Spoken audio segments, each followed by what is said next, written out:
feeling like a fucking DJ here, adjusting all my little knobs. Let's go.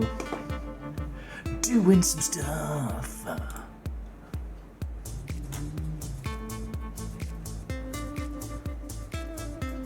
Yeah, no, I'm super early today. VOD watchers, you might be the first in on this. We'll see if the first squad jump in, but, you know. It's been a while since we've had like a VOD watchers banter. How you all doing?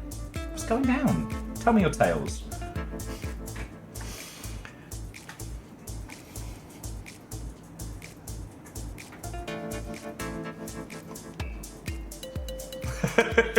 Grayson!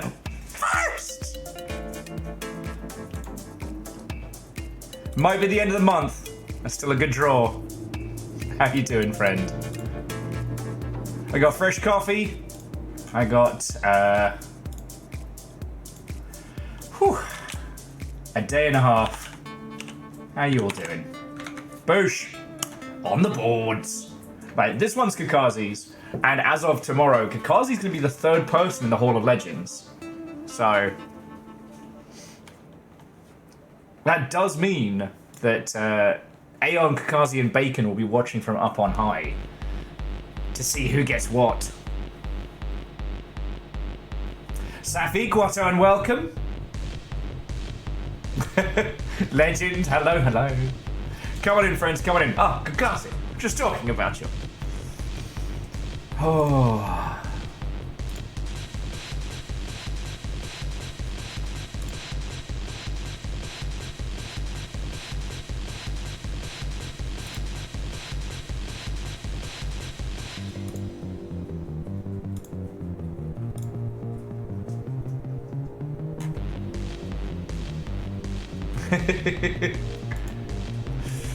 Okay.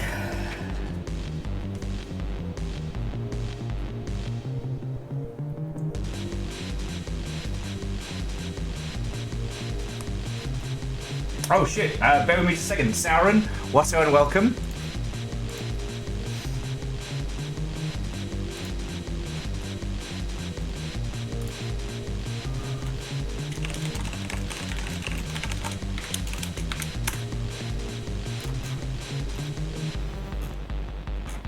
Okay.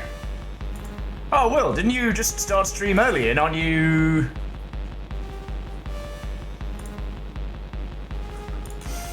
aren't you already looking at multiple things at once? Why, yes, I am.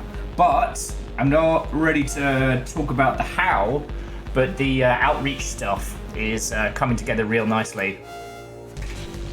Well, because I had a realization last night. I was writing up like how I'm going to structure this whole thing and how it's all going, and then something hit me, which is that much like doing community management when you yourself are the streamer, if I'm doing outreach, if I'm doing essentially like, the wanky term would be influencer marketing, but I'm not charging people, right?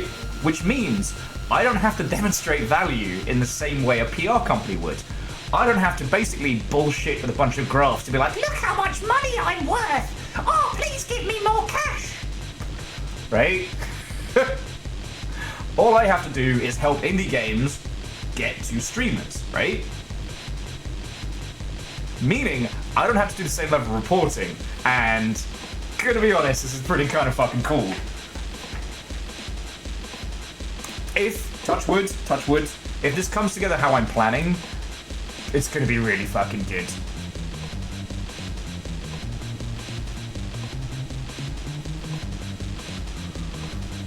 And Safik, sorry. That sounds feckin' cool. Have a nice little Rain World themed day. I had to move Invis and the official watcher around because Invis kept throwing itself off the fucking couch like a little gremlin. Hey, and Catastros, I'm glad we get you for an hour. Like, I know I talked a lot about being able to do early starts, and I really do want that to be the case, but, you know, it's going to be a while. It's going to be a while. If I have crazy eyes about me, bit of morning, not bad, but a lot, but I'm making it work. I got up very early for a thing that didn't happen,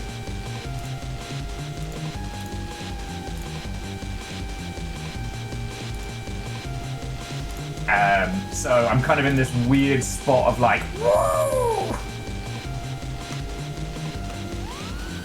But you know what? I just realized that perhaps, as incredible as the Everhood soundtrack is, maybe it's time to shift tones. Maybe, just maybe, that's not the smartest choice of soundtrack I could be banging out.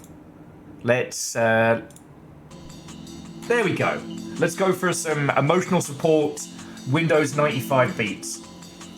Because I felt the Everhood power surging through, and I caught a glimpse of myself on the camera like there, and I'm like, uh-oh, those are crazy eyes.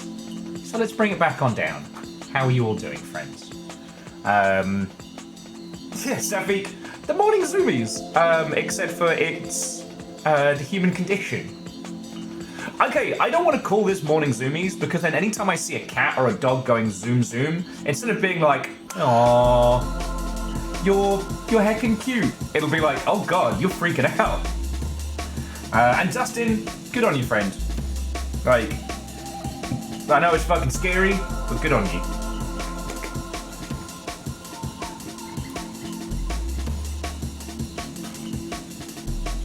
Okay.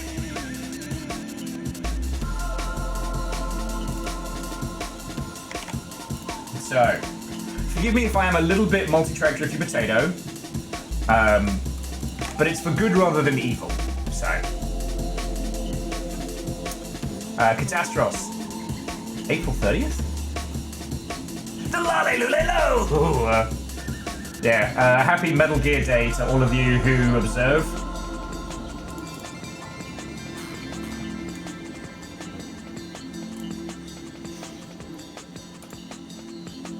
No one found my Metal Gear shit as fun online as I did. And honestly, it feels like a personal attack at this point. Thank you, Dustin. And Aeon, what's and welcome. I guess the only thing I had of note was this morning, just to combat the of the world, I decided I'd treat myself to a nice little coffee. See, when money's tight, but I want to not just be in the flat all the time, we have a coffee machine in our lobby of our building, and it's a good coffee machine. It's a local roastery for the beans and all that good stuff. So I'm queuing for the elevator, and the thing feels like it's like someone turned the AC on only in the elevator shaft. So like I'm waiting for it. It's got this whooshing vibe to it. The doors open to the elevator, and I get the full-on like hair movement, like swoosh. So I take the elevator down, get my coffee. It's no worry. And while I'm waiting for it, I get an email being like, "Hey, we're so sorry, the elevators are severely out of order, but they'll be going soon." And I'm like, did I almost just die? Was I supposed to do that? So I took the stairs back.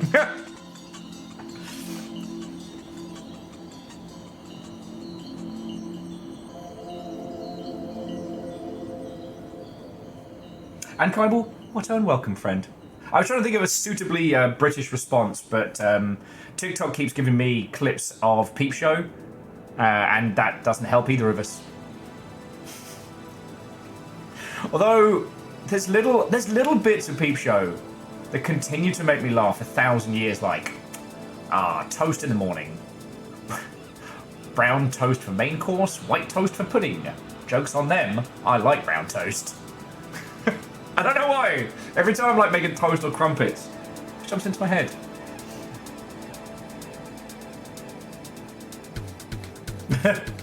Catastros, it's more like, the story of the Jedi with the Great Destiny, that I'm gonna go out in some ultimately beneficial to others, but like hilariously stupid way. Plateaus are the highest form of flattery. Mental mug, that's very good. And thank you for the bits. Anyway, coming in, friends, coming in. We can talk about as much or as little of the world as we want. It is our house and our banter. I've definitely had a little bit of the bad chaos in my heart this morning.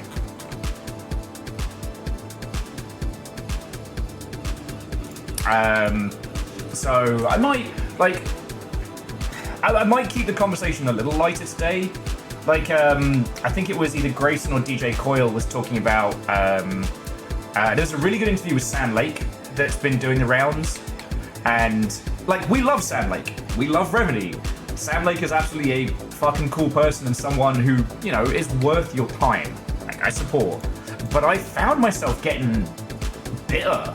And the same thing that, I think it was, let me check the Discord because I don't want to blame someone who didn't do it, but for the same reasons that, yeah, it was DJ Coyle, that after Alan Wake 2 shipped, Sam Lake took like a 6-month sabbatical to recover from burnout and things like that, which is really cool. Everyone should get that kind of opportunity. But my knee-jerk reaction was very much like, oh, must be nice. I sure would love 6 weeks of paid vacation after I ship a game. That would be amazing. I'd probably be a lot more stable. And that's not what it is. Like, someone else getting the support that we should all have, that doesn't detract from the others. That should be the standard, right? And that's how oh shit! Will, are you that one scientist that discovered the new boson condensate? They keep talking about how it will unlock immortality and also necromancy for some reason. Dr. Evil will fill you in on the details of all. Ah, Dr. Evil! Oh shit! We went to totally legit medical school together.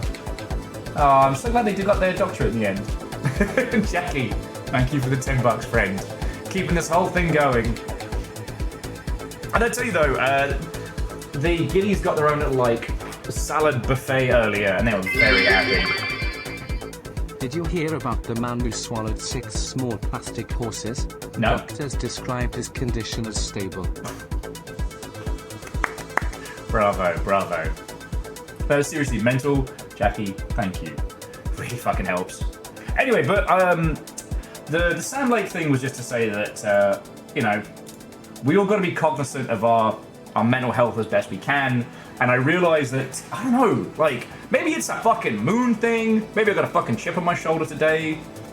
But, like, I don't know what's up with me. Mental monk, why are you like this? I am trying to have a sensible conversation, and now I'm gonna look at fucking sharks!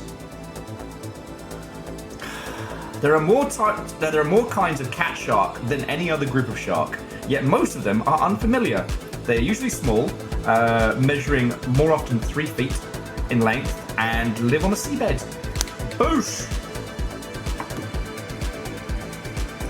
Grayson, yeah. Afterwards, it was a bit hoarse. Oh shit! Oh, see? You terrors. Wait, what was that? More salad tax. Oh, fuck! Claymore! Seriously, I have no idea how grateful I am. Thank you. Thank you. Thank you. Fuck. The reason why I brought up the salad is it's the homegrown stuff Devoshi had. Sorry, I guess my thought must have dropped out of my noggin as I was talking, but thank you. Holy shit. It's going into the keeping all of us going fund. No, it's just like the Nuggies are dining on fresh salad today. Fucking yo. Kindle, seriously. Thank you. Yeah, so Mental Monk, happy birthday.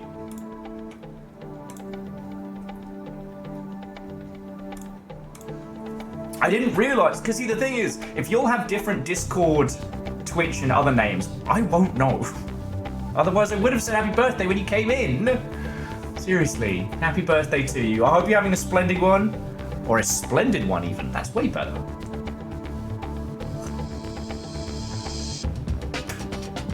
Moose, I can't wait for that chapter. Can't wait! Oh, and Moose, how you doing, friend? Oh yeah, Moose, you're right. It's easy to direct the anger at the person getting the thing that we all should have, rather than, you know, looking at the system that, especially like, big AAA corporate video games, which throws us all through the ringer, But my point is more like, I acknowledge that me getting mad about that is something that I need to be cognizant of, It's like how I haven't been able to get into Wonderstop, not because it's a bad game or not because of otherwise, but because, like, It's a game about burnout from a funded superstar team of people. Now, and they all understand burnout. They've all been through it. But there's that little part of my brain that's like, must be nice, you know? So, anyway, I'm not going to dwell on my mental instabilities. I'm going to talk about them video games. I got a message back. Well, I shouldn't say a message. I got one of the people behind the game we played yesterday, Navatlius Metius, or whatever it was called, left me a little message. But they left it on one of the screenshots we took of Snail Sim. And it just said, and I quote, "Thanks to the great review of Navakula. Glad you had fun. You understood the experience and described it perfectly." I'm like, fuck. That's a lovely thing to hear, you know? It's a lovely thing to hear. Honestly, I wrote a review of it, obviously, when I finished up, because, like, trying to help them get to their, like, 10 reviews. But yeah, Aeon, that's really cool. You know, trying to interpret someone's art, like, obviously you have, like, you know, the whole death of the author thing. And death of the author in the sense that, like, when you make a piece of art and give it to someone, you can't tell them what your intent was, and what they take away from it is theirs. You've been removed from the discussion of your art. Huh, Jackie, I didn't know that. I did know that the eucalyptus gets them high as balls, and they have a lot of chlamydia. Jumping back. So Mental Monk was saying they have chocolate fudge cake, brought a new GPU, and gets to torment their favorite streamer with puns. Oh shit, are you going to another stream? Ah, well, it's been good having you with.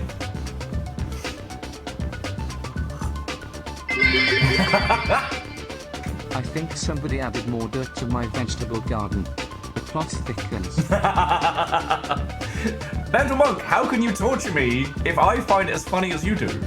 Kaibo! That's close to the torture.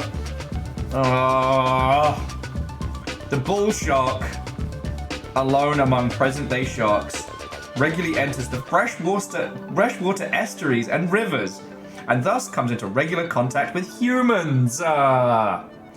Thanks! It will eat almost any flesh, fresh or carrion, and is also attracted to waste thrown in rivers. Thanks. See, Kaibo, I can't be mad at you. You just threw in $50 to keep the longship going. Beautiful, Mother Hubbards. And then I have to read this.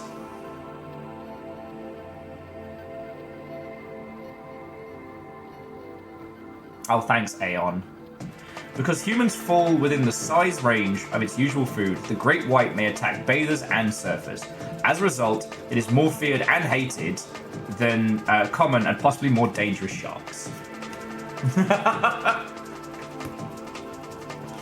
But you're evil and keeping me alive, so I'm very grateful. I should do go live.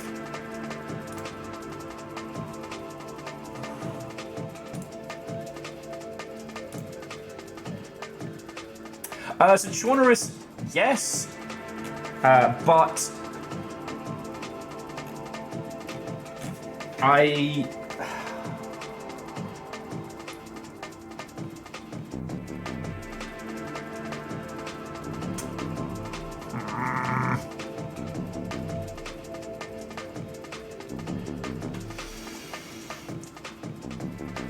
no,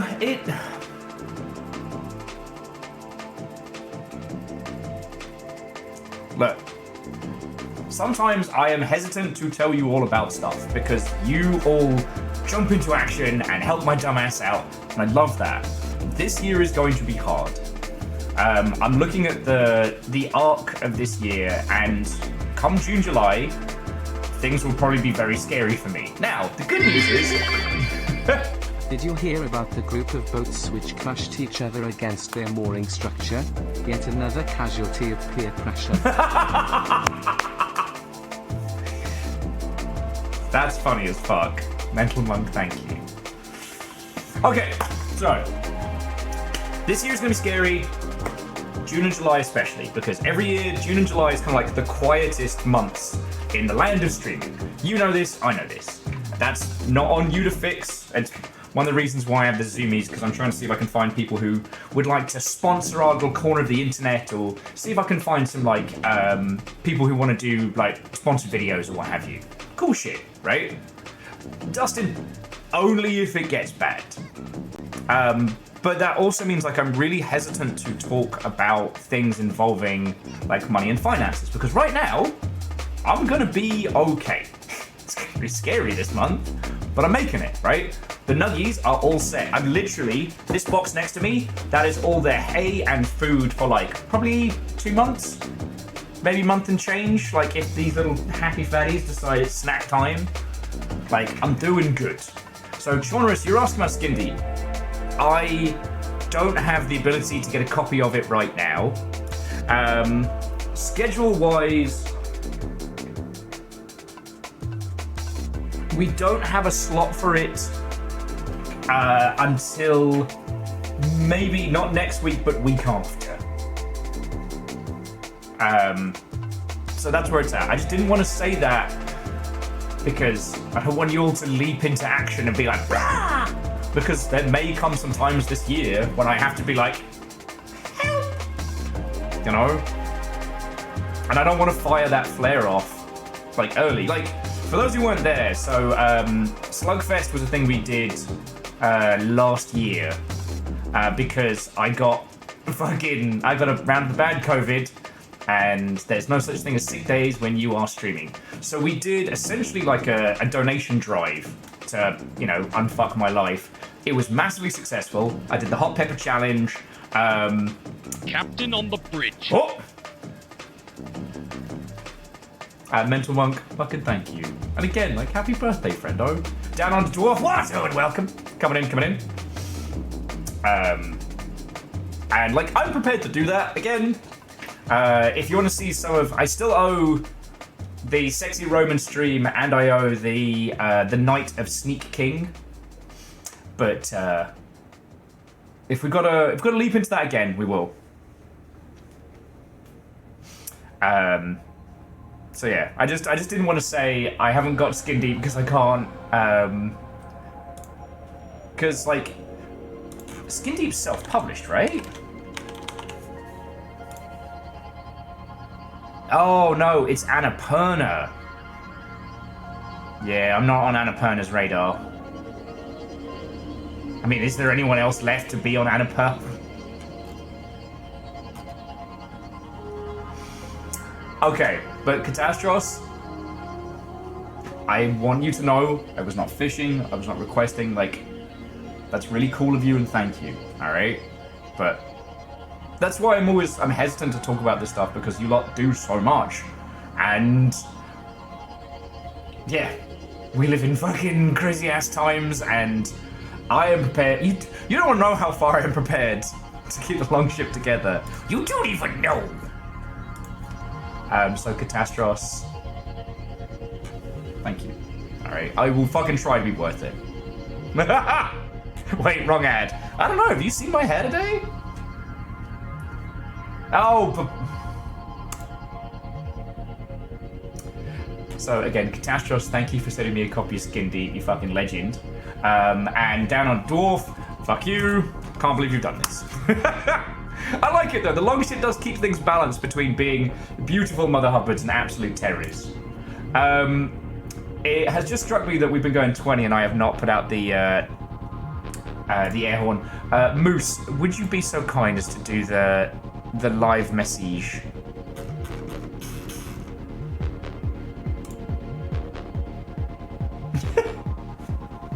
Safik, I wish it was intentional. I've had to listen to myself a lot in like work situations and editing. I have like 3 or 4 laughs, and one of them's like an echolocation. I can't do it on purpose, but it's like a ha! But it's much quicker and it comes out super loud. The other one is usually if something gets me like as an intellectual laugh, it's a proper like ha ha ha ha ha ha. And the other one is just the classic like uncontrollable until I either can't breathe, cough, or puke. Oh! I just burned a Hawaiian pizza I was making. Should have cooked it at a lower temperature. See? I can't do it on purpose. Mental Monk, thank you. And Reflective, always lovely to see you. How are you doing? To Down and Dwarf and Kindball, screw you both. Screw you both. The biggest of all fish, the whale shark, sips plankton from the sea with its gill rakers. It also eats small fish, which enables its worn gill rakers to regrow. It is possible that another plankton feeder, the basking shark, hibernates to renew its gill rakers. That's one. And the smallest shark is the lantern shark. It's been recorded at depths of 6,600 feet. Finding food and a mate is difficult in these cold, dark depths. I mean, it's hard enough pretty much fucking anywhere. But light organs may help with both vital activities. It's possible it hunts in groups. Kakazi, I can't do the Dr. Claw laugh. I spent years trying to get the "I'll get you next time" gadgets voice out, but nah. Still working on it. What does your book say about Glass Shark? It's at the back, written in biro, and it just says Glass Shark loved a fat kid. I don't know what it means. He's swimming around, you dummy little fish. But okay, joking aside, if you haven't seen Moose, thank you so much. I just realised I'd started talking and I was worried I was going to natter for 2 hours and forget. Hang on, it's okay. So Safik, you're right. Biodiversity for the win. And Fearless, you know what? That's a really good description of us. The Longship exists in that intersection between tragedy and comedy. Yeah. We are empathy in a mimetic shell. A chaotic group that will rip the shit out of each other and, you know, stand on the hill for one another. Did you hear about the explosion at the cheese factory? Debris went everywhere. Ah, that's good. To John Deere and Joyer as well, and who else snuck on in? Navalis, Megaboss, Rebels, Jamami. What's going away? So Jamami, I started early because I was having a bit of the and I thought I turn it into stream hangs than just doing little donuts, stretchy spaghetti style in the flat. Thank you all. Shit, what was I going to say? Oh, just the... So, if you haven't seen the Mabim Bam Glass Shark skit, I hope you find it as funny as I do. But one of the things was that I used to do... I got taught how to swim in one of those big old pools. No way I was swimming in the ocean. And there was more than a few times where, like, my fucking brain would proc the fight or flight, and I would be convinced there was a shark in the water. Maybe very good at swimming. Like, I could be like, fuck! When required. You know what, Dustin? That's a good way of putting it. We are the Longship. We are protected by each other, but never from each other. Hansinator, what? Oh, and welcome. Are you ready for the cuties? Yeah, that's right. I got slug cats on tap. Yo. How are you doing? Hansinator, how was your stream? What were you up to? What? Oh, and welcome. I'm going to try and be better about doing shout-outs for people. Because I don't mean to. Did you hear about the pork factory with inconsistent quality control? It was the best of times. It was the worst of times. Mental Monk, that's really good. And Safik, that does bring me life. Ooh, so Hamsonate has been meching it up with Damon X Machina. Good shout. Hamsonate, if you get... When you need to get accessories for your computer, send a crack to the electronics store to shop for you. They always catch the best deals on rice. That's so bad. That's so bad. Thank you, Felix. Thank you. God, there are so many good games out right now. You know what, Hamsator? I'm just going to show you, because I was going to ask if you'd already seen it. You know what, I'll just show it. One, I don't know if you saw that Armored Core G mode is out now on Steam. That's right, the pre-smartphone mobile phone game Armored Core is out. Little fire, Rainworld does have Schlorp, and it's the most horrifying fucking shit. Yeah. Yeah, I'm bringing you the good mate games. No, joking aside, I love this because we often only talk about games preservation when we're talking about games that sold really well or that, like, have a fan base. Like, games preservation means all games. Even if it's this weird little, like, imagine your boss comes in, you're like, all right, Hamster, you're on we need you to spin up a side project. We need you to make an Armored Core game. You're like, yes! It has to run on a flip flow. And you'd be like, what the fuck? I mean, validly so. How in the hot fuck do you make this into that? How do you make this work on a phone? Exactly. And Catastros, like, not to be all cheesy about it, but you know, all of these games lost like tears in rain. I'm not saying it's good, but it's a part of our history. But that's not why I brought this up. Not even for Wagon, which came out today and looks amazing. What's that? Obra Dinn Deck Builder? Obra Deck Builder? You're fucking right it is.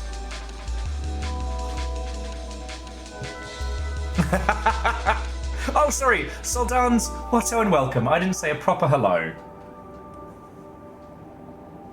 Oh, you know, Rebels. You know. I know. Megaboss, I'm not a good friend if you want to play less games. It's got a little bit of Inscription. It's got a little bit of fucking Obra Dinn weirdness. Because that's what said that Mum had a Rayman game on a phone. I had a skateboarding game. It was like a quasi Tony Hawk's, and it was so bad. But I had it.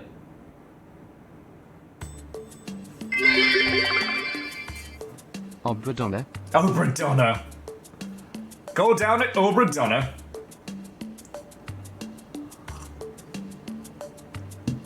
The difference is the gameplay loop is closer to Stacklands. You know, the game that's similar to Cultist Sim, but without the sinister fucking bloke running the studio. Don't know if I can digest that one, Chief. Give it a shot. Like, how fucking cool is this? This one's called Wagon. And you're welcome. I do like Goblin Town's really hard driving game. I don't know if this is going to work. Because some of the games that use, like, webcams or mics or things like that don't always like playing nice with streaming setups. But the TLDR... Hey! If that game is about wilderness survival, I think I know their last meal. Five Guys. Okay, Aeon, that was very fucking good. That was very good. But yeah, so this is an early access. This just dropped. This is called Goblin Town, a really hard driving game where you play a bunch of goblins in a fucking ice cream van trying to climb this impossible racing tower. Here's the hook. You go faster by literally screaming. It was Ehrman. Sorry, Aeon. Everybody's fearless. Like, scream your way to the top of the tower. Wizardorium. But, sorry, Hamsternator. Will can't read. Shut up. I can work it out by looking at the pictures. Where is it? Oh, yeah, so Hamsternator. This is what I want to show you. Doll's Nest. Did you think, man, I really enjoyed Armored Core? But also, what if it was waifus? What if we What if we stopped pretending of waifu partners and just made them ex-waifus? Welcome. I got you. Catastros, you fucking legend. Thank you. What a lot of people have been saying is it plays like an indie Armored Core. You know.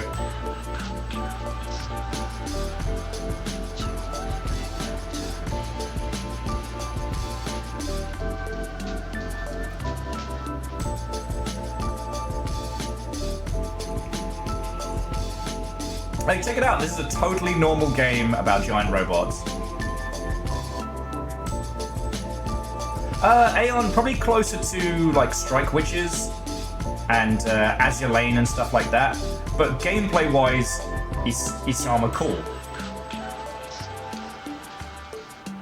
Yeah, there's a couple of designs that are more evocative of things like Ghost in the Shell and stuff like that, but... Hamsune says, if it was a furry, I'd be powerless to resist. Maybe. Armored Core with waifus. I'm listening. But, like, the reason why I'm putting this on your radar, friends, is that, like, this isn't a waifu collecting mabage. This isn't trying to, like, rinse you of a squillion fun coins. What they're doing is they're using the waifu angle to basically bridge the gap with mech design stuff. So you have your waifu design, and then you use, like, iconic but non-copyright infringing mech design parts and make a hybrid of the two, allowing you to make something that mech fans will go, oh shit, I know that, and fans of, I guess, waifus? Is there a specific waifu fandom? You know. I, like, love it or loathe it. Azure Lane's combination of, like, here's a historical battleship, it's also a lass, was very successful. I just didn't like in Azure Lane that all the submarines were underage.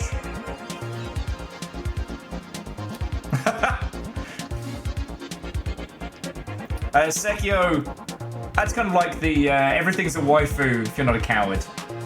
Shout out to Date Everything, which will be coming out soon, where you can literally date all of your house.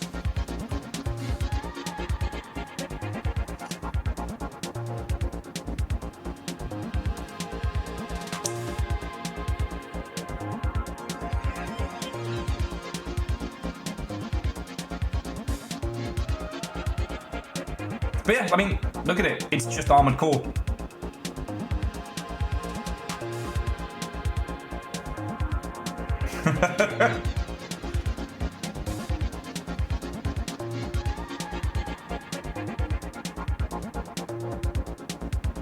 Safik, I haven't gone through the full list of Date Everything yet, but I'm definitely toaster washing machine equivocant. Oh, no, Fire, I'm not mean to you! Also, Watto and welcome. I think I said hi. I hope I said hi.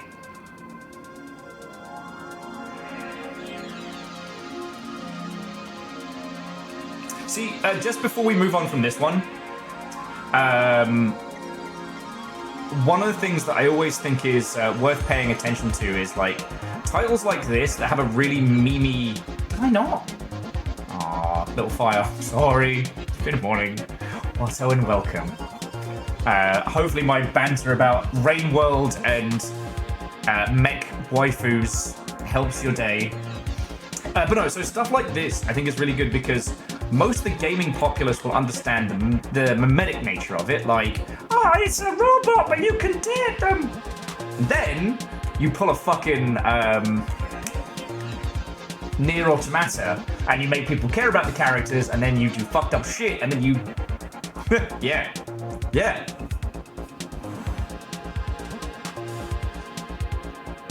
Wait, Jamami, you don't have to say Mecha Waifu Char Azabal. Char Azabal is waifu material. Once again, if you're not a coward. But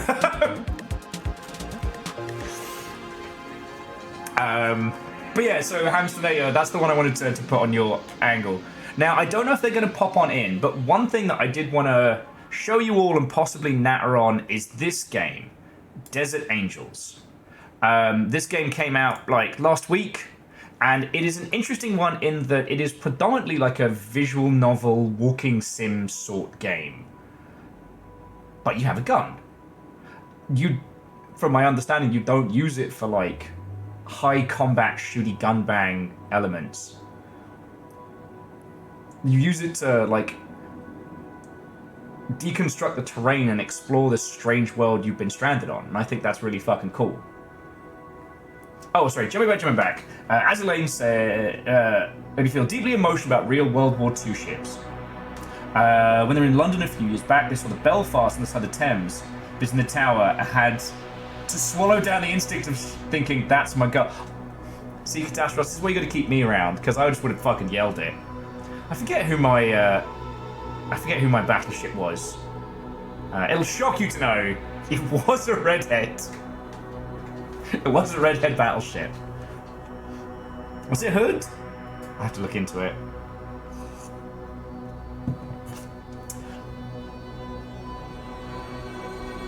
Oh yes, Fearless. Well, that was the same with oh god, which one was it? Oh, the one I always talked about. Nike, Goddess of War, was similar. Like, oh, it's so funny. All you do is see these waifu characters, and you look at their booty, and you look at their... Oh god, why am I emotionally destroyed? Yep. Catastros. Yep, that's my battleship. Right.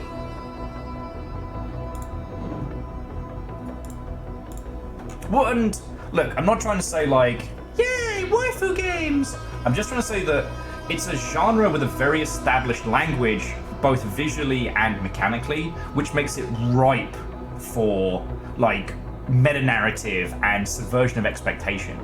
It's almost weird now because aside from a few very, very defined genres, video games are now so spread out, right? There are so many genres that do so many things. You could argue that the open world's kind of the most prominent genre of commercial video game. I know open world isn't a genre per se, but if I say... or if I just choke and die on nothing. I'm Safik, I'm not going there, I'm not talking about genres. But like, if I say open world AAA game, you in your mind know what I mean. Excuse me.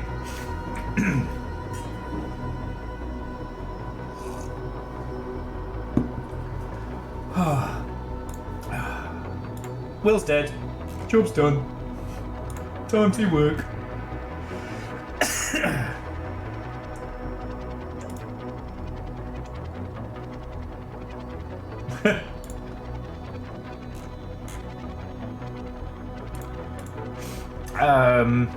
Yeah, Mega Boss, shooty gun bang as well, so like FPS and kind of like your open world.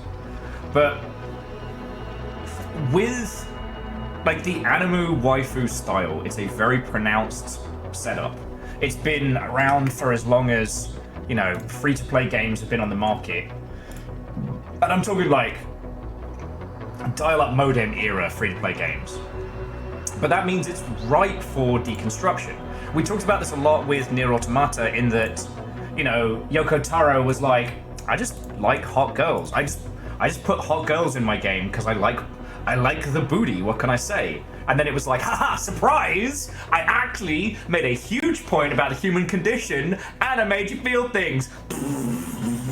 You thought I was a pervert? I'm actually a genius!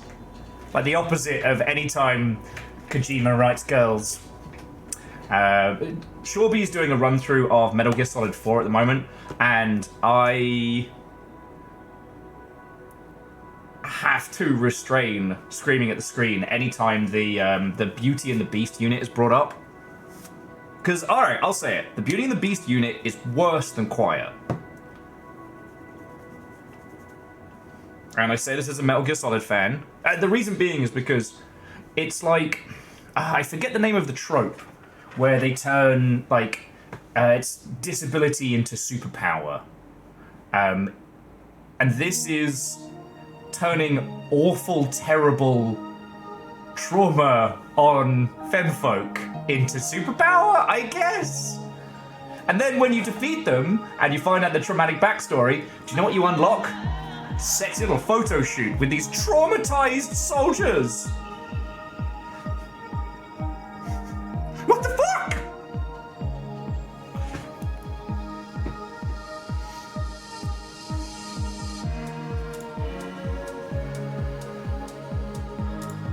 I mean, yeah, so Kakashi, Mental Monk, absolutely. Is that the name of the trope? Now, I'm not a... Yeah.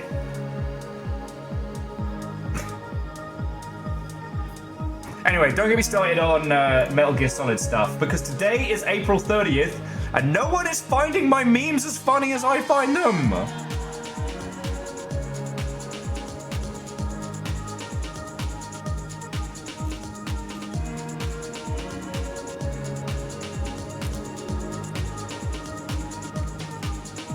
Okay. I can't help that I'm just comedic genius.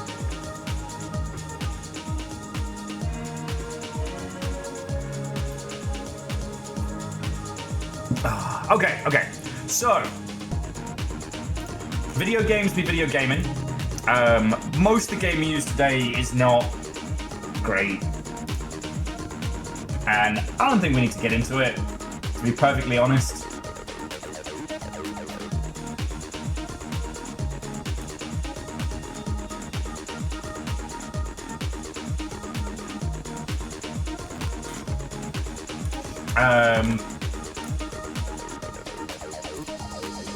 There are, however, like a ton of good free titles. Lovely. For those of you who may or may not be fans of the Rusty Lake series, get you a free rabbit shirt.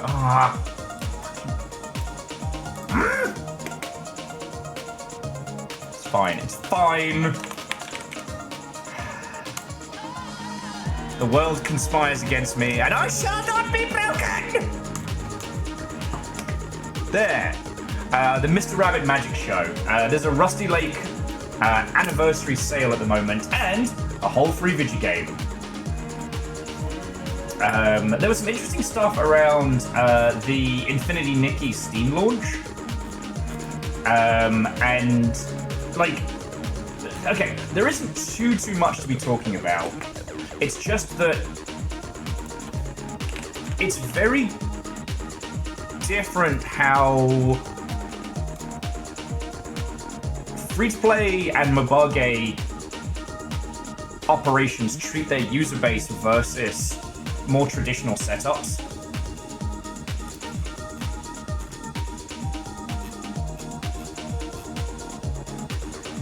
Like,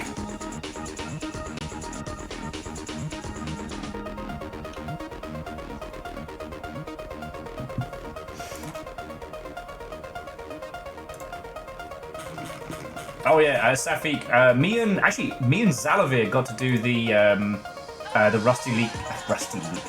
Rusty Lake co-op game, which was phenomenal.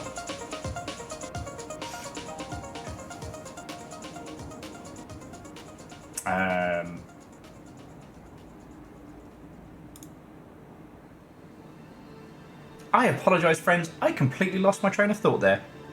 Something about Infinity Nikki. It's on Steam. Apparently the Steam variant has a big old problem.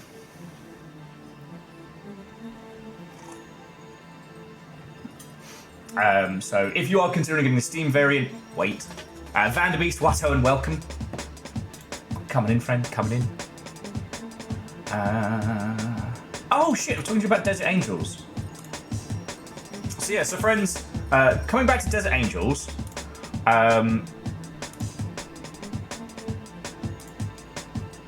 the lovely individuals behind this did send me a copy, and I've had this on wishlist for a good while, and we'll see if the lovely folks behind it pop on in today. But I thought this would be a good little, like, I don't say mental exercise because it makes it sound really wanky, but I thought this would be a good little, like, how do we take a game that has launched and hasn't managed to find its footing? How do we take something like this and how do we get it to more people, you know? And I can't use the thing that I'm working on at the moment yet because it's not ready.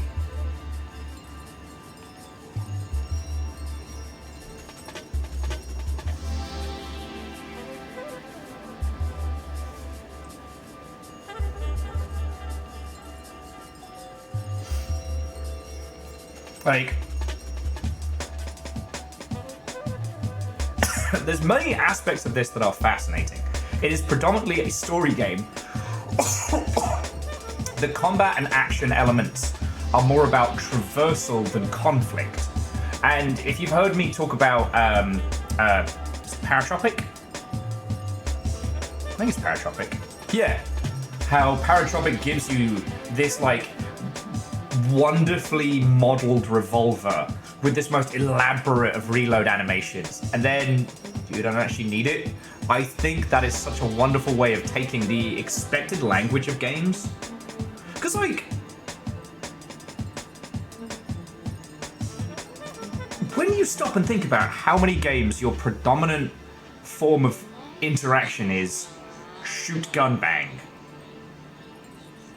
like, it can boggle the mind a little bit. Me and Aperios got into a long conversation about this when we were both heavily into both like Destiny 2 and Tarkov, and how if you think about it, in FPS games you don't play as a person, you play as a gun. Like the mental philosophy that is your means of exploration and expression in space, making it you, right?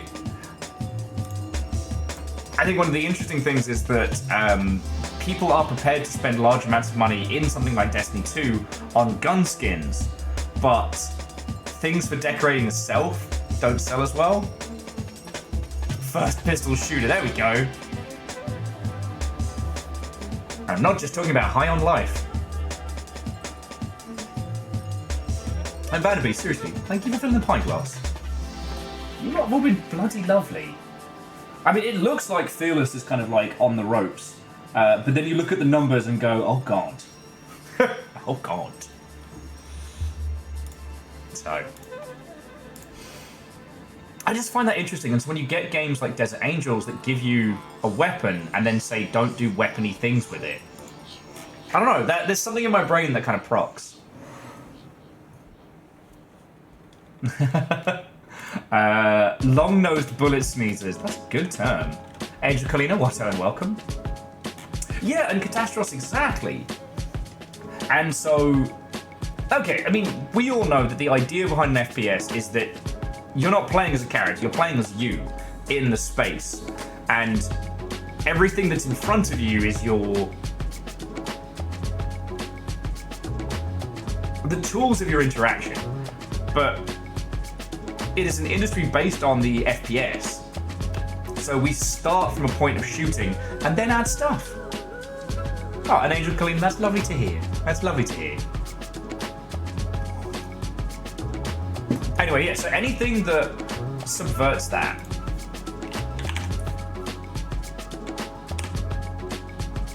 God, we played Paratropic in 2018. Alright, so some of you may not have come across this, so I do want to show you.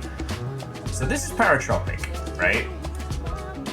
It is fucking weird. And while games with this aesthetic and this style are a lot more common, this was pretty jarring, like outside of the itch.io space. The plot is that you are an investigator looking into illegal videotapes in a world where videotapes turn people into twisted abominations. And it's totally worth playing, there's loads to it, but the whole thing is that you are given a gun, and then you don't need to use it. Whether or not you consider it a commentary on video games or what have you, I think is fascinating.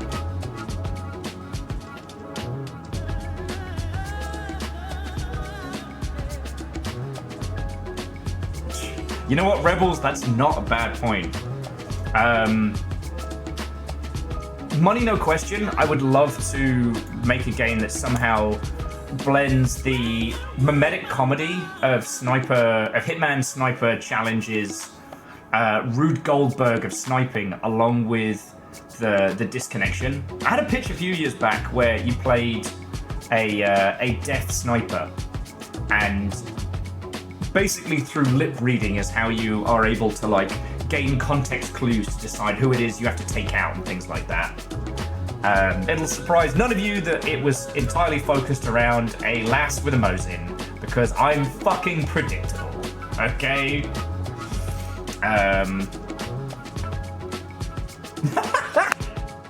Fearless, I'm sorry I made you late, but that's the power of mecha waifus.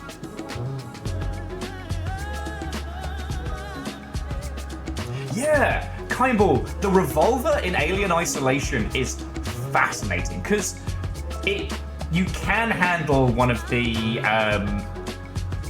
what do I want to call them? Tech Boy Tonys. That's absolutely not what they're called, and they're not called Handy Andies. Fuck.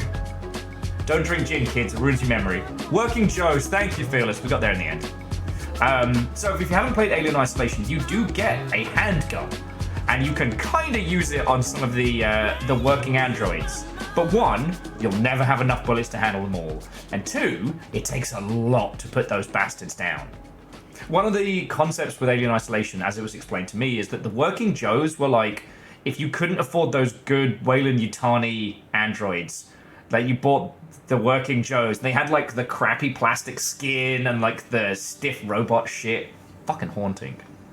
But against the alien, that revolver might as well be a lightly written list of personal complaints, right? Like, the fuck? It's as useful as it is. But without it, users were too reluctant to progress. It's actually, I'm sure one of the million video breakdowns of Alien Isolation has looked into it, but budget cranes, thank you, Vanderbeest. They were. They didn't even have the octagon. But one of the things that's very difficult is that scary games don't sell. Not like you think. Like, you every now and then you have a Five Nights at Freddy's, something that's mimetic and does squillions, but like, predominantly horror games don't sell as well because a lot of time people don't want to be scared. They will flavor to taste on their spice ratio. And so it's really hard with something like Alien Isolation where you want to pull people in for an experience, but you don't want to fuck them up too fast, too much. Because the reputation of a game being so scary is a double-edged sword, right? The name is spread far and wide, but users will sometimes avoid playing it altogether because they worry it might be too scary, you know? One of the cleverest things they did with Alien Isolation was the homemade flamethrower, because it causes the alien to back the fuck off for a bit and maybe run away, but you never stop it, and you have so little fuel. Vanderbeest, I did say Rube Goldberg, by mistake, but I like it better now. Aw, that's fucking cool. The Neapolitan of Nope. All three flavors of fuck that. God, that Alien Isolation playthrough was special. I'm glad I still don't know how SWAT of that game didn't get spoiled for me, considering that Kaimball and Squad were making it downstairs, but just... And Catastros! Exactly. The alien will learn your tactics, your techniques. You try and use that flamethrower too much and it starts being like, I'm just gonna wait till you run out of gas. You can't fuck with me.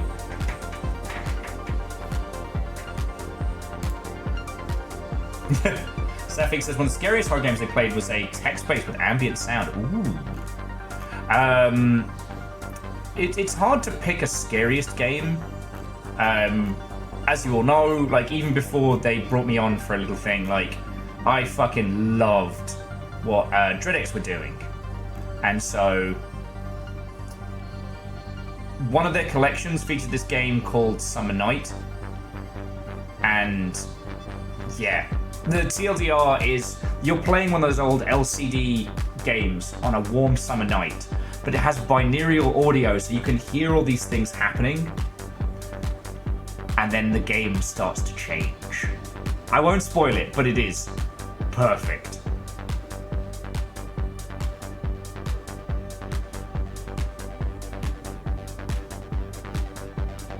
Yeah, vents are so much fun, Catastros. Look how far we've come.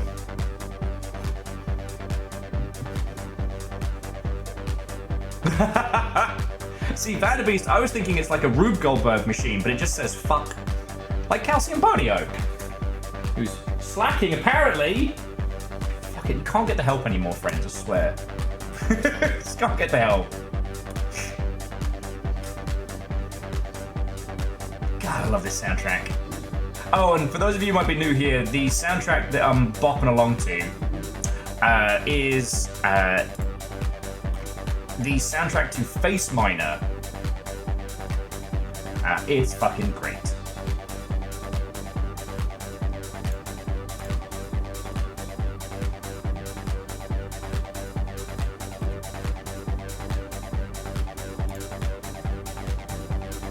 To a blank named user, the coffee's lovely. Although I had my fancy coffee, this is my functional coffee.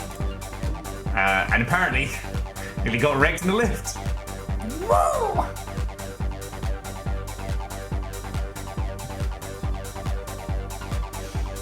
Okay.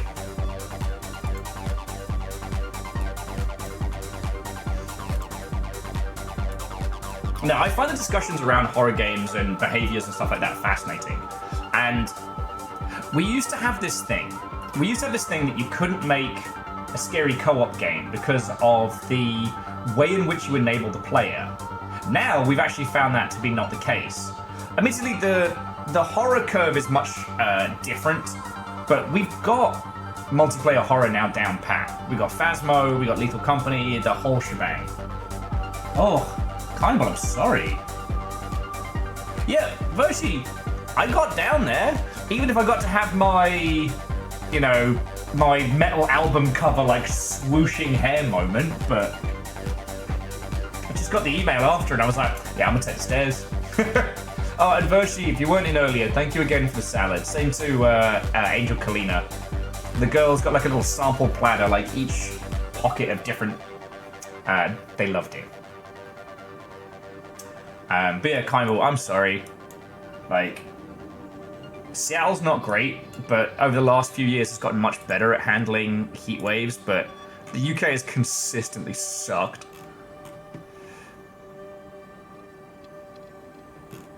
Oh, excuse me. I'm so sorry.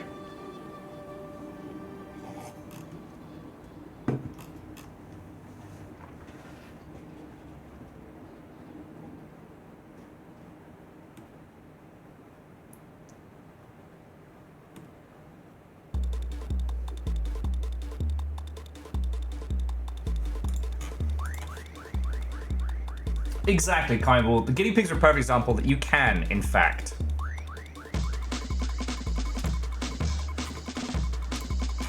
make friends with salad. Well, so Fearless, I think, like, money no question, I'd love to revisit. Oh, Catastrophe, and same. I would love to revisit Fear 3 and Dead Space 3 with modern knowledge and, like, modern video game building philosophies.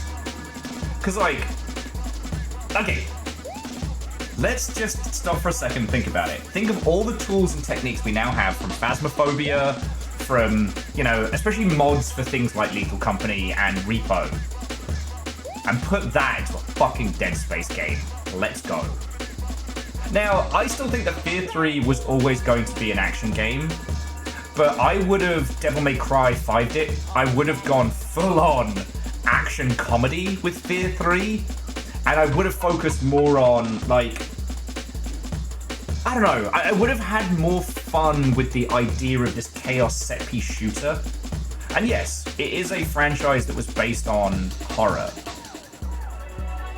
If they really wanted to do, like, back to their roots, you can't have a co-op game about a ghost and his buddy and then be like, it's so scary. I mean, okay, yes, you can have can have scary properties like that. It's called Ghost Dad. The ghost was the monster. Sorry. Wow. I guess I'm all about like obscure references and being fucking weird about old movies today. All right. This is gonna be a weird stream.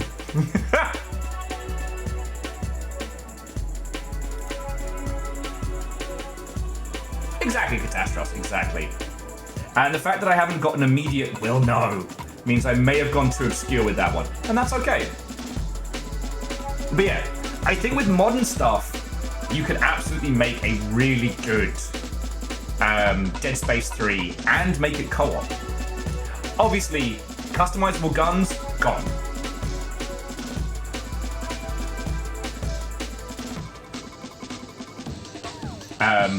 Honestly,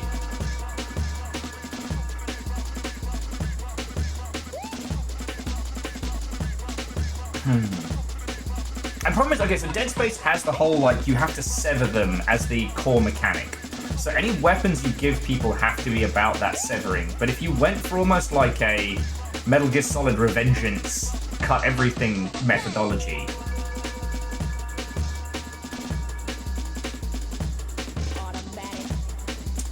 I think I would... Do you know what I would do? You're right, Favor 6. The first thing it would need is way more microtransactions.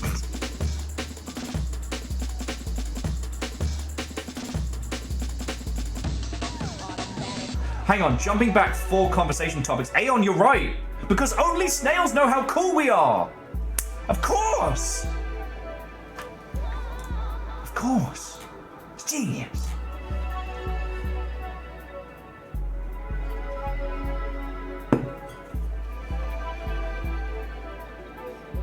That's why. Oh, sorry, for those who see, so the game we played yesterday, I did leave them a review after stream, and they wrote me back and went, like, thank you for the review, like, you really got it. But they didn't respond to my review. They responded to a picture I took from our days on, like, Snail Simulator. Fucking wild. Anyway, there's a lot that you could do with like a Dead Space 3 remake that could really work.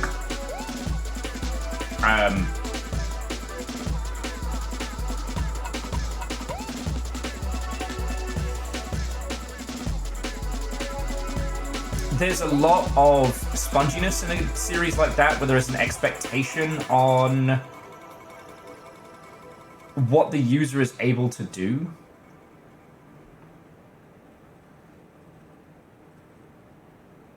Honestly, I think what I would do, player gets the plasma cutter with its usual like, everything else is found.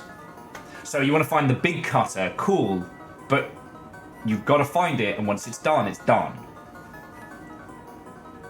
Crazy, what and welcome. Good afternoon to you.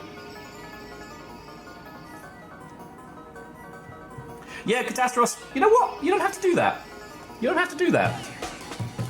Play something whimsical. The memes!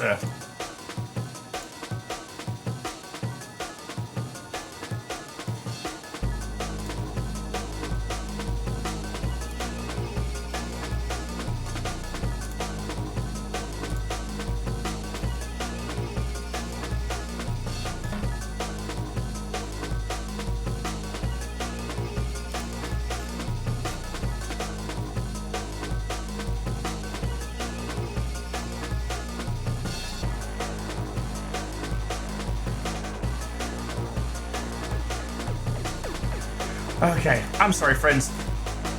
I need to stop letting that train of thought run all over the tracks. Let's play some Rain World. I do apologize. Hang on. I'm gonna take a beat. I'm gonna take a breath. For all the cognizant powers that I have, sometimes I am also guilty of letting my noggin run rampant. And today has definitely been one of those days. I would not be surprised to find out it's a fucking full moon or some shit today, you know what I mean? No, crazy. You're all good, you're all good. I ended up just kind of 1,000 yards staring it for a second there. And while I don't know how long I was actually off this planet, it felt like I was gone for quite some time. Rebuilding Dead Space 3, I think, is a fun challenge.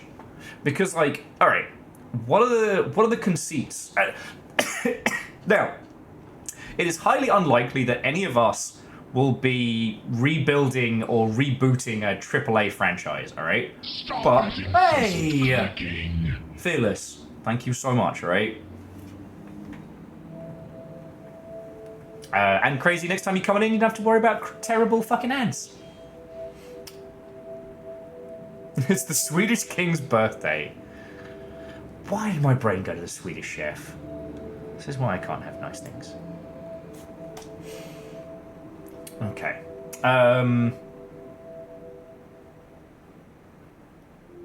Okay, yeah, so... It is a fun exercise to think about how you might reboot a game, because it kind of puts you in the interesting shoes. Now, Dead Space 3 was a mess, and it was pushed into a lot of different ways, and it was definitely the start of EA being like, what if we just fucking inject microtransactions into everything? And I'd still argue it's one of their more egregious. Obviously, FIFA Ultimate Team and the subsequent Ultimate Teams are the worst, but I do feel like... okay, so if you've never played it back in the day, so Dead Space 3, co-op, horror, the conclusion of the Dead Space trilogy, set on an icy planet with minimal visibility. Not inherently bad, but, you know, a far cry from being trapped inside dark, creaking space hulks. But, okay. Isaac and new guy... Sergeant Thud Crunch Punch Hard, or whatever the fuck his name was, have to defeat the final marker and overthrow a group of cultist necromorph worshippers because reasons, I guess?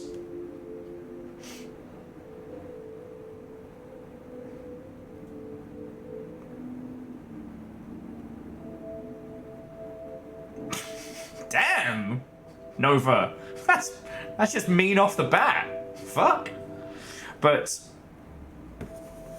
ultimately, Dead Space 3 was the death of the franchise. The co-op horror elements turned it into more of an action third-person rather than the iconic horror it had been known for. But, it added one thing that would be kind of like the backbreaker, the baning of this whole ass game, and that was customizable weapons. In Dead Space 3, you didn't just pick up a gun and work with it. You built one, and you could basically build you could put any two pieces together to make like a combi weapon. This meant that you could create the perfect weapon, and that would allow you to basically be invincible. Because, like, I made, what was it? A railgun with an underslung grenade launcher. No, sorry, grenade launcher with an underslung sniper rifle, that was it. And there was nothing that thing couldn't put down. Thus meaning that any combat encounters were just like, fucking wee! There was no stress, no tension, like there's no, oh, what if these guys come around the corner? It's like, nah, it's universal ammo, so I have like a squillion rounds. One explodes and the other puts a hole in them the size of a fucking car door, so kinda not worried anymore. But it gets worse. To make these pieces, you had to acquire resources, which you just get from scavenging, or from sending your little robot off to go pick up pieces for you, which you could pay to have it do more. Or you could just fucking buy the resources for real money. Like, Chornerus has got it there. Yeah, the resources that you use to make your customizable weapons could be bought with cash. So you could just go, oh man, this scary game is real scary. I'm gonna spend $20 and never worry again. It's not even a bit. It's like an Alien Isolation. If you could pay $50 and you just get the fucking orbital nuke. Did you finish the game? Yeah, I finished it in 4 minutes because I nuked the Nostromo and then went home. I almost said Nostradamus. Actually, Crazy, you're the second person to ask about schlorping today, and yes, and it's fucking horrifying. It's fucking horrifying. God, already 20 hours on the Watcher? Fuck.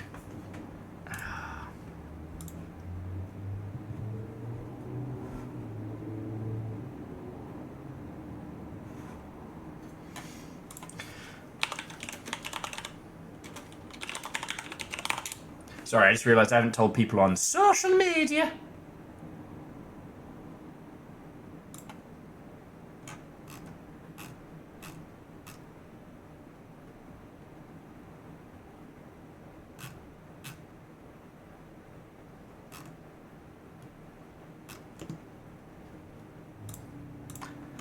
Sorry, bear with me a sec. Yeah, I often forget to tell people that we're doing what we're doing. And that's kind of... that's kind of the fucking job, right? You gotta actually tell people you're doing it. Shocking, I know. What do you mean I have to tell people when I'm doing a thing? What do you mean?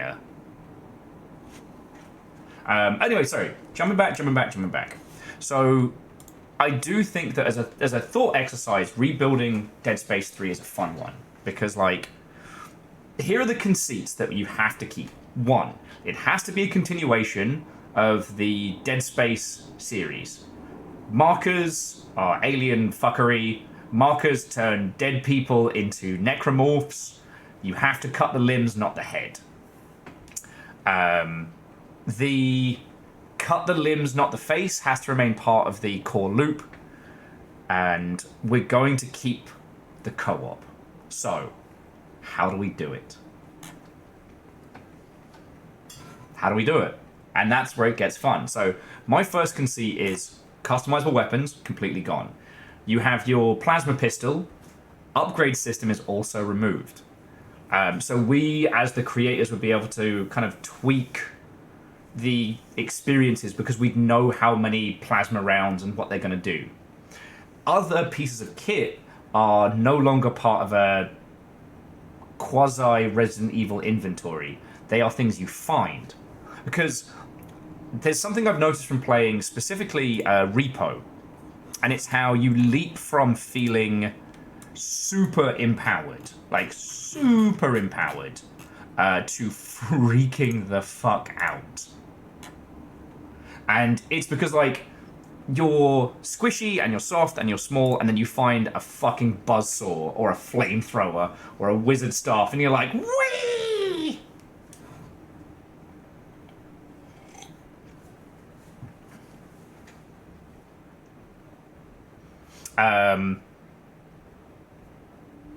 And you have this moment of exultation where the guy who's been bullying you take a fucking buzzsaw to his face, and it's like, ha ha ha ha!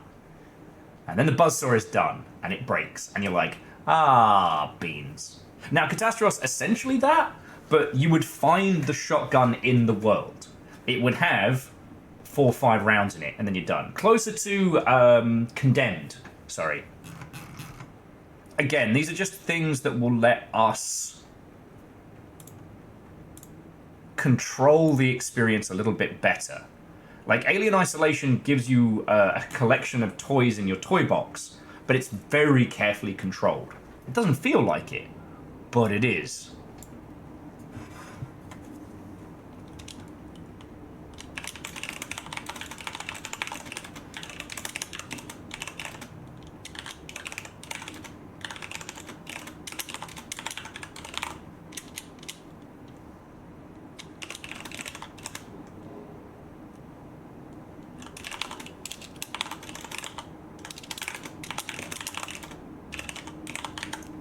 Done. Look at me typing all fast and cool. Okay. Let's get back to it. Sorry about that.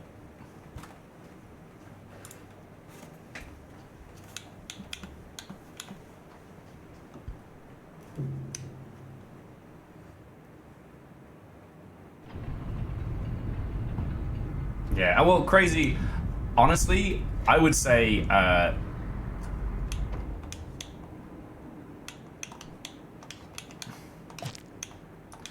personally, I would say just ditch your Twitter for starters. It is annoying that there isn't like a schedule your tweets thing in Blue Sky, but okay. So we are here. We have covered a lot of ground, and we still don't know everything. Okay. So Phil says, I got the feeling that Alien Isolation used a Half-Life-esque dynamic resupply system. The director gives you just enough to get by. Yes. I'm not confident with my technical knowledge to suggest implementing something like that, but it would be a fucking good system.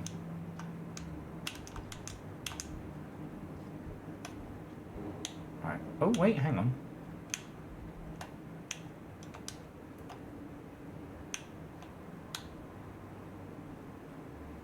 Oh, poor guys. Sorry, kids. Wait. Huh. The rock was ineffective.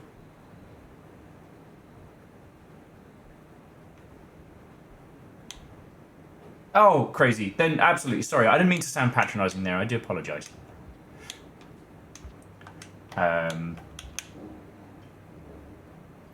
Yeah, I did hit him with a rock. Like, dude just basically got to see his life flash before his little buggy eyes.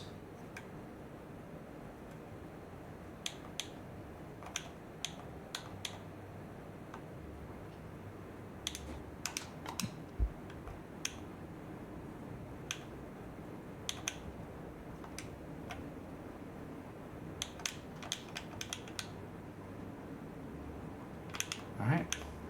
Fuck it, we slide.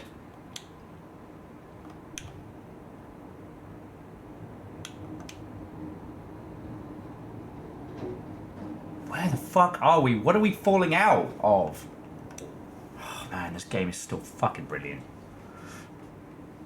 Oh, sorry about that. Lance and Angelos, thank you for pinging my blue sky. Okay.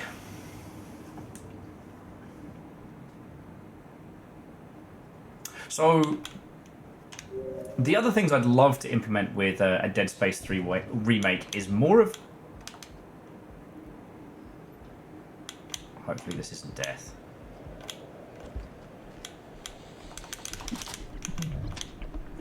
What the fuck are those? I thought they were in the background!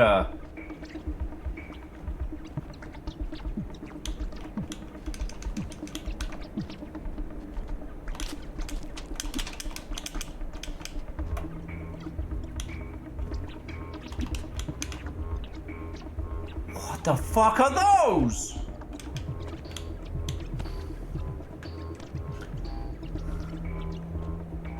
They do, and it's gross. Oh, that's a lot of greens. Grossing me the fuck out. They don't look like vegetarians, that's for fucking sure. I don't know how they're gonna fucking kill me!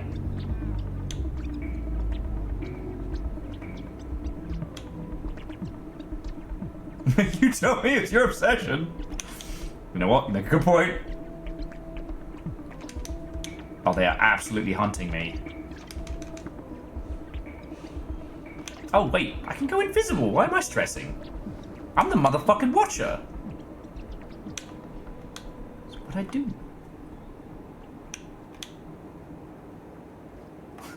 See, why am I freaking the fuck out? I'm basically stealth cat.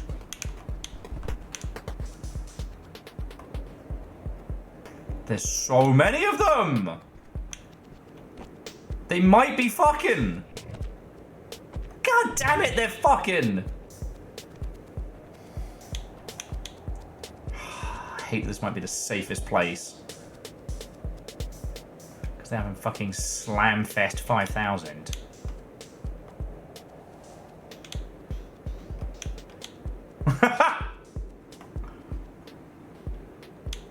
I'm sorry, Catastros, I didn't brush up on my kaiju tick-size husbandry.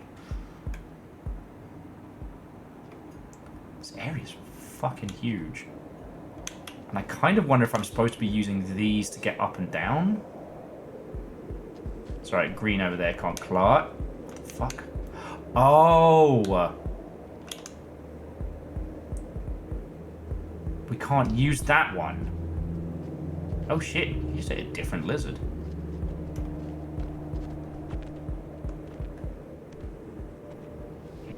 because as soon as we let go, we get sent into the great beyond.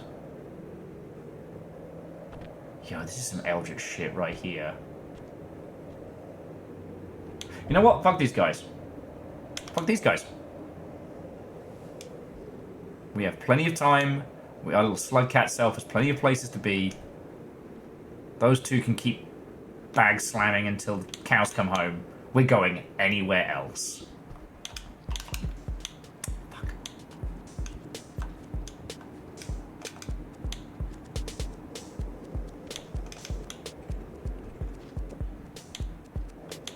Alright, they can fight it out. We already have a full stomach, so we're doing good. And the greens will absolutely eat those blues. They don't give a shit.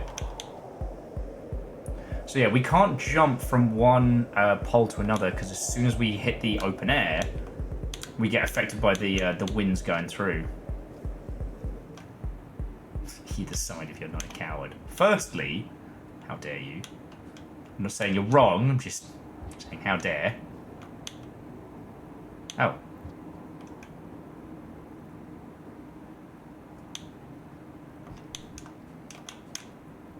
Oh shit, I might be trapped.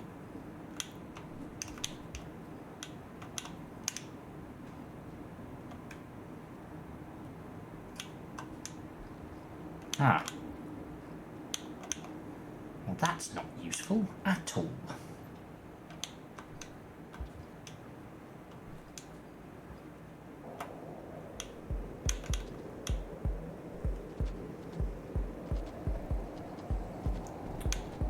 Oh no, the lizards are fighting again.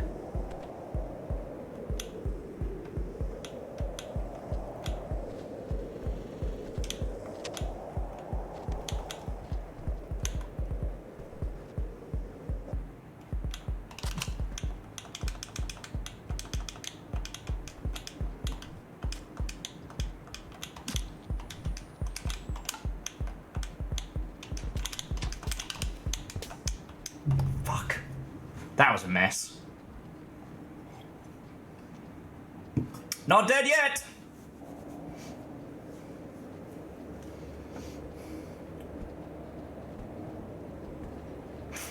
He bashes me to death against the floor.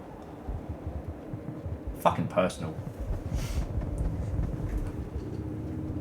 Biologists were the real perverts all along. What do you mean exclamation silly?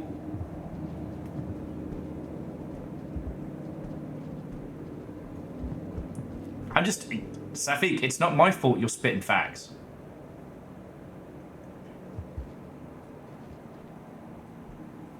Also, we will need to get the hubris counter back up.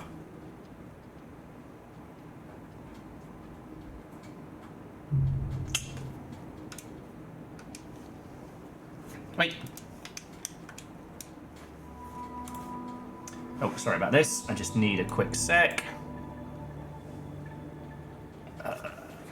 Because the hubris counter hasn't been activated. There we go.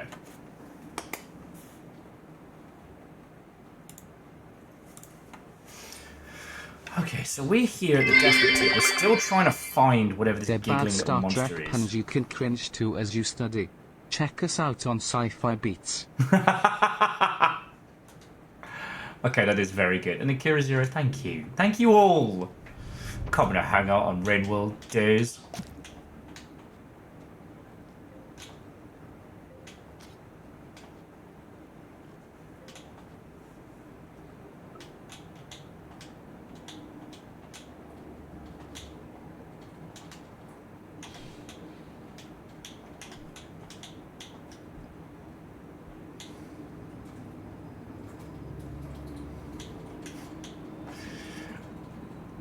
You know what it is? It's because last time we did this, I had that insane run where I managed to do all of the things.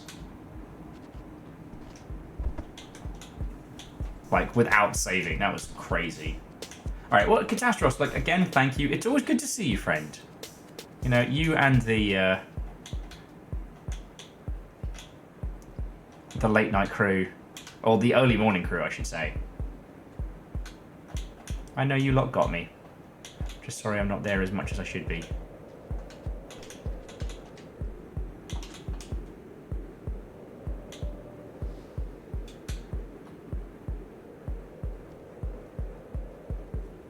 On the how hubrisy am I gonna get, I make no promises, Catastros.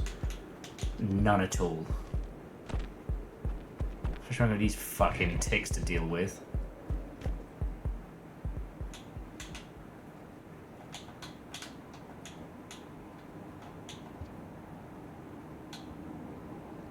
Wait, stop being invisible, you turd.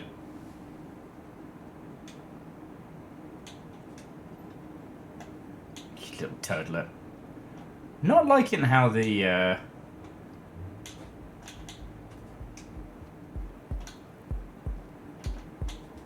how we're leaving, like, tears in the fabric of space-time.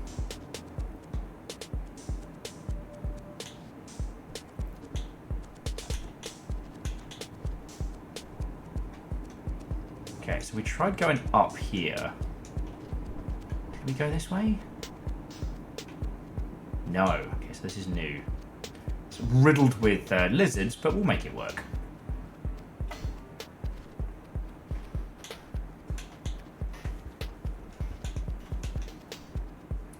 And shout out to Big Green eating other lizards.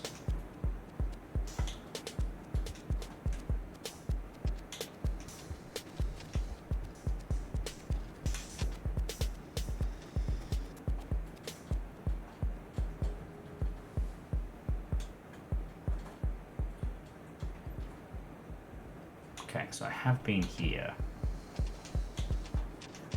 And Orzina, good afternoon to you, friend.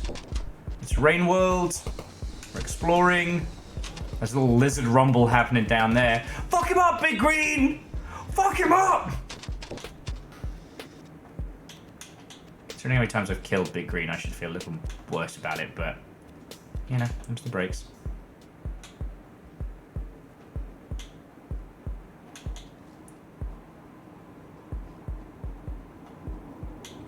Oh, that sounds lovely. It's annoyingly warm here. I'm dealing with these fucking Scooby-Doo tunnels.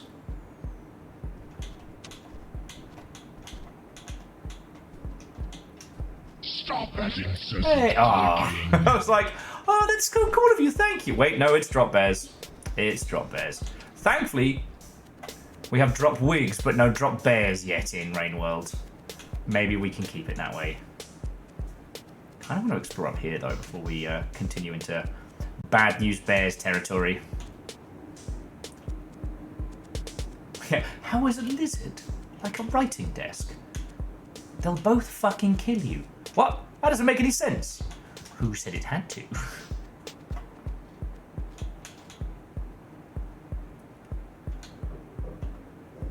Any question's a riddle, if you're fucking stupid. Sorry. But feel free to use that line next time somebody's giving you shit about things that do not matter.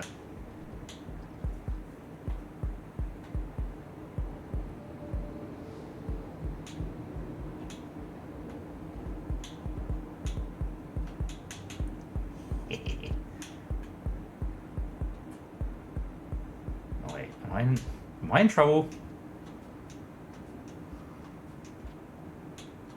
I feel like I'm in trouble.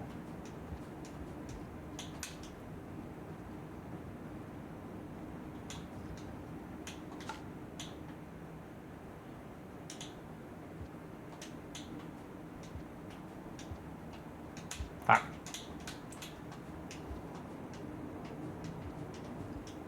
We're just exploring now. This is fine.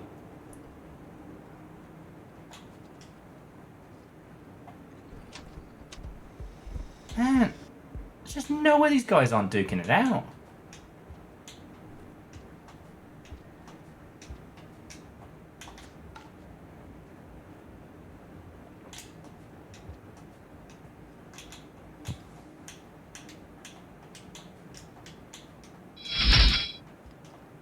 And to IVKB, Watto and welcome. Sorry, my little guy's sleepy. I should have told him to stop snoozing. Sorry, stop being invisible. But you can lead a slug cat to water, but you can't make him not get fucking eaten by his own hubris. That's an old Rain World saying. Not a lot of people know that. So, kind of actually a little bit of ancient wisdom. I probably shouldn't be sharing as much ancient wisdom as I do, but You know me? Just fountain of knowledge. And I'm sorry to kind of obsess over that previous one with like the rebuild Dead Space 3. It's one of those projects that was not good, but God, it could have been something special. And it's fascinating because there's parts of it that have the snippets of brilliance. You know what I mean? Oh, he's got himself fucking stuck, idiot.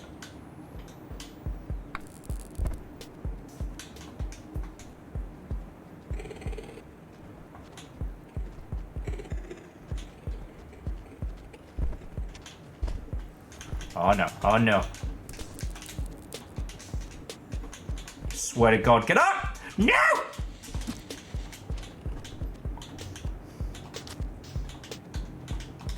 Okay, I lost the spear. Basically, Watcher got super tired right as the green came on through. It's fine, it's fine. Everything's fine. Oh look, loads of spears. That's not worry. Oh, it's not the least Schlorpian region we've been to, but it's definitely up there, you know. I'm gonna go ahead and say like the arid desert's probably one of the least Schlorpy, or the one from last week with that insane ziggurat.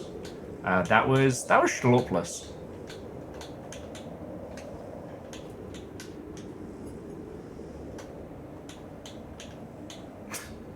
I'm a little. Are we going to be slorping? Are we going to be slorping for a while now? Have I unleashed something that is going to haunt me for weeks to come?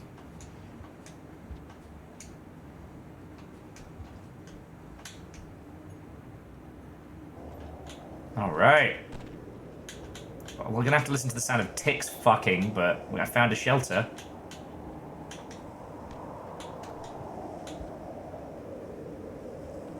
Yeah, haunt me like my flam for flamf.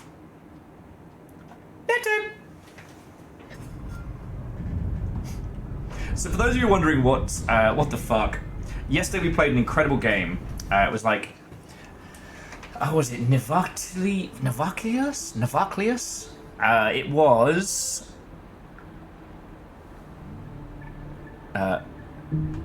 Navacula Metius, and it was very, very good. But when we initially started it, we couldn't speak any of the in-game language, so we had to try and work out how to decipher things. So we basically adopted Schlorp, different Schlorps, Schlorpen Bar, Schlorp Core, and I just continued to talk absolute shit. I guess as a coping mechanism. Nope.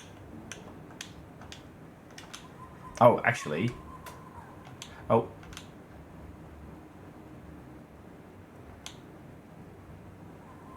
Yeah, I'm starting to hear the Watcher, so we're good. Yeah, Ozine, that did take a while.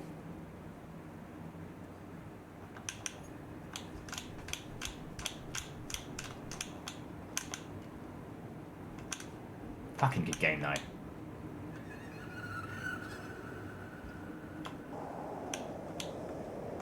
Alright. One more echo is down. Sup, little weird one. Oh, ha, ha, ha! It's my shadow! I've been watching you. It is nice to have a companion after all this time. For so long I have drifted, lost, dispersed in the multitudes of the waves and the ripples. But following your thread brings me closer, perhaps to how I was.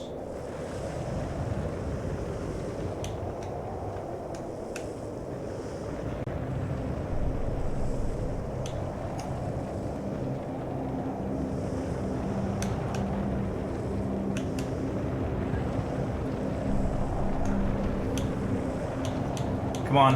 Fucking wee. Fucking wee! And Quasi Watto and welcome. And here we go. Oh shit, have we hit? Is this it? Is this peak that we can go? Ah, Mental Monk, you know. I don't judge my friends. You know, some of my friends drink, some of them don't. Some of them are into, like, you know, Warhammer or Magic the Gathering, and that's cool. Some of them leave fractured black holes in the wake of their very existence. And you know what? I love them just the same. Alright, so at the turbine pump, I don't think we've been here before. A lot of water. Not a fan. Oh shit, no, we have been here. We've been a different part of this.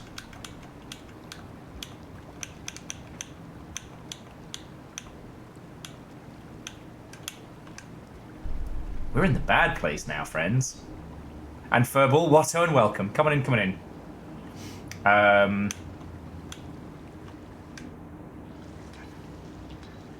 Fucking pop snails. Ooh.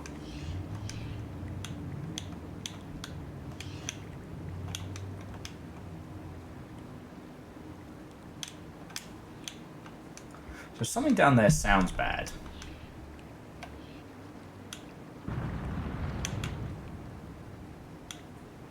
What was noise?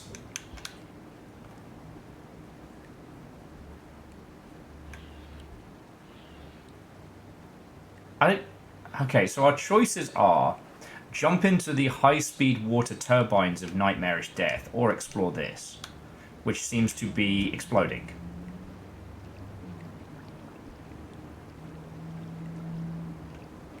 Cool.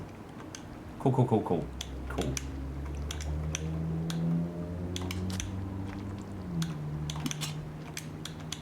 Man, nothing on these guys.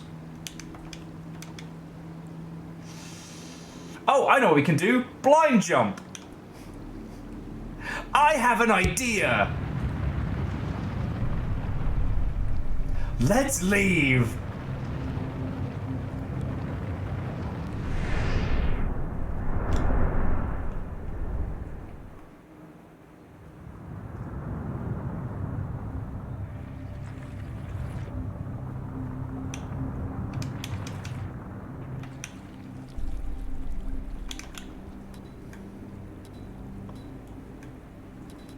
Ah, poo.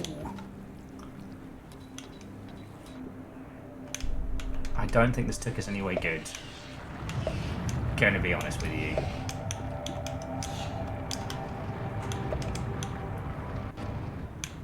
Oh, I'll take the... Huh, this doesn't look familiar.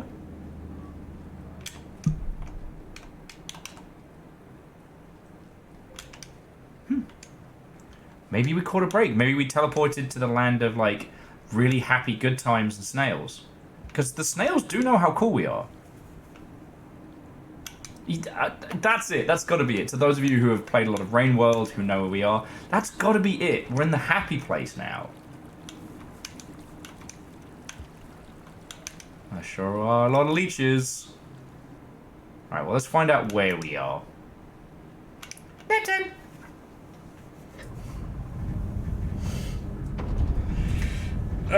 Exactly, Sagara. Those who stare into the abyss should know the abyss stares back into you and reminds you to hail hydrate, especially on this warmest of days. I am gonna turn the fucking... It's super warm in here. I'm turning on the AC. I'm allowed. Because I don't want cooked nuggies. Nobody wants cooked nuggies. There we go. What? You promise? What?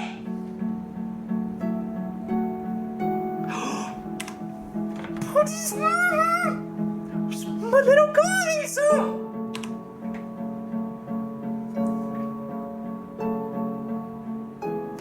Look at his little face.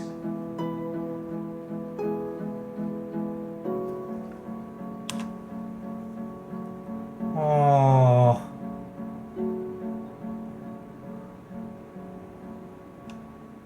He's dreaming of all the other slug cats going past him to the point of ascension. Yeah, Safik. And I mashed the screenshot button like there was no tomorrow. I think I'm starting to understand that the Watcher... Okay, not to spoil things for the Saint, but the Saint did what the Saint did, what felt by choice, right? And iced, Watto, and welcome. It feels like... Oh, fuck, going down there. It feels like... Oh, I wonder if these will... Oh, Torrid Railways.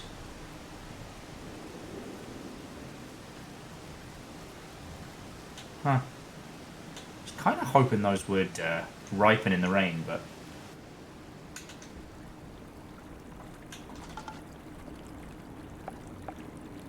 Yeah, I ain't fucking with those guys. Much like the Watcher... Sorry, much like the Echo that we've been following, it's like either on purpose or by accident, we've become separate, right? We're no longer part of the Great Cycle. You know, even the part that lets us leave the Great Cycle, you know?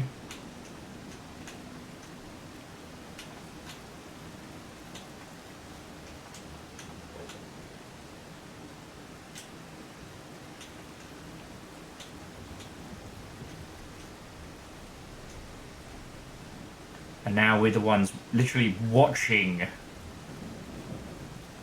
our brethren ascend while we're stuck here.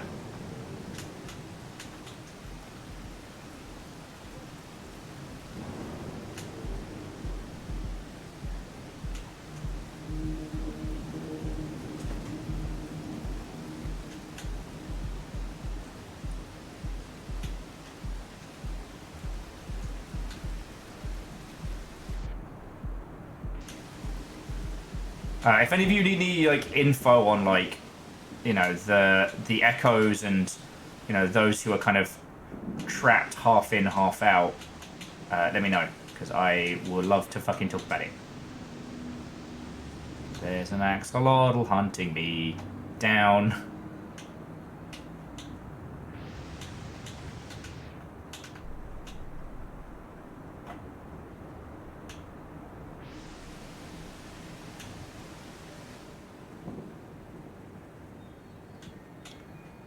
Yo! What the fuck?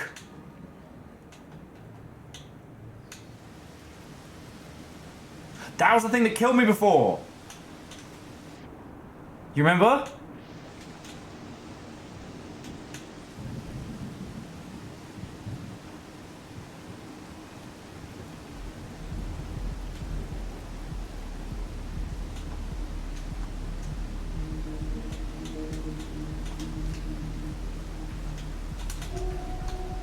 Yeah, eat brick.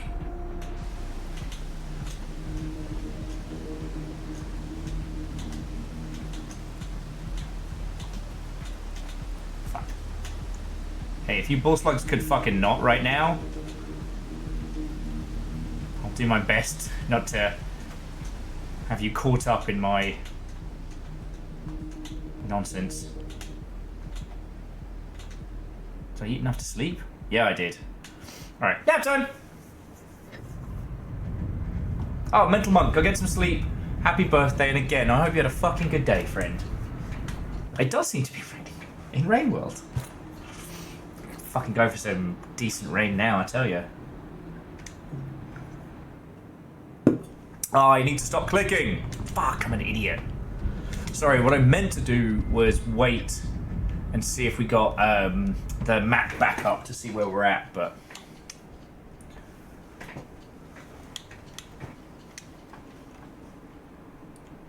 Oh, well, it doesn't matter. We found the fucking dining car. Let's go.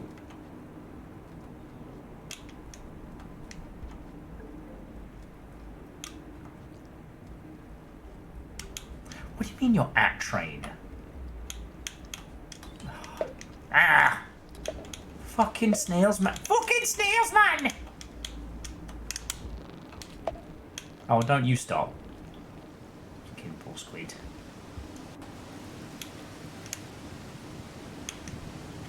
Maybe it's I can't use my invisibility when I'm in, like, moments of peril or something, you know, just to stop us from, like, using the invisibility to get through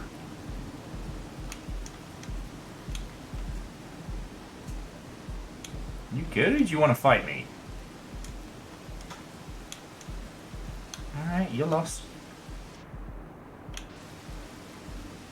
I'm just a little slug cat. Whoa! Doing little slug cat things.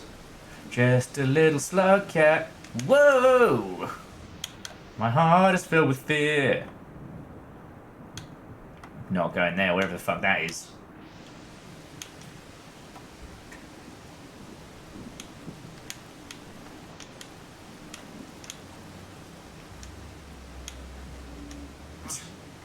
Yeah. Sometimes you crank that schlorp, and sometimes that schlorp cranks you. I do actually have to go the way that I said I wasn't going to go, so watch me attempt bravery. Oh, I'm viral. Did I say hi? I hope I did, friend. It's been a weird day. I don't know if the vibes are weird for everybody today, but it's definitely feeling that.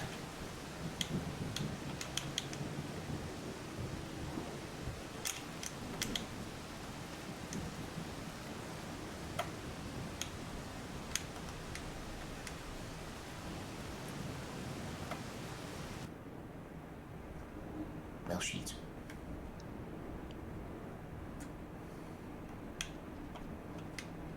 Alright. I know you want me. Come and get me. Come on. Come on. Come on, you fuck! Fight me, you bastard! Lizard's not coming down the pipe. Excuse me? Oh, that's worse.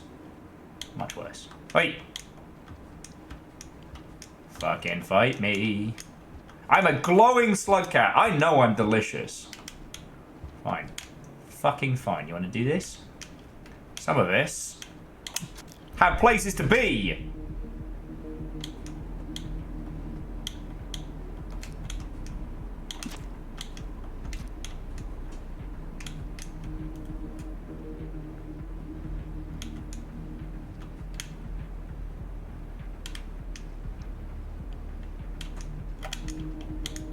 Oh, I'm absolutely saving it here, just so you know. But I am going to go get all of the orange goodies, because we've got plenty of time. That guy's not getting any deader. Fucking nerd. Sorry. So Quality just finished 2 work projects and stepped back and realised he spent 7 hours dealing with other people's shit. I love that.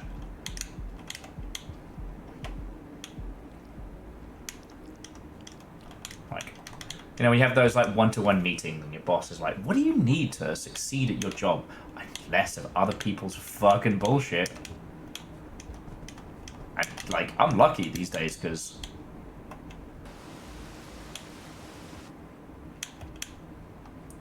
worst thing I have is when real life stuff gets in the way of long shipping stuff. That's it. Sure. The grand scheme of things is not terrible. Okay, things getting in the way is terrible, but you know what I mean.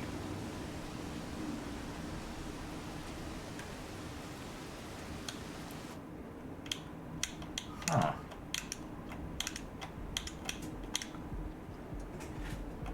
Alright. Bedtime!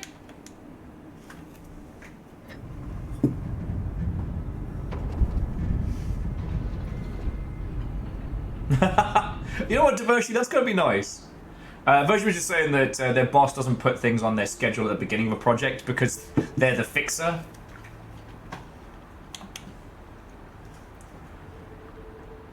Yeah, I'm always a little too honest. Oh, okay. So Torrential doesn't, but Turbulent Pump did. Fuck, we gotta go back to Turbulent Pump. So we need to do Turbulent Pump, Shattered Terrace, Torrid Desert, Cold Storage, Desolate Tact, Unfortunate Evolution, Rustic Works. Okay, so we know that an area can be infected as well as have an echo that we need to see. We're currently at max on Blink, blink. We're currently at max on karma. It doesn't look like we can get our new style of karma any further. And there does appear to be a... Where's breakfast? There does appear to be a teleportation port, like, next door. I think we can just hit that. Because torrential railways are kind of cool, but... Oh, there we go. Now, do I need to do shit, or are you going to do funky shit for me? Alright, fine.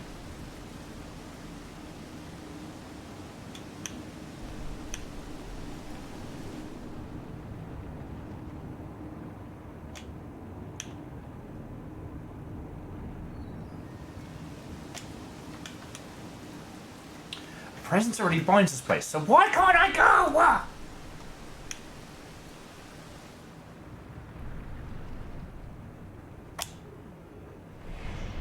There we go. Man, fucking people get so grumpy when you try and break down the fabric of reality. Like, what the shit?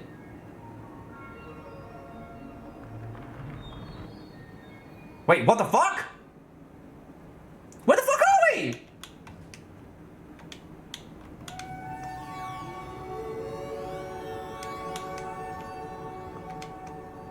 What the fuck?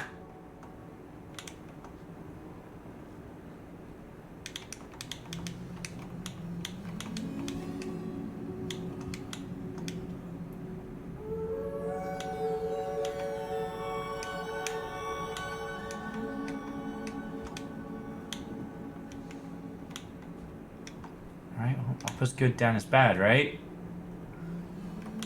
God damn, every fucking time, Virals. Oh, sorry, left the void door unlocked. Yeah, you did.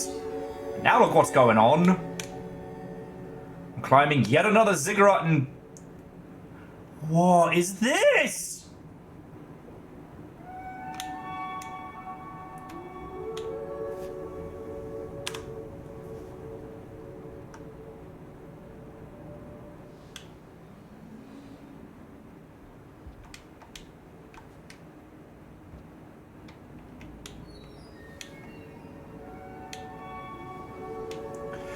I get the feeling that when I turn invisible and it gets dark like that, something's trying to eat me from the void.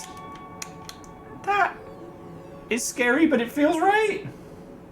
It's fine, don't worry about it. Oh, Safiq, you know, I was worried, and now I'm no longer worried. Well, Quasi, I'm sorry you're having to deal with that dance. Like, unfortunately, I know it well.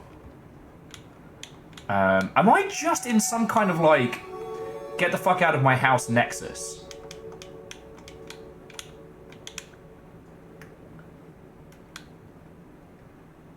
Don't worry anymore. I'm terrified. I'm gonna eat so many karma flowers. Other slug cats are being, other campaigns being like, man, I haven't seen a karma flower in so long. Do you know what happened to them? I'll just be there like,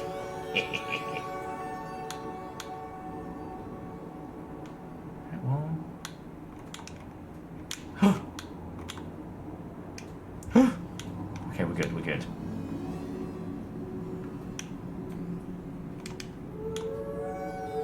But yeah, so Quasi, I was talking about it, I guess, to myself earlier, but I'm working on this thing at the moment. I'm working on basically like a no-cost outreach program thing.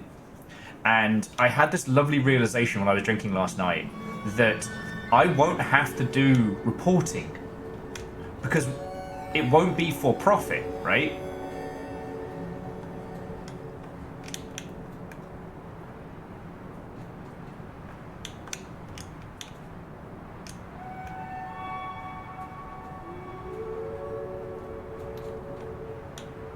So it means, like, I won't have any bosses I have to, like, justify my work to, and I won't have to, like, say, like, oh, you gave us $20,000, we got you a squillion impressions on Beamblebow or Fart Locker or something. Look, there are many PR agencies out there who are great at what they do, but good or evil, PR as a profession isn't... What the fuck? Oh, fuck me. Oh, shit! Are we in a looping hellscape? Fuck. Yeah, it's Sapphic Fart Locker. It's the #1 fart-themed social media app. It's gonna be the future, I'm telling you. But good or ill, every PR company is predominantly about reporting, right? If you work in PR and someone's like, "Hey, can you show off my game?" You'd be like, "Yeah, sure." But fuck, what they're asking isn't for you to just do it on a whim. They're gonna want to know that the money they gave you went where it should. Unfortunately, you're the arbiter of your statistics. It's why when I talk a lot about working with publishers and things like that, when they promise you PR support, like, get clarification. Anyway, may you have enough success where you have to worry about this, but, you know. Oh, fuck. I need to biff that one. This is so weird. I'm just talking about industry stuff, so I'm not comprehending how fucking weird this all is.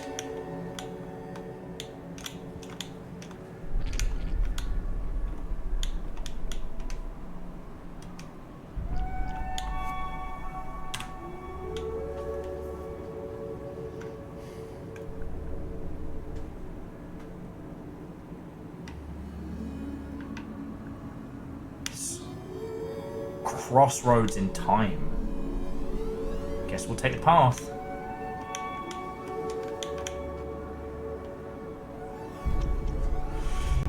Yeah, no, Virals, your golden palm trees have actually been doing really well. Fart Locker, the app for all your gas bagging needs. Exactly.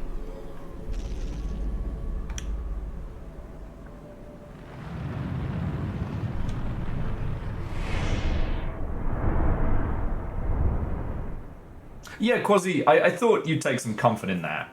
Honestly, being a community manager is, like, the job is managing communities, but the work is... What the fuck?! Motherfucker. Yoked me off into the great beyond. What the shit?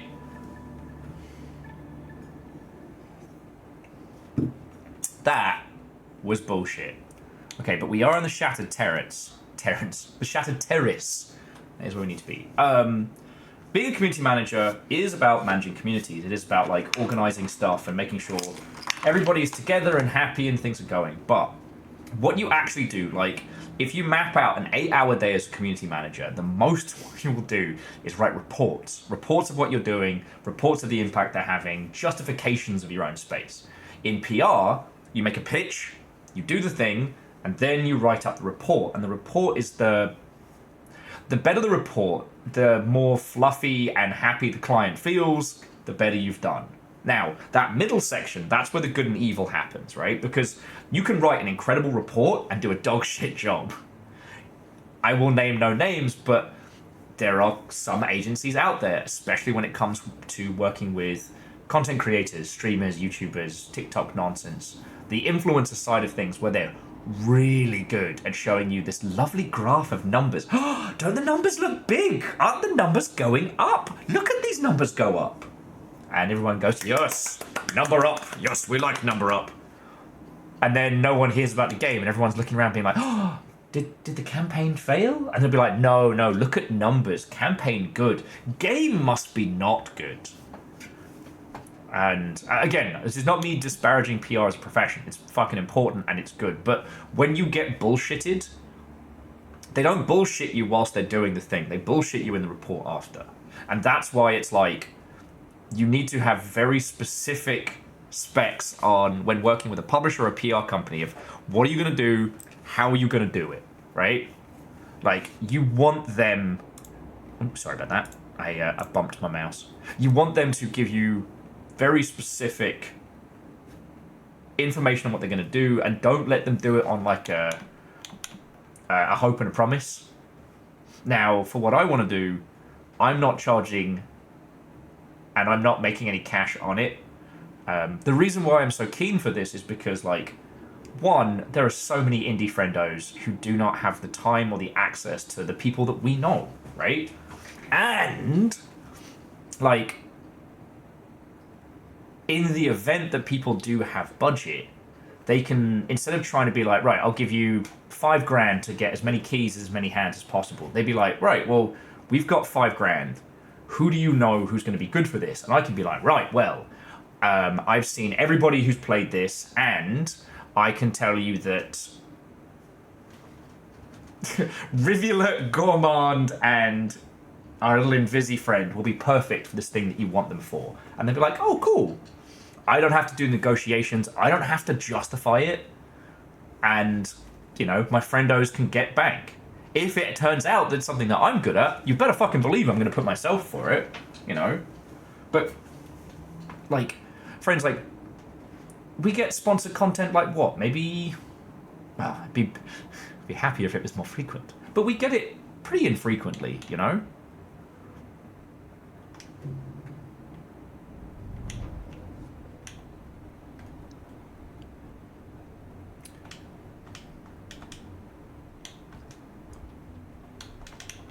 You know, the more people are spending money directly on, you know, streamers and content creators and folks, the less they're spending on the faffermancy of some of these agencies that aren't worth the cash. Again, I'm not trying to be a dick about it. It's just...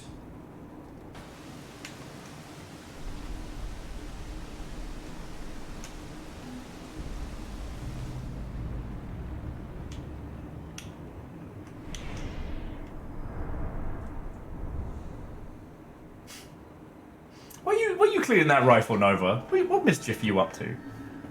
Okay, so we're back here. And we need to go over here. Okay.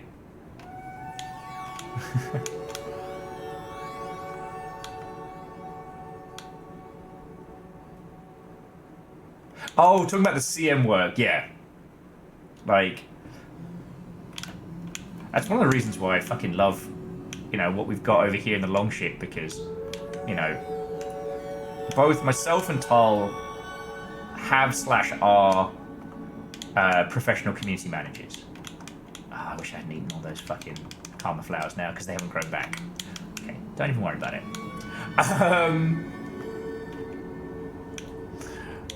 But, like, a lot of the time, friends, you spend so much of your life as a community manager trying to convince people that don't understand, you know, our culture and our space, why our culture and our space is important.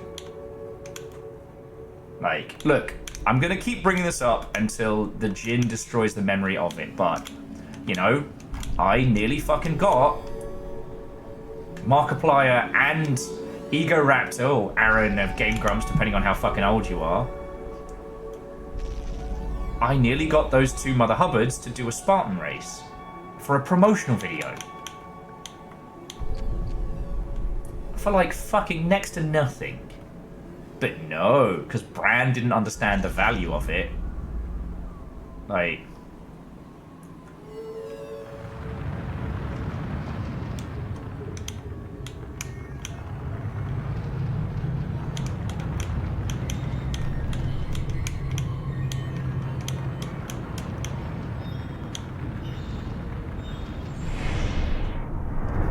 Yes, Safi, like the IRL Spartan race.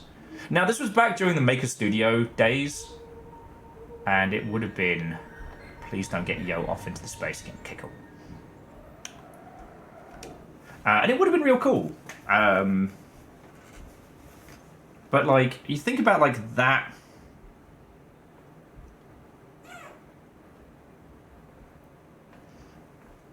Excuse you, babies. You okay? Do you hear that indignant squeak?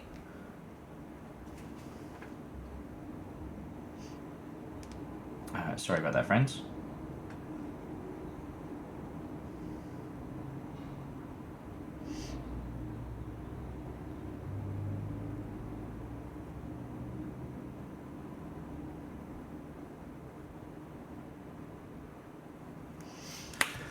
Okay, sorry about that.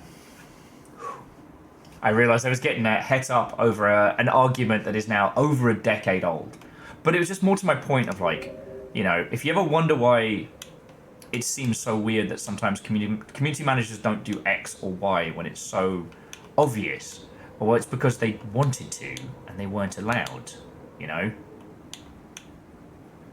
One of the reasons why I was so lucky I got to work with Craig back in the day is that, you know, Craig learned what I wish I'd learned. Sorry. That jump made me gasp a little. Craig taught me the importance of like corporate reporting when you're working in a corporate environment, and that's really fucking cool. Yeah, you better fucking run. Oh, he just went into the fucking shelter, didn't he? Alright, just go find a spear. Not sleeping with a spider again. It's weird the first time. I don't want to do it again.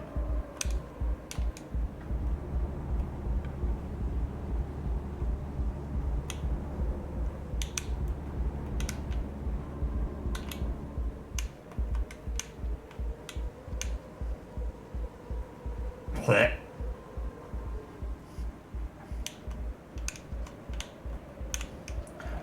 Safik, I'm not saying there can't be the concept of a cuddly spider, alright?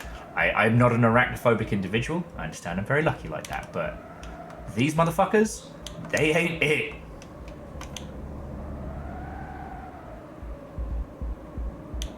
Running, because I know I'm going to fucking kill him.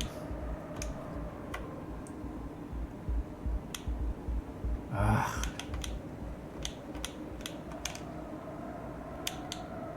Kingdom for a fucking spear.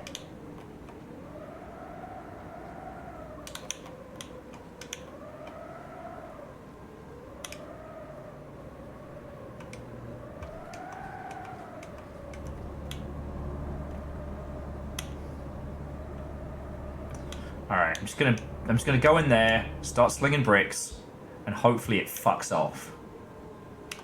Otherwise, this is gonna be very uncomfortable. Like the back of a Volkswagen. There's a reference. I need you to get out of my house.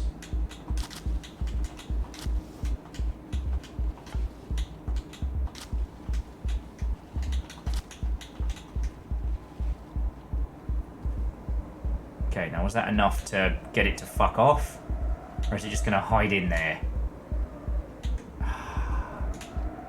I'm sure you can see it, friends. There's a spear in that middle section, right? But I have no way to get up to it. There's so many fucking bricks in there. I would go over this way, but that's a jump. And there's a spider like above the entrance and all. Ugh.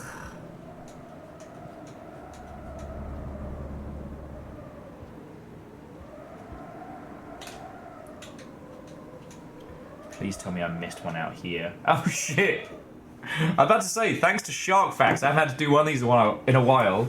Navalis, heckin' thank you. Also, get fucked. Oh goody! Dabs! It's been so long since I've had to do one of these. I love that for us. Here's me trying to talk about like corporate reporting and PR and all that, whilst being chased by spiders.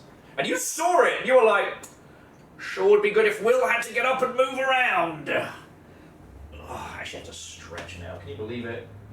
Can you believe it? Thank you lot. Fucking terrors. Hobbiter! Terrors. Lot of you. Lot of you.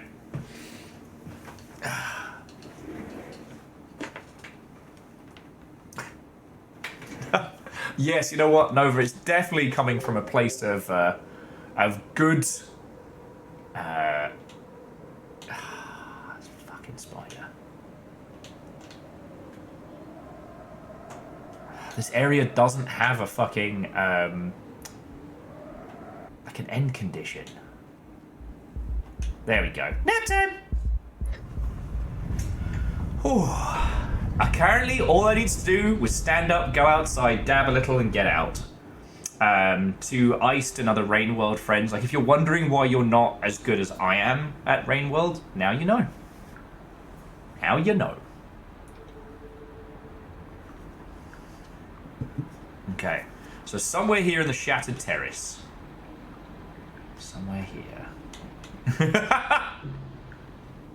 Look, Safik, I can't help it. I'm just better, you know? Maybe even better than the gods. I'm gonna stop talking shit. I'm gonna die the bad way, and it's gonna be my own fault.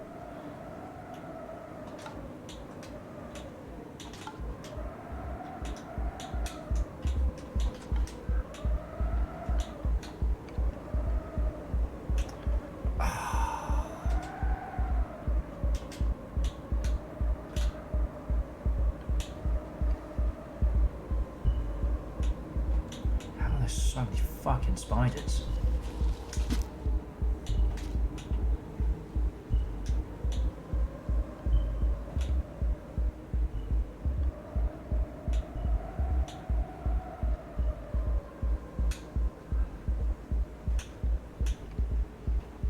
Yeah, you better fucking run.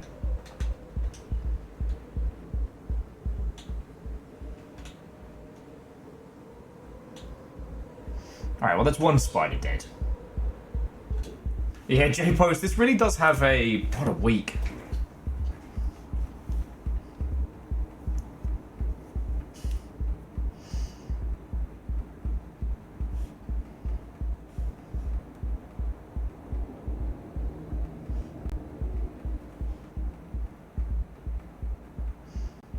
Yeah, what a week.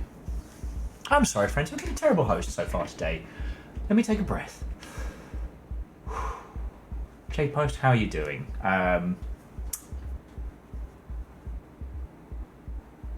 When you all came on in, aside from leaping between different dimensions, I was also talking about like reporting and shit like that. And honestly, it's not something that needs to go into. If you find yourself moving into a big studio, like be it, you know, AAA owned or like publisher owned or things like that, and you aren't predominantly in either like art or programming, you're probably going to end up having to do reports. And it's just something to be cognizant of. Like, in the big environments, it's almost more important to be good at reporting than to be good at your job. And the real geniuses are the people who are both. That's something I learned from Craig, right? That if you do good work, but you don't report it or you buck against the system, you end up getting removed. I don't like it. I'm not saying it's good, but that is how it is in the bigger publisher studio environments. That's why a lot of people really do enjoy going indie, because you don't have to spend half of your time in meetings and justifications and reports. You know, the old fucking TPS reports.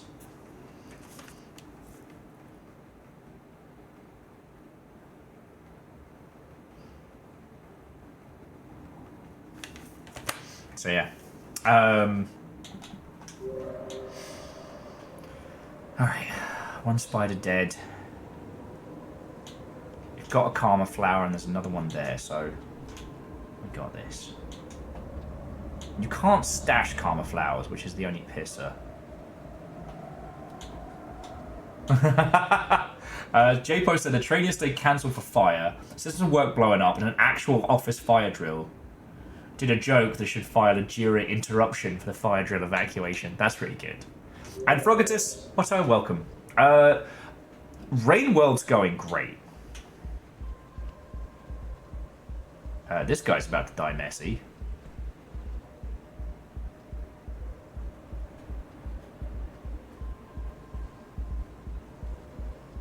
So I think he's going to die messy. Hang on, hang on. What happens if I do this?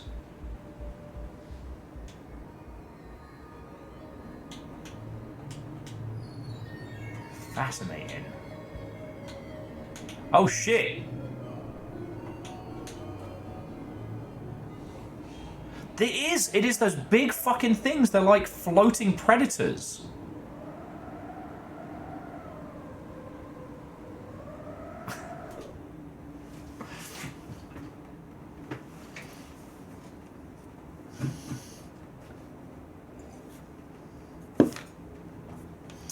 When is Fireworld?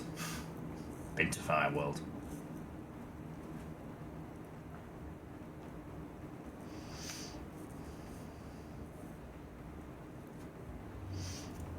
Okay.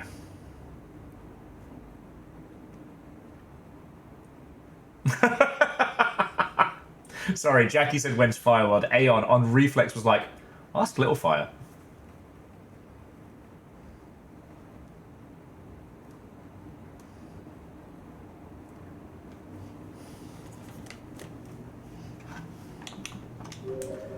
Okay.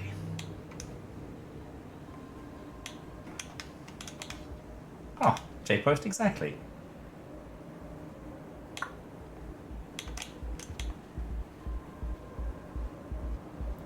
So there is a little ledge there. Go on. Actually. I know you want me. Keeps opening its mouth like it's super hungry. Actually, I wonder, can I?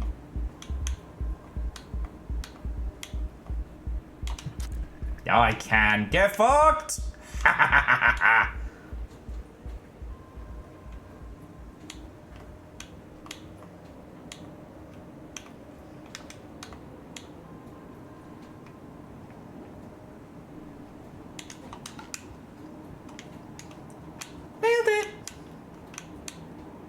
It's so hard being this good at video games. I'm screwed. Oh, I'm boned.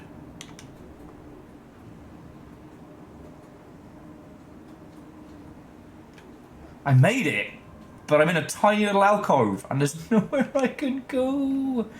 No.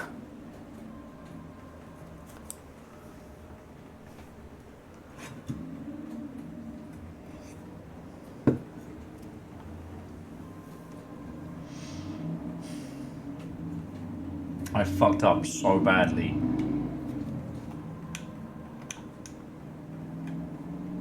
This area doesn't have a timer. Huh. Then how am I supposed to get across here?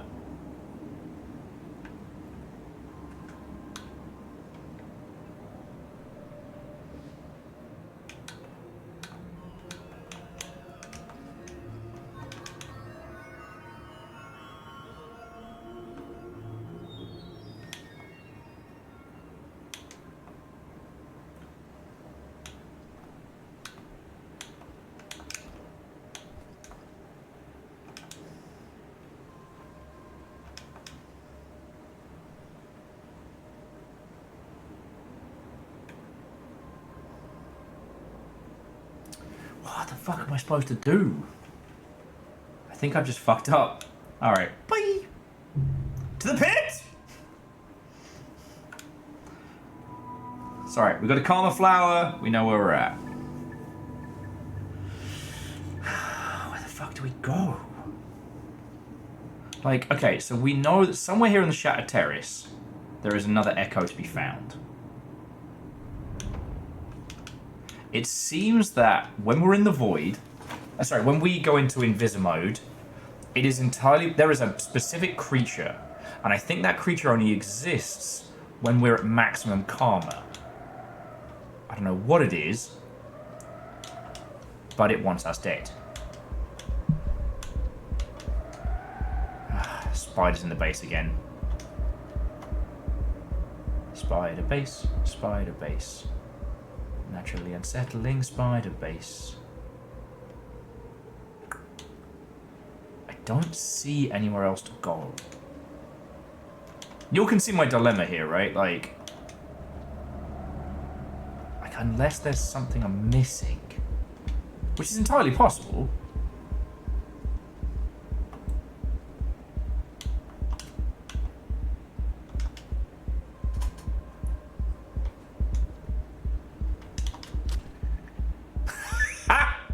Get fucked!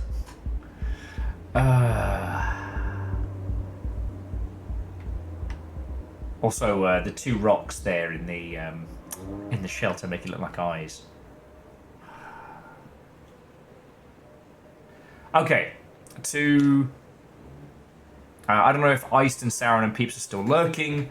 What am I missing here? I feel like there's something in the Watcher's arsenal that I'm just not getting to help cross this. Like, we're in a space out of time. I see the kind of like the multiversal ripples and whatnot. But I'm missing something. Like, I'm pretty sure about the...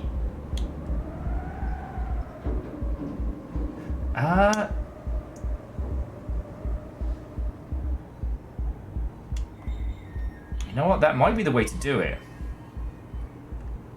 I gotta be careful because some of those creatures will eat me, but yeah.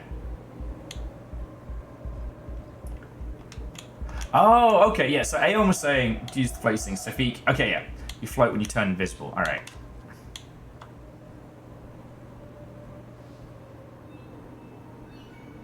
There we go. Just have to... Fuck! Just have to stop being invisible for a bit, because otherwise I get my face bitten off. Okay, thank you.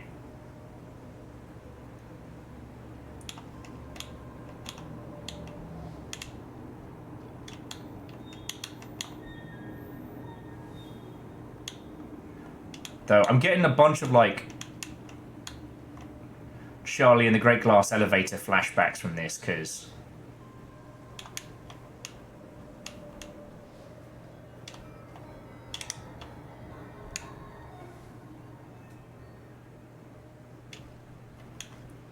It's like the more I'm jumping in and out of space-time, the more that guy is hunting me like a fucking predator. Okay.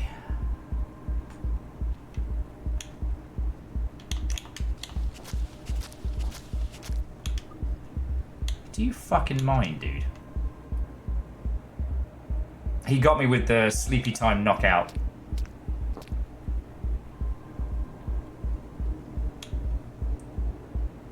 So I'm about to have a really bad time.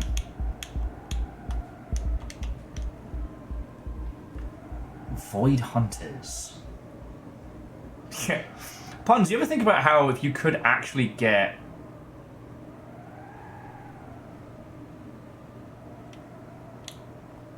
Huh. Doesn't seem to have kicked in yet. If you could actually get tranquilizer guns, like, in the style of video games, that they would be awesome and incredibly powerful.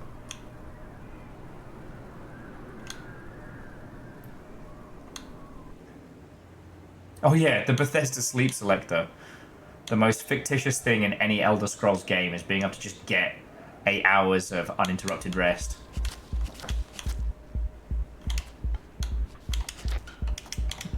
Fuck. That was my... Oh shit, he got me this time.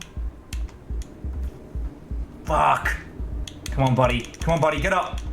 There we go. Got this.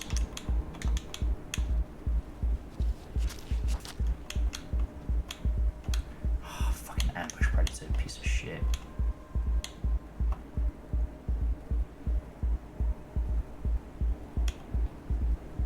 Come on, buddy. You good. You got this. Keep going, little guy. Sorry, if you haven't encountered those spiders, so those little things they shoot are like knockout venom sacs. They hit you, they inject you, and then your little guy gets sleepy and passes the fuck out. Which is, I'm sure you've guessed, very bad.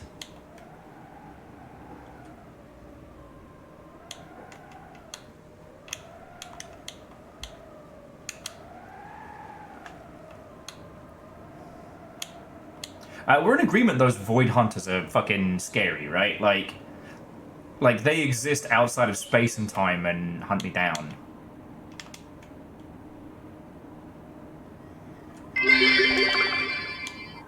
Don't blame the fuzzy web developer, he's just coded that way.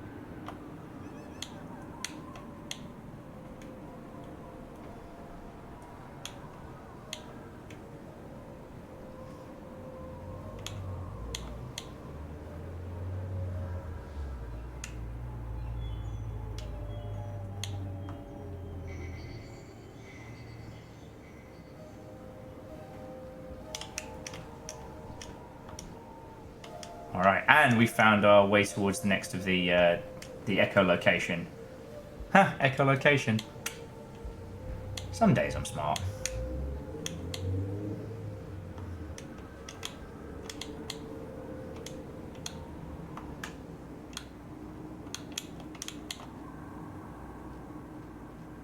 Still going the right way, or did I fuck up?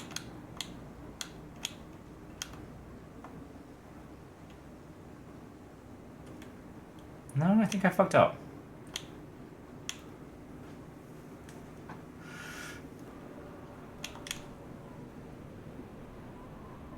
Oh wait, does it want us to go down and around?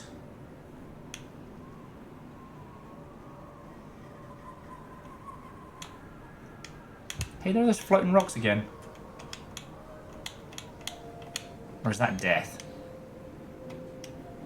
It looks like there's a pipe there, so I can experiment a little.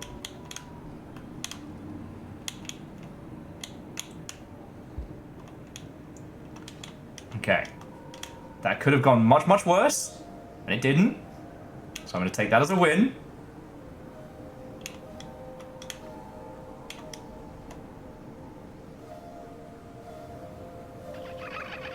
There's our little friend. I think. Where are we?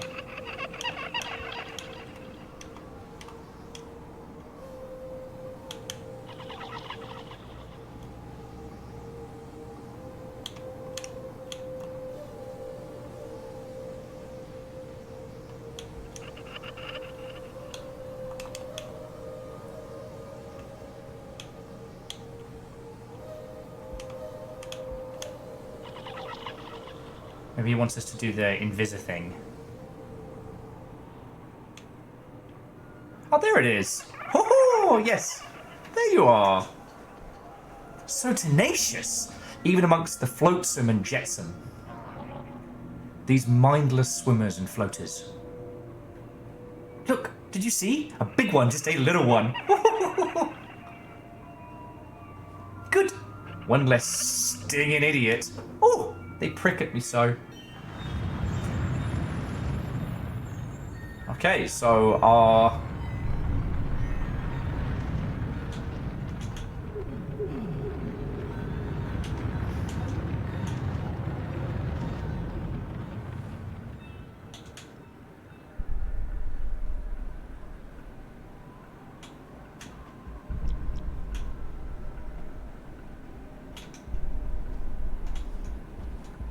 okay, so we met the Echo, but now we're in trouble from Beefo over here.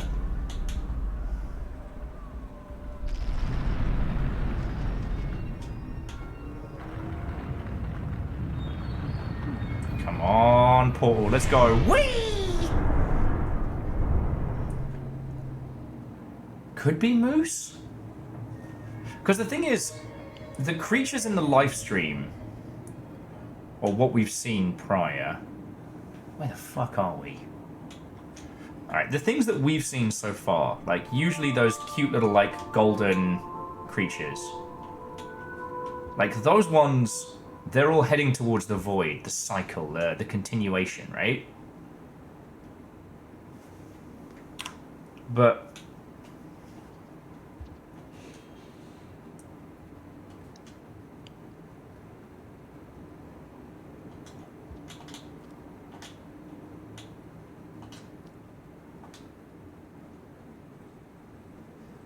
these ones, there's something else. Like, in Main Rain World, when you gain enlightenment, you can start to see them, and they're always drifting. And they're always drifting towards... Oh, sorry, I actually missed one off the hubris counter, and I threw myself to my death. They're always drifting towards the void. Oh, the void lake, which is part of the ascension. These ones aren't. And the big ones are almost like little... they're almost like sea monkeys. They're all like void hunters. The void hunters are almost like sea monkeys.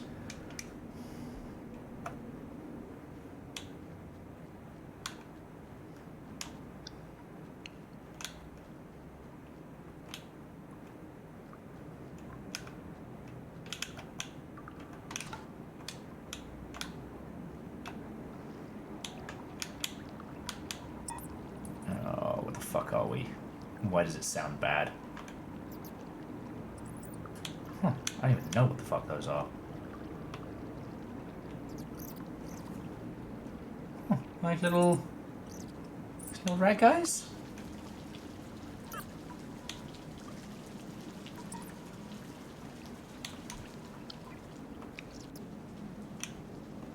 We've got enough food in our belly to snooze, so...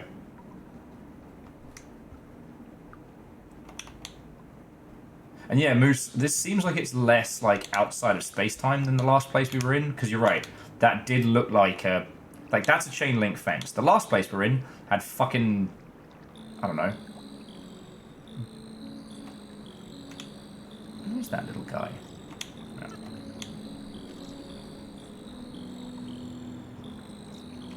What's up, little guys?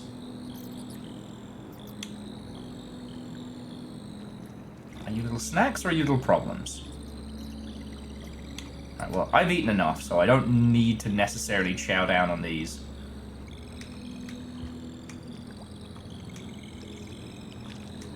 But after the frogs, my betrayal... sorry, after the frogs, my trust is thin. Is that a baby moth? How fucking cute. Where are your parents?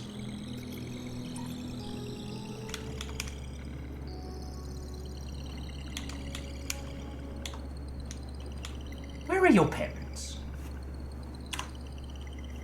But yeah, the structure is... It looks old, but it's still sturdy. Look at that! I bet that doesn't mean anything! Rain World nerds, whenever they see the fucking cross in a circle. Could this be a sign?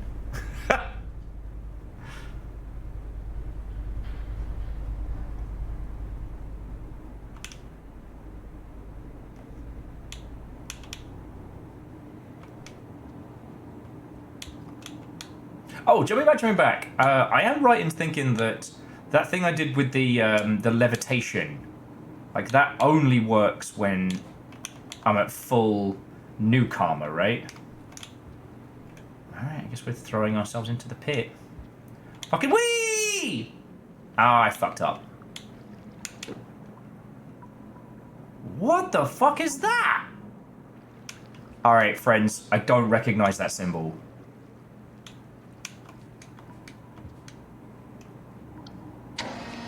Oh! Yeah, I fucking do. It's one of the big shelters.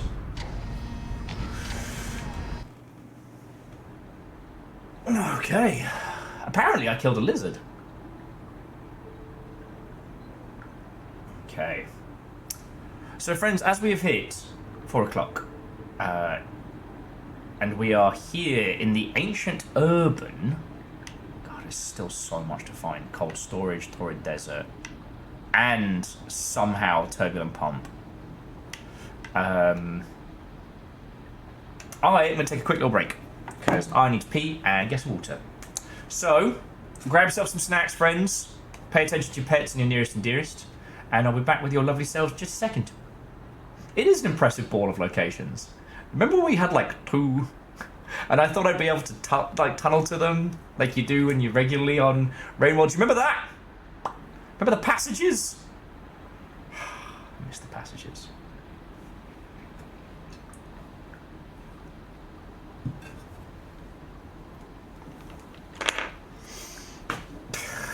I didn't say we were almost done. Alright. Friends, I'll be back in just a second.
I have unleashed the power of snack cheese. Oh, sorry, friends. Today is a lot of a day, and I had to kind of get my head out of my ass. Trying to juggle a lot of things simultaneously, and you would be amazed at the things that can throw you off your game, you know? Oh, it's not even decompressing, like...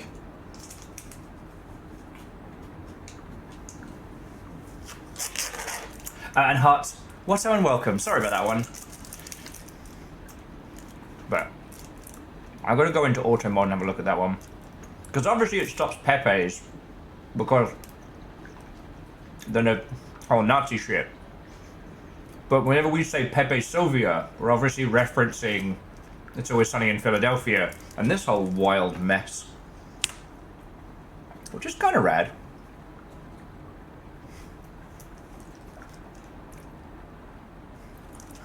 Ah! Nice try, Mother Hubbard. Boof. Nice fucking try. Sorry, friends. Just scammers. Scammers be scamming. Do I look like I do a Marvel Snap stream?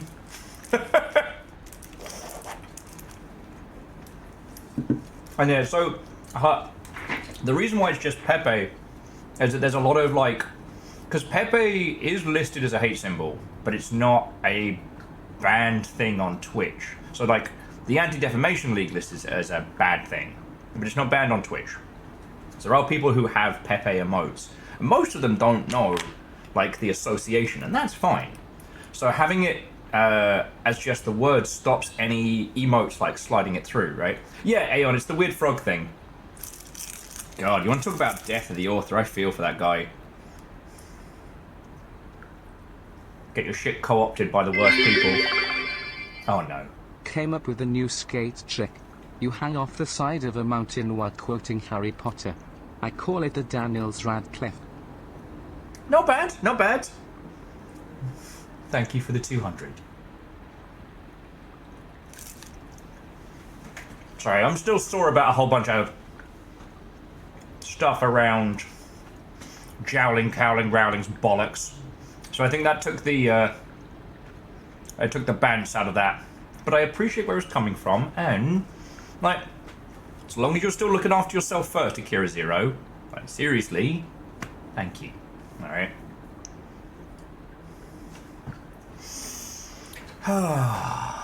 Yeah, put it back in the old.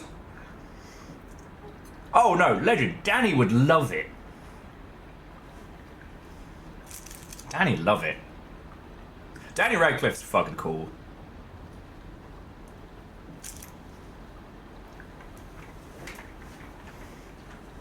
I also weirdly feel like be a great person to have a pint with. You know what I mean? And the Weird Al biopic, yeah, it was a work of art. It's fucking brilliant.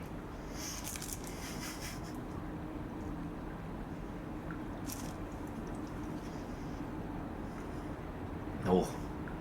Sorry, flashbacks to, my friend showed me one of Weird Al's early films, which is very, very good. But at one point he makes a Twinkie dog. Which is a hot dog in a Twinkie with, I think, string cheese and something else. And it wasn't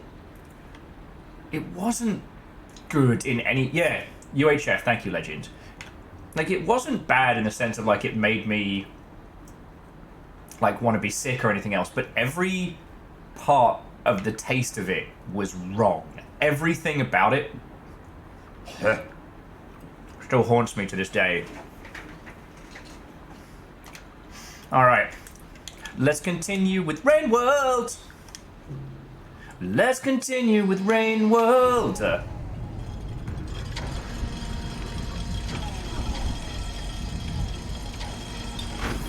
That's where we are. But we're here. And we are very hungry, so let's try and find some food. Steven Universe noises. Ah, Steven Universe-esque.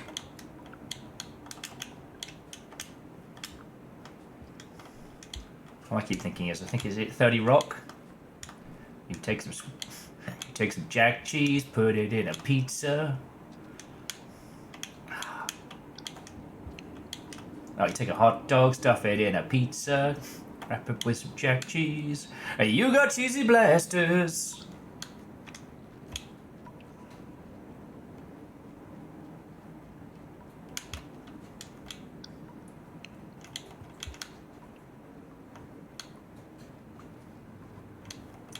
Yeah, I know. Oh, here we go.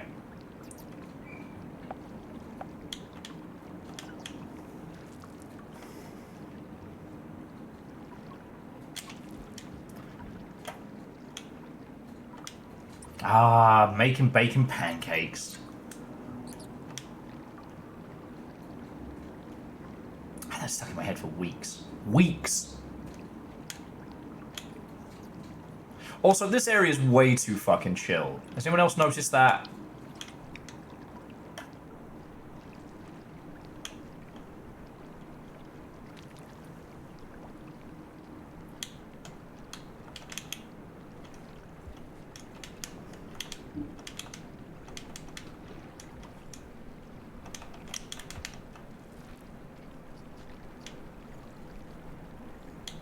Excuse me, that's my moth.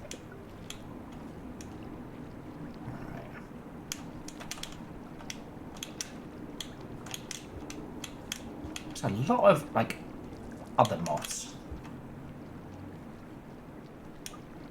Alright, well, that's enough for us to sleep to wherever we're headed. These are real cute, though. Like, check out these moths. We saw the big ones in one of the other areas, and they were cool. It's hard to spot the littler moths in between them, but definitely worth it.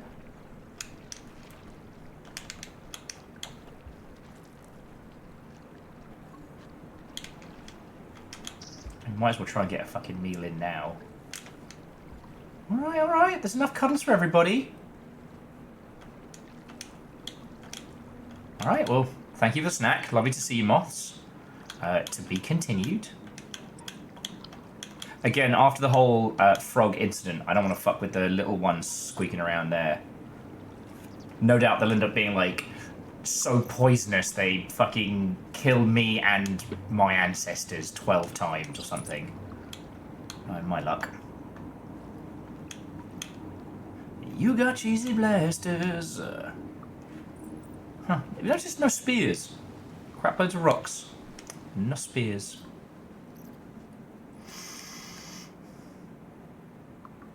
Also, no time. Something's weird about this place.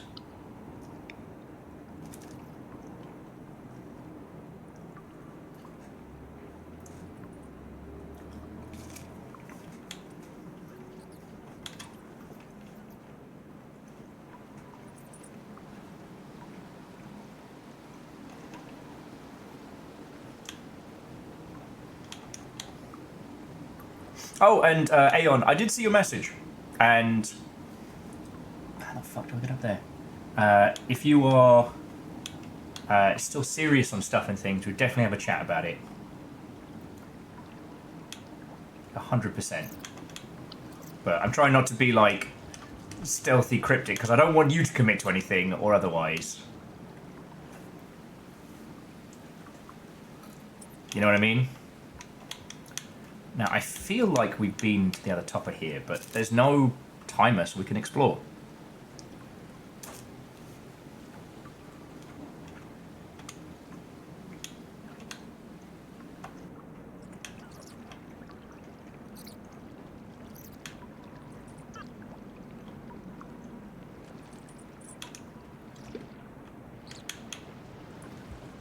Ha, if I was the gourmand, I would have snapped some necks there. Have I eaten a cauliflower? Do I need to? Didn't need to. Okay, can't hurt. Jumami, I don't think so. I think it's the little, how the fuck do I get up there? Oh, we're backtracking through the areas that we saw earlier. Okay.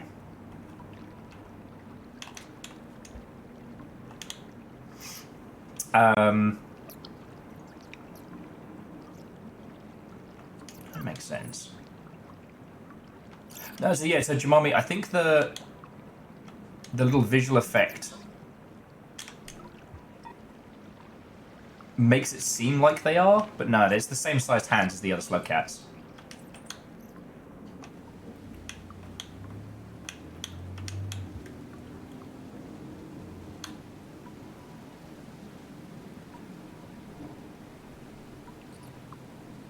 And down we go.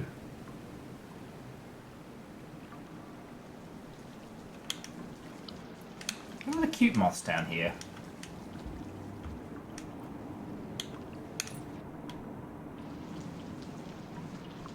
You know what, there are way too many creatures that are just not threatening and being cute.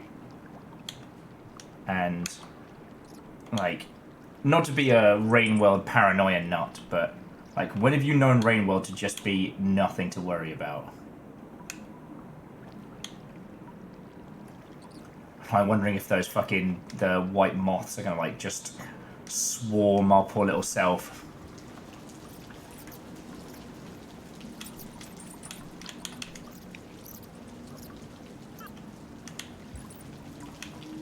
You know what I mean?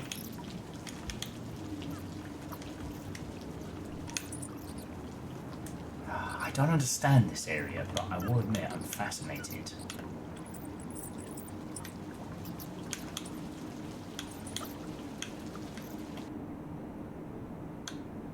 Well, that's a lot of water, and I'm not going there. Fuck that! Welcome to our newest game show! It's called Fuck That! Now, the rules of Fuck That are actually very simple. All you have to do is continue to play Rainworld as you normally would. But anytime you come across something that's upsettingly monstrous, you just go, Fuck That! Alright, if everybody knows the rules of the game, then you know how to play.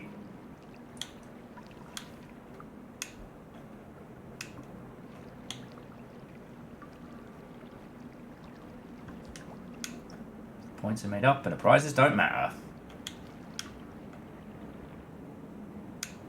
Oh shit. Oh fuck. Oh shit. Oh fuck. Okay. Well, that wasn't good. And I think we've just gone round a great big fucking loop. Blades.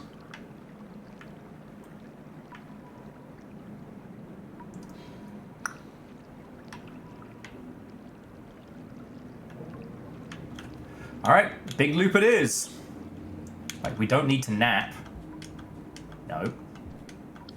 It's not nap time.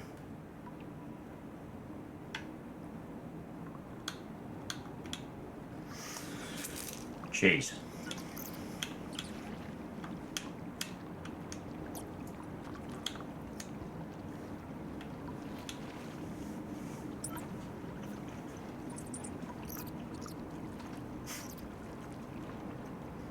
A part of me worries those little things we keep seeing are kind of like the ducks from Repo, in that I'm going to hit one of them with a rock by accident and they're all going to turn into like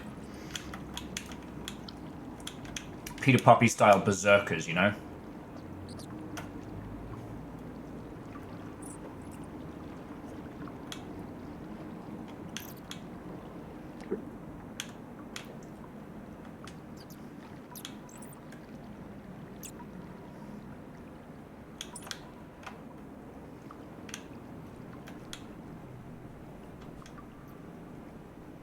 It is weird and kind of cute that we have like the baby small moths down this way, but... Okay.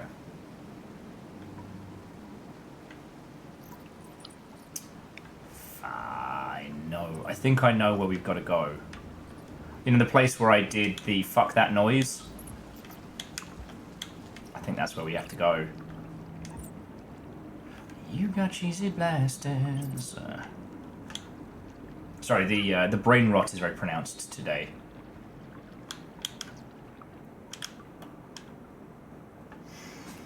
Ah.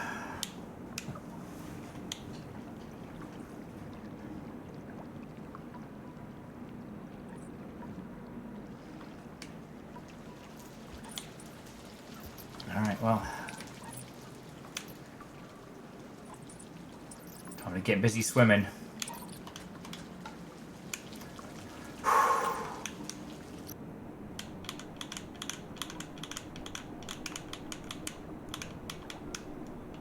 kidding me? Okay, so it's one big loop. So what are we missing?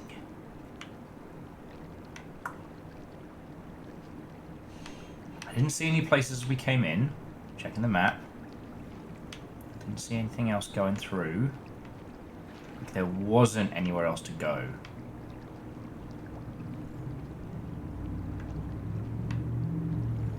Huh.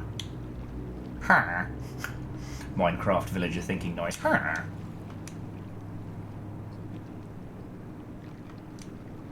So the fuck that noise water area actually put us in the moth feeding ground.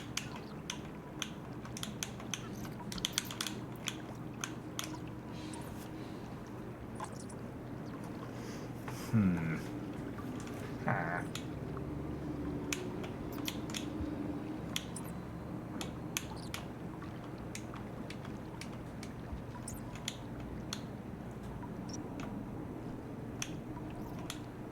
Okay, okay. Now we can do this.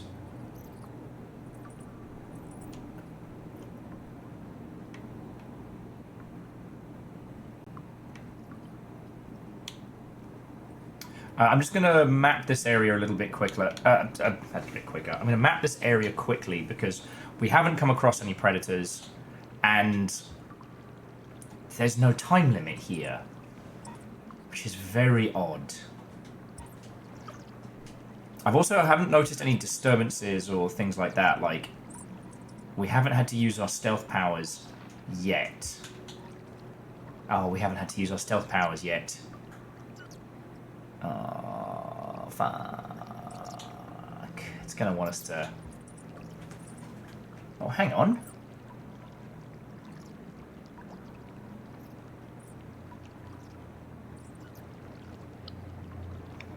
Oh, no, never mind.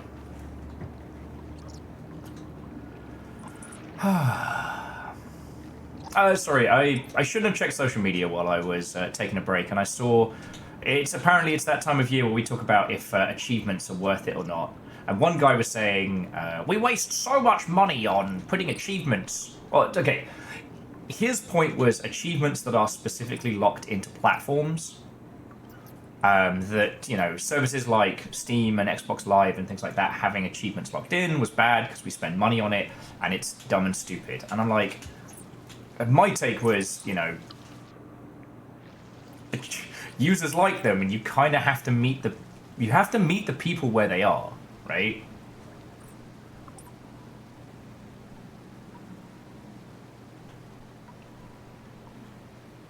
Oh, I haven't been up here. Okay, I found a spot.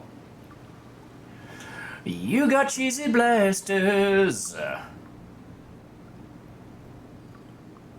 Alright, now we're making some fucking headway.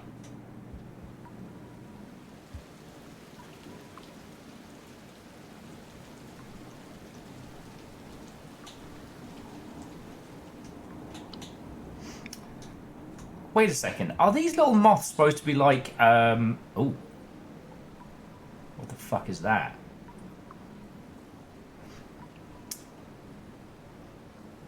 Hang on, so there's a space up top. How do I get there? Oh, with great difficulty.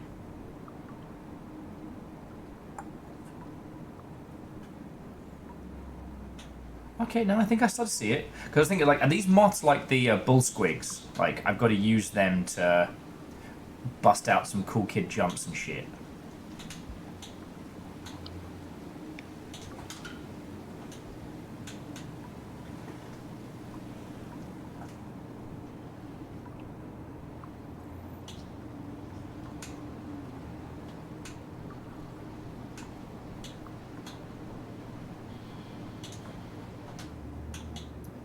Alright, now we're breaking new ground. Lovely. Sorry, just to finish that thought, and like I understand the frustration, especially from a creative standpoint of like you make a game and you feel like you have to put more work like above already creating your title. And one of the examples the guy used was like a sad indie game where it's like, you know, and then your beloved pet passes away and it's like achievement unlocked, dog's gone. Like, okay, I understand that, but if you want to be in the business of games, you also have to understand that there are things that consumers like. Consumers like achievements. Now, how you use them as a creative, that is a question. I agree that like using them to artificially extend playtime is a dick move. I'm looking at you, Ubisoft, again, because you're an easy fat target. But like, collect all 120 feathers. No. Fuck off. However, using them, like with yesterday's game, to flag specific moments and get us to explore, and to get us to understand that we haven't fully explored a game without telling us, like, that's a really good way of doing it. It's also a very good way of checkpointing, and if you don't have the cash for a good save system, like if you don't have the time and the money to implement a good save load when you need that kind of, you can just have achievements as unlockable elements. Collect my 150 feathers. I'm on my knees.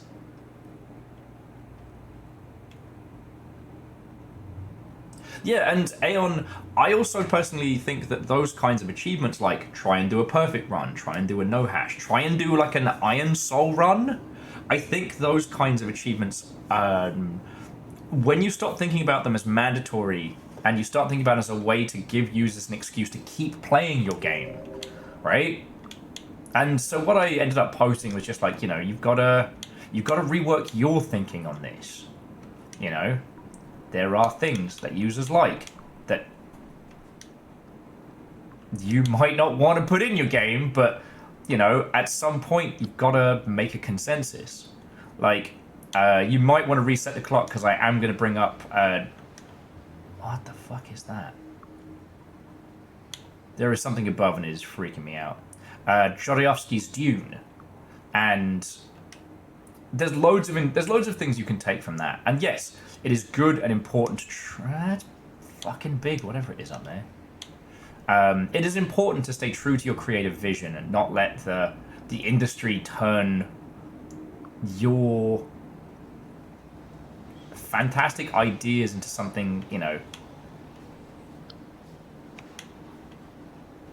easily disposed of. Something weird is up there.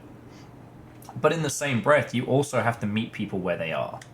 The thing about Jodorowsky's Dune is he wanted it to be like, what was it, like 6 hours long with no breaks. You can't ask people to sit in reverent, abject silence for 6 hours. Also, people have to pee. And then there were so many things with that project that just a few consensus here and there. Not consensus, a few concessions here and there would have been brilliant. When you're making games, you do have to make concessions. I was thinking about this the other day, and it's like, the Ichi zone breaks my heart, because the Ichi zone is incredible, but it's just the wrong kind of fucking bad. No, I shouldn't say bad. The wrong kind of torturous. Rocco's Rat Nest, perfect. Ichi zone, too much. And the too much being the 6 hour limit, right? Like, getting over it with Bennett Foddy is a difficult game. If you then added you have to clear it in 6 hours, otherwise it resets your progress back to 0 and you have to start again. That doesn't feel good. Even though at any point during that, you can fall all the way back to the bottom where you are. The game doesn't say, all right, well, you've got to be rushing. You've got to be rushing. It says, okay, well, we'll do this. And again, like, oh, what the fuck? We're in a storeroom or something. Okay, hold that thought. And Crazy and Aeon and stuff, like, let's hold those thoughts. This might be the most complete environment we've been to. Holy shit, look at those pearls!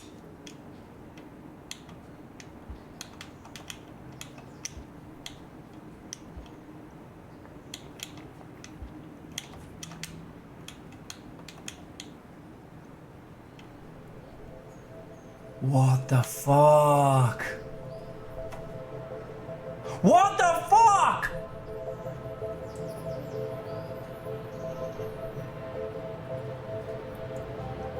Oh, we time traveling!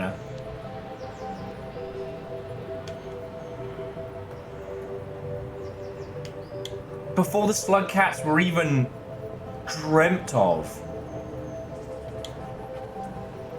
Before the iterators, before everything else. Stop that incessant clicking. I just... Holy fuck!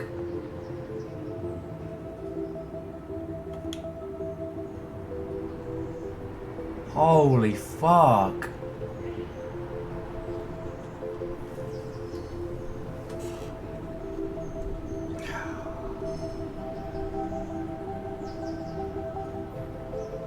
And we don't officially know what the ancients look like because most of the drawings of them are kind of broken, but yeah, the Watcher watches. Those that came before, those that came after. A slug cat out of time. And I was like, by the looks of things as well, this is early.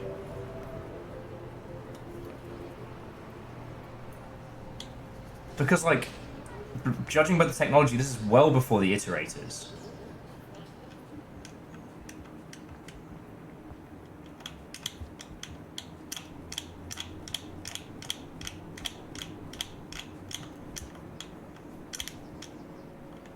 Holy fuck. Yeah, no shit, Sauron, no shit. And that's why there's no time limit. Because they haven't made the iterators. There's no rain.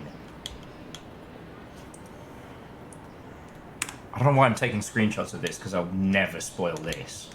And like, thank you to everyone who didn't say anything. Like Safik, when you were mentioning like, I can't wait for this moment.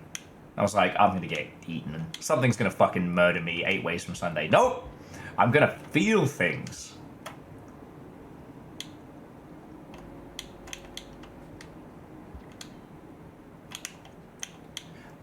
Now, it doesn't 100% mean that this is how this is what happened. Like, we're in some multiversal shit here, but what the fuck? Yeah, how dare this game make me feel things?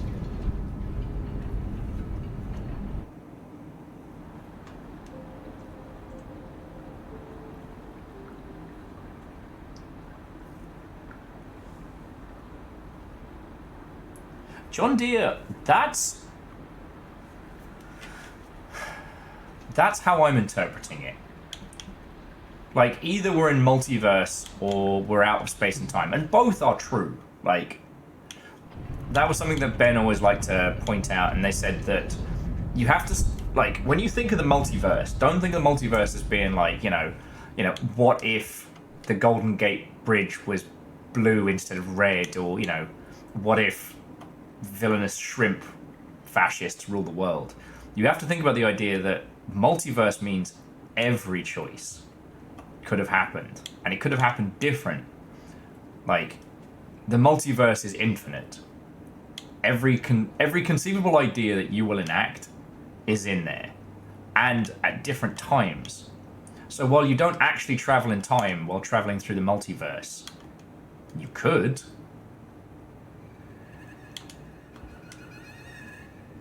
Oh, I hear that giggle.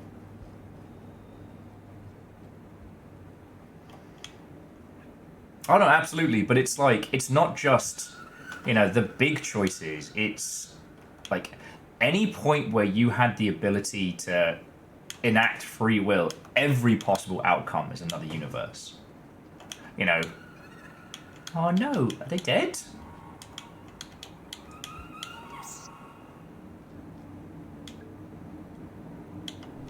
Are they just doing possum stuff?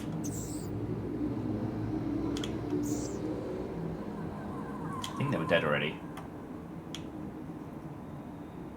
Exactly, Hut. It's not that you're traveling in time, it's just that this universe is exactly 5 years behind. Bingo.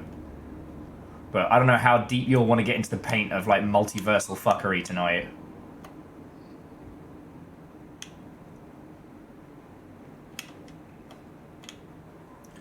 And I do know that the little one was giggling from a different spot. But I'd be lying if I said I didn't want to explore this some more.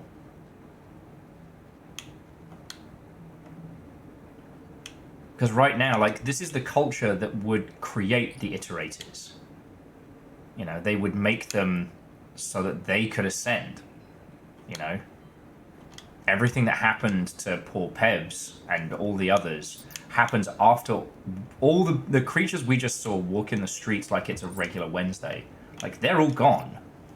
Right? Most of them were able to ascend to move to the next plane of existence, to become, you know, as light, as our little slug cat does in the Survivor ending. Just gonna make sure I don't get myself somewhere I can't return from. And the echoes are those who got stuck. Half in, half out, you know what I mean?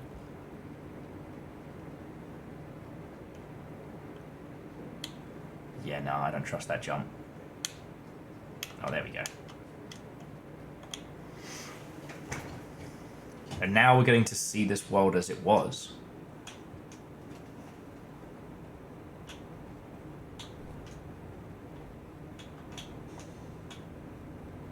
What are we even looking at here?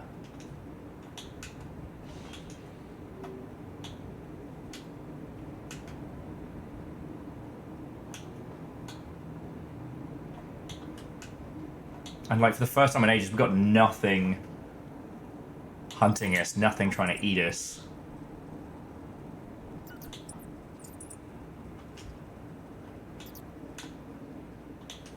Like the moths that we didn't encounter in the game, they're here and they're kind of rampant. But these are just like tiny little guys.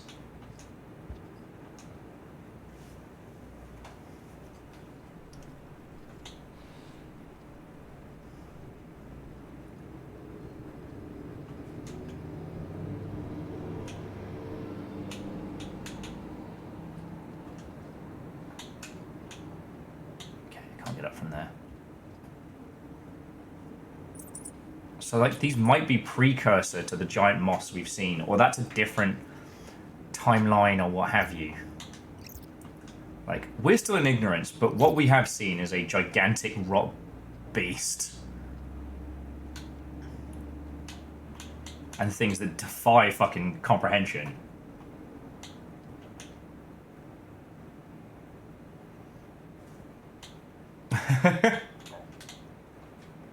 Virals is going to the universe where every coin flip is the other way. Whoa. Yeah. If you want to get really multiversal with it, it's not just every coin flip. It's where it lands. That could somehow change it all. Now, that's not my vibe. To quote Graham Grumps, Froggy don't play that way. But,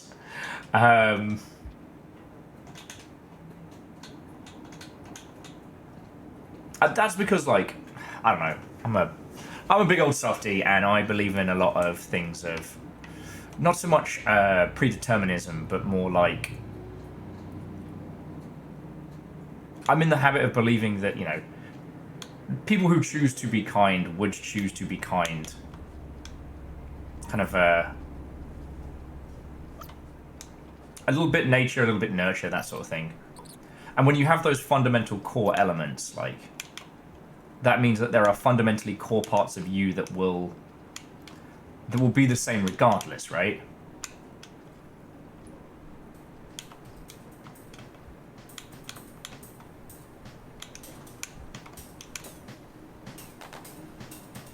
We've got some tunes going.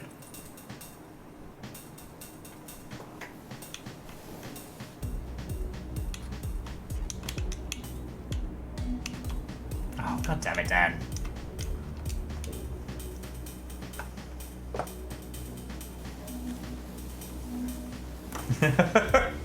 Sorry, Sekio was saying that going back to like 6000 BC and mocking the first guy to come up with crop rotation so you can set back the world's technology. You could.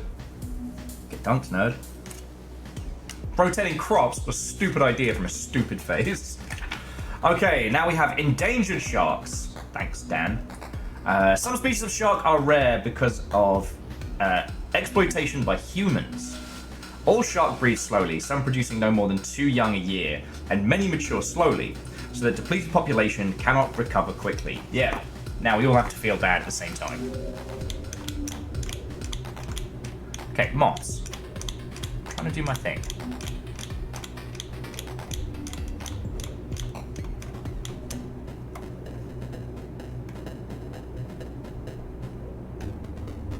Okay, quickly explore the other side of this, but... Ah! Grab my rocks. Notice again, no spears. No broken infrastructure to make, you know, sharpened fucking rebar out of.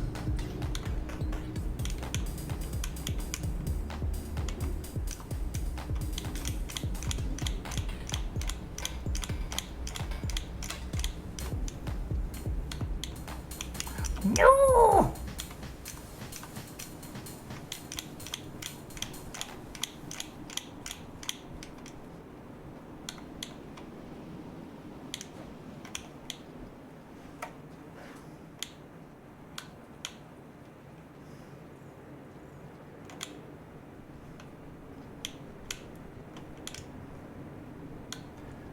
I wonder if the moths are kind of like the scabs. Like, maybe I'm supposed to have been mean to them already, but they're nice to me because I haven't tried to fucking kill them yet or anything. Do you think this is death? Let's find out. No. Hoorah, no. Is that a pipe on the other side, or have I got to do some cool kid climbing?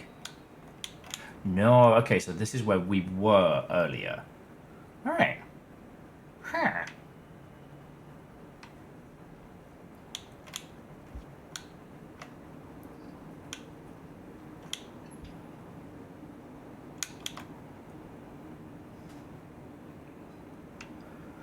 So I guess we've oh, okay, no, there's one more point up top we haven't explored yet.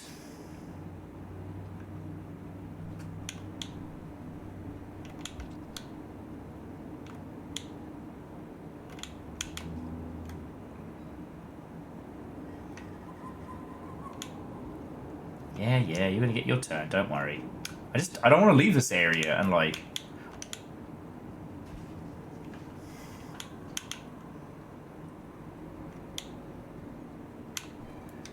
The sheer amount of possibilities in the area we are in right now makes this whole thing fascinating as fuck. Nope, I biffed up. I was supposed to go back to the camp. Alright.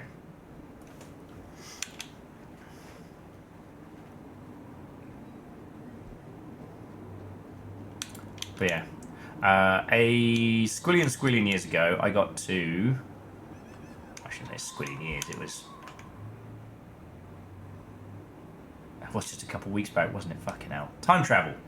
I got to be on a Doctor Who podcast, and it was amazing. And I talked a lot about, like, the time travel theories that I like. Because while we're talking about, like, you know, popping back to the Library of Alexandria and stuff like that. Maybe it's from being like a Mage of the Ascension player 1,000 years ago. Maybe it's too much Doctor Who rotting my brain. Who knows?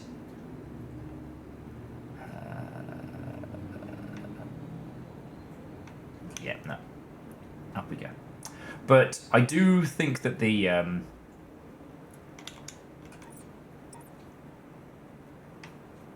idea of time being more squishy than it is, what's the term? More numerically perfect. The idea that time itself is a lot more resilient, a lot more spongy than we give it credit for.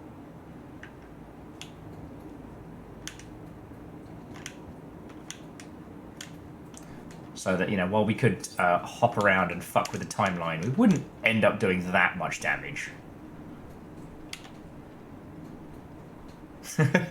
Sorry. My apologies, Phyllis.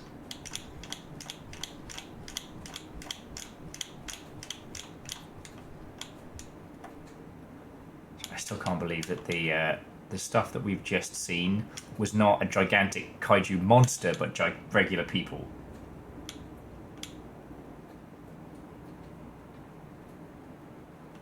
on, that makes sense. But yeah, I guess I'm just in that wibbly-wobbly, timey-wimey bubble.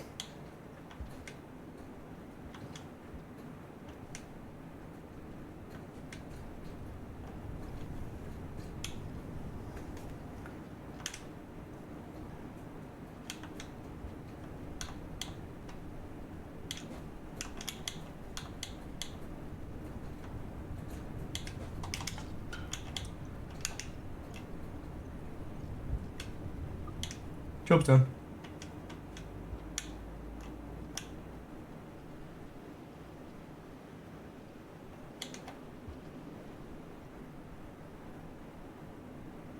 Huh. I think that's fascinating. Is that a teleseries or cinematic? Or books? I'm thankfully stoked for books. One of my local comic book stores is sadly closing. But more because the guy is done with commutes and hassle than anything else. But has been having a rampant sale. And it's gotten to the point of like, I think it's up to like 60, 70% off. So now I've got so many books. So many books, and I bought them all super cheap.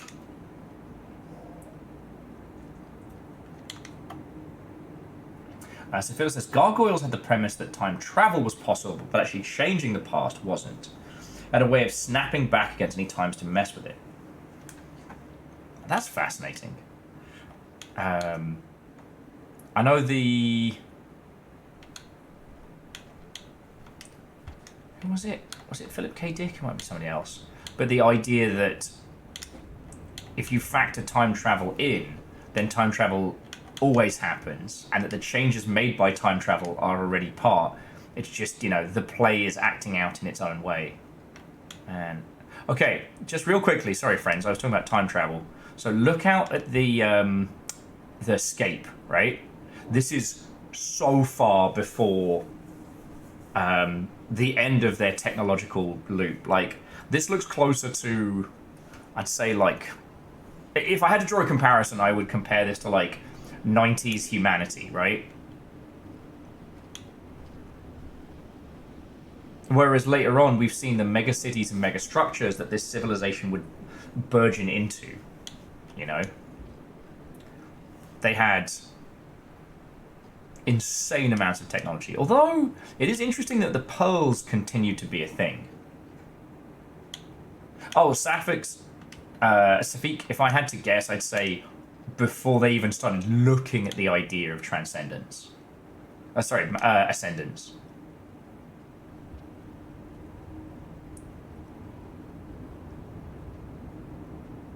Like the idea that we're currently walking across the bridge to what would have been like the ancient shaded citadel or something along those lines.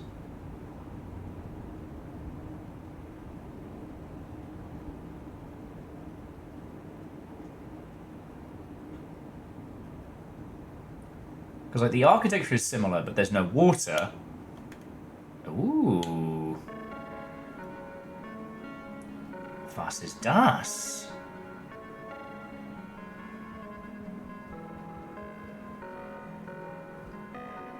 I'm going to stop guessing right now.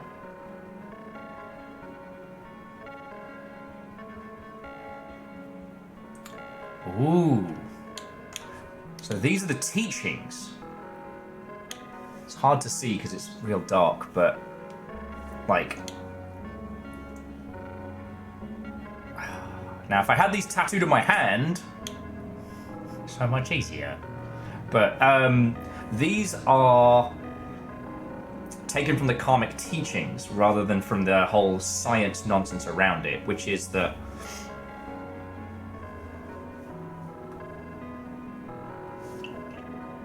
there are 5 aspects in the religion of this world that tether you to your physical form. Good, bad, like, emotional, the whole shebang.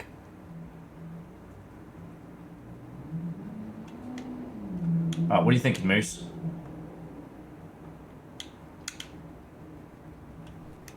And should I have gone back and spoken Shit, is the Watcher going to be the start of this? Oh no, I hear the giggling again. Did we just make it back? Are we in? Oh, fuck. So it all happens in cycles, right? Remember? They drilled down and they found the temples and the void fluid. Sauron, you know I hold your opinion very highly, so I will take that nudge. Because I recognize those statues. It's just, this seems to be like a...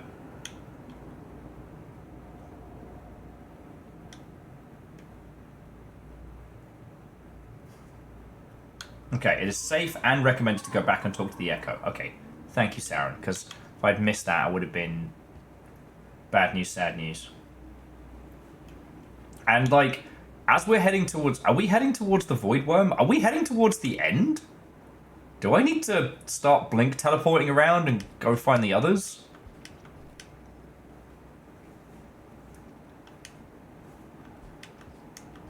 And Sadlin, what a welcome, friend. How you holding up? I can't remember if your thing is today or tomorrow. Yeah, Sauron channeling some G-Man there. You had the thing on Monday. Okay, how are you feeling then, friend? My employers allow me to nudge things from time to time.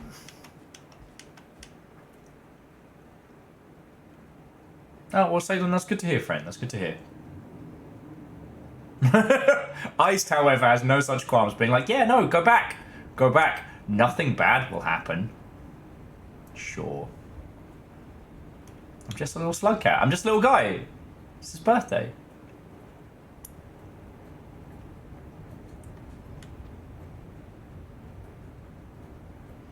But the reason why, like, I guess the time travel stuff is on brain is one, because what we're doing here, and also how, like, the Saint is a self-completed loop.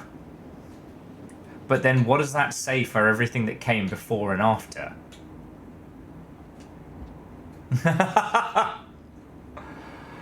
Sorry, Sailor was saying, I do have a cat here who's never been fed. I have 2 guinea pigs who have filed court extensions on how not fed they are.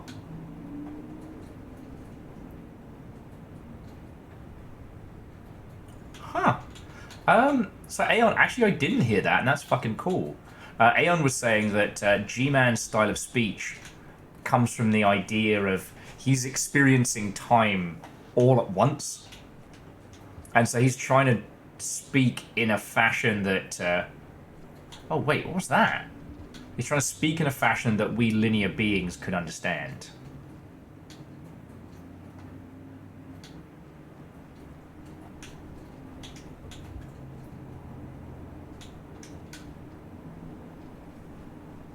Okay. It says I can go that way, but I can't just yet. And that's okay. Wait, hang on.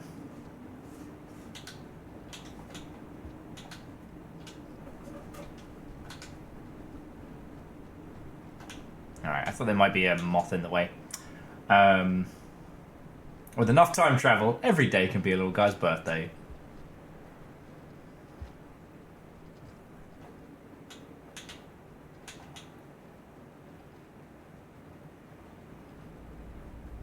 But no, I really like that idea that, like, the reason G-Man speaks the way he does is that that's because he's perceiving time the weird way.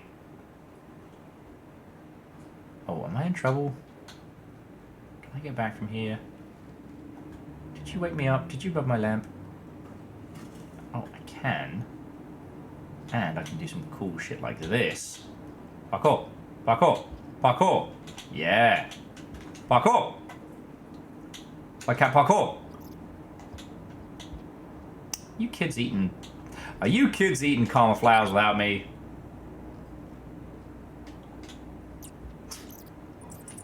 Introducing the Ascendant Mice.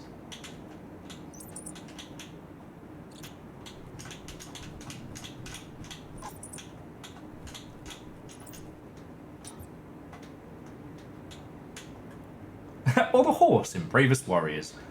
There's a reference I have haven't heard in some time. At least this little guy is designed to go down. Fucking shafts and cliffs and shit. Okay, so we're going to go talk to the Echo first. And then... everything is fine.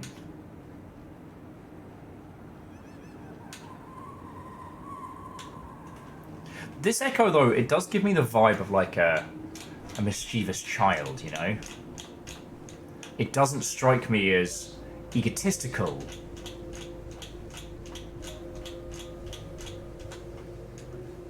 God, remember when those wall jumps used to be difficult for me? Back when we started this whole fucking mess? Good times, good times. Alright. Oh shit! We're just hanging out in somebody's apartment. Oh ho ho ho! This place! This room! Forever of ripples and threads, yet I still feel its weight pressing upon me. If I had eyes, I could close them and trace every nook and scroll shelf. A ball, a toy, a top that spins. Oh, what I wouldn't give to be here again, safe and warm. Thank you for coming. I couldn't have done this alone. But I fear what is next.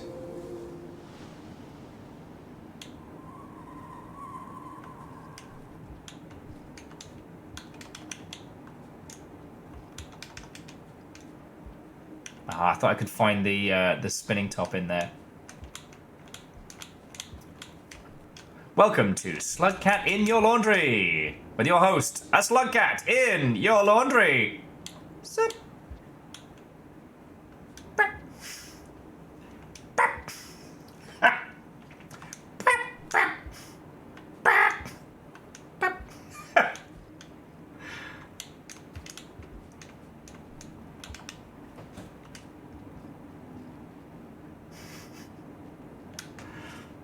Honestly, Sauron, like, of all the Slugcats who get into your laundry and fuck it up just for shits and giggles, just being silly, it's absolutely got to be Rivulet.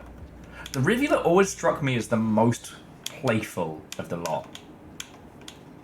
The Gourmand has a sense of whimsy, but is probably one of the most independent of the Slugcats. And the Spearmaster is still fucking tired of your bullshit.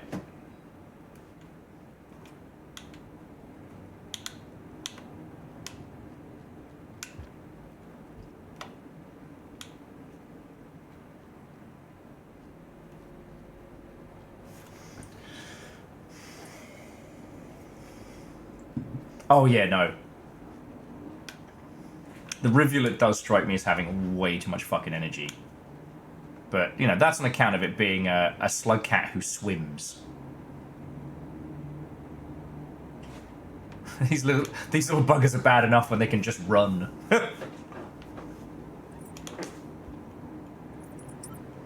And before things go horribly, horribly wrong, you know, obviously the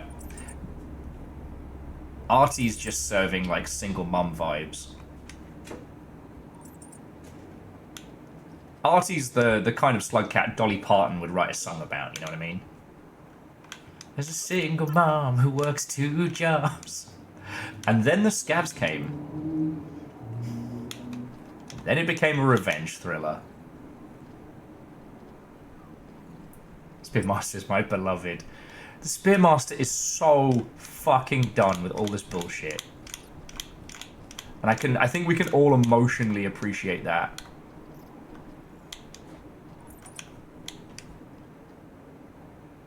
This is the right way, yeah?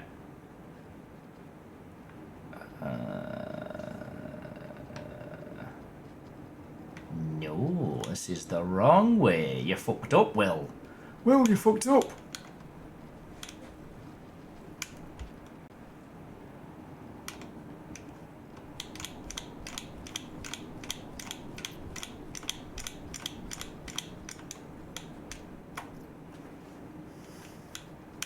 Jolene, except for the singer, goes on a roaring rampage of revenge.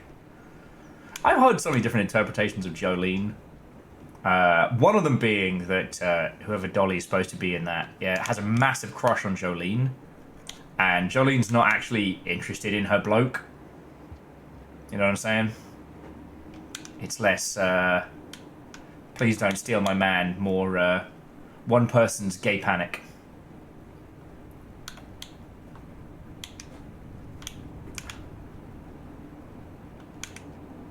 Lesbians stay winning. Exactly.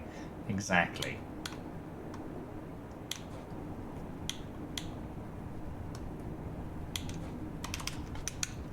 Try not to hit the cute moths. Just the other ones.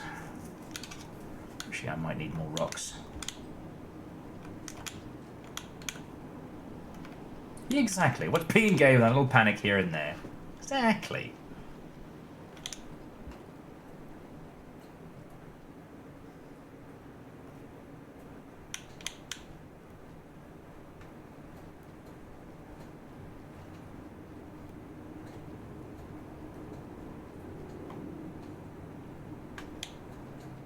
Moose, I'm not sure what you mean. But if you're throwing it in, I know it's going to be either a terrible pun or something that's going to break my brain a little bit. Because there's no in between with you, and I appreciate that.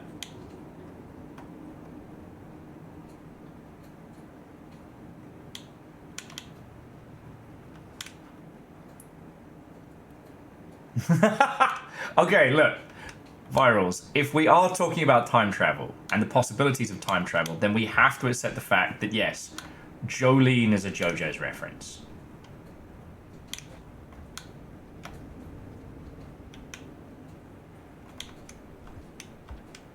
Huh. One of the peeps who is a professional voice actor and a lovely individual, Leo Wiggins. I've gotten to do some cool stuff with him, and we've done some cool stream stuff in the past. It's been rad. But he actually does a full-on podcast about like Dune and interpretations, you know, the whole shebang. He would love that take. Or is either heard it and is the progenitors of it.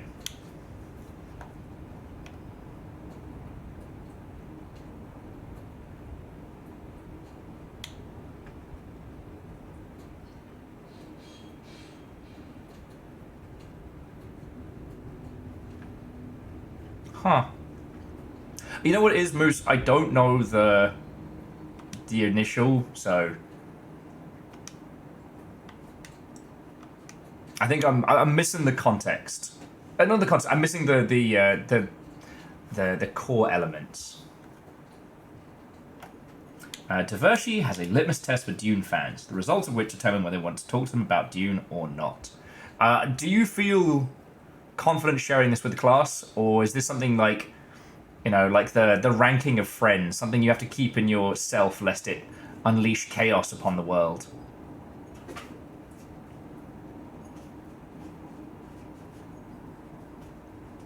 Because now I'm fascinated.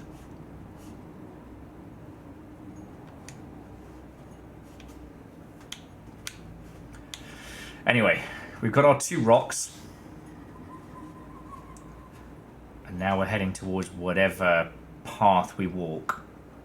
Now, these are candles and lit, but I haven't seen any guardians yet. Also, the little kid started giggling at us again. Now, if you haven't played through main Rain World, this is very reminiscent of the final area. The final area in Rain World, depending on your ending, depending on your slug cat, can be this place, I believe it's referred to as the Void Lake. And it is a special fluid. And it allows you to separate the self from the form.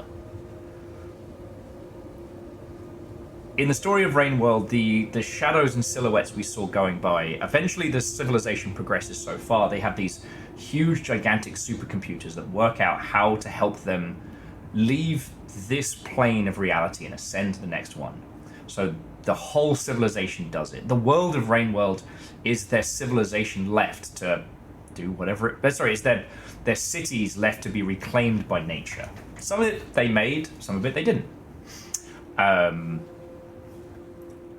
When you reach this area, there are guardians to make sure, you know, people have reached a level of karmic enlightenment that they're not going to get trapped or melted. But the temples themselves, while maintained, are in a state of... Oh, shit. I gotta start reading stuff. Oh! Here I am again. The bath, the pipes, the gravel. The mournful geometry. The sluice through which a departed one's essence flows. So undignified. A soup of proteins and acids. Must we be this? I travelled through that thin grate, and yet I stayed. All my mothers and fathers and creshmates who went along without me. Do they note my absence? I've travelled from the farthest future to the very seed of our past, and I see no evidence. Only echoes and strays. Oh, that's us. Aloof, alone, afraid. Well, no longer. I will abandon this eternal waiting room. I will step through the white door. I will accept what is next.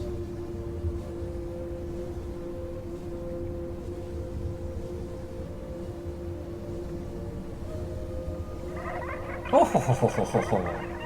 Thank you. Oh, fuck.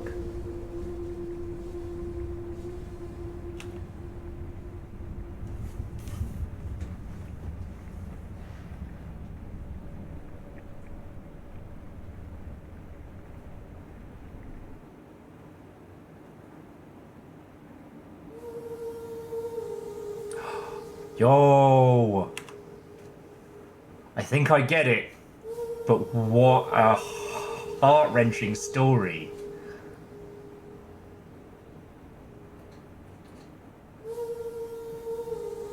But what about us?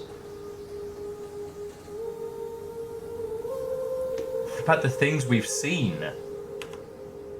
So it was time, not multiverse, that we traveled through. Okay.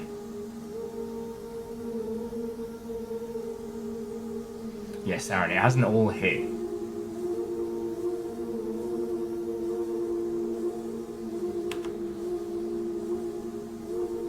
What about our little guy?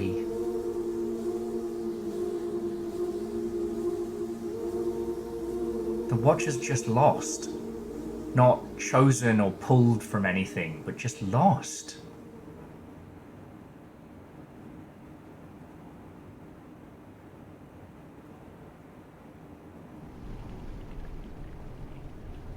Oh, he's having a little sleepy sleep. Oh, it's fucking cute.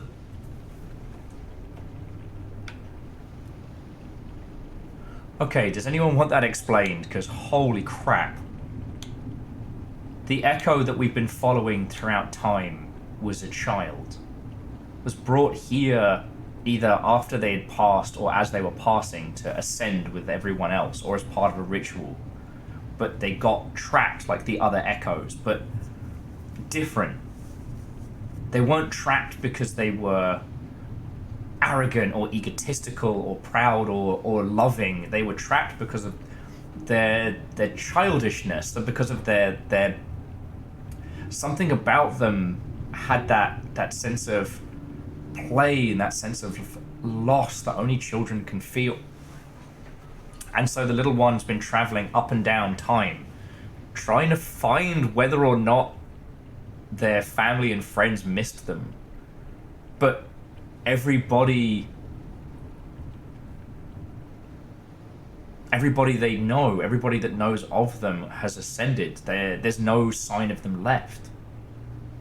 Yeah, Ice, that people wanted to be remembered, to be protected. Like, yeah, a childlike wonder and a curiosity. Like, the reason they kept, I guess, bestowing things upon us was as, I don't know.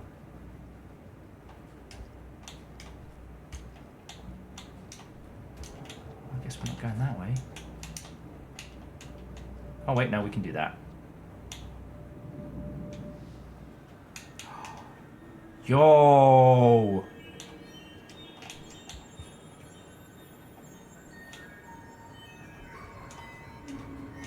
Yo!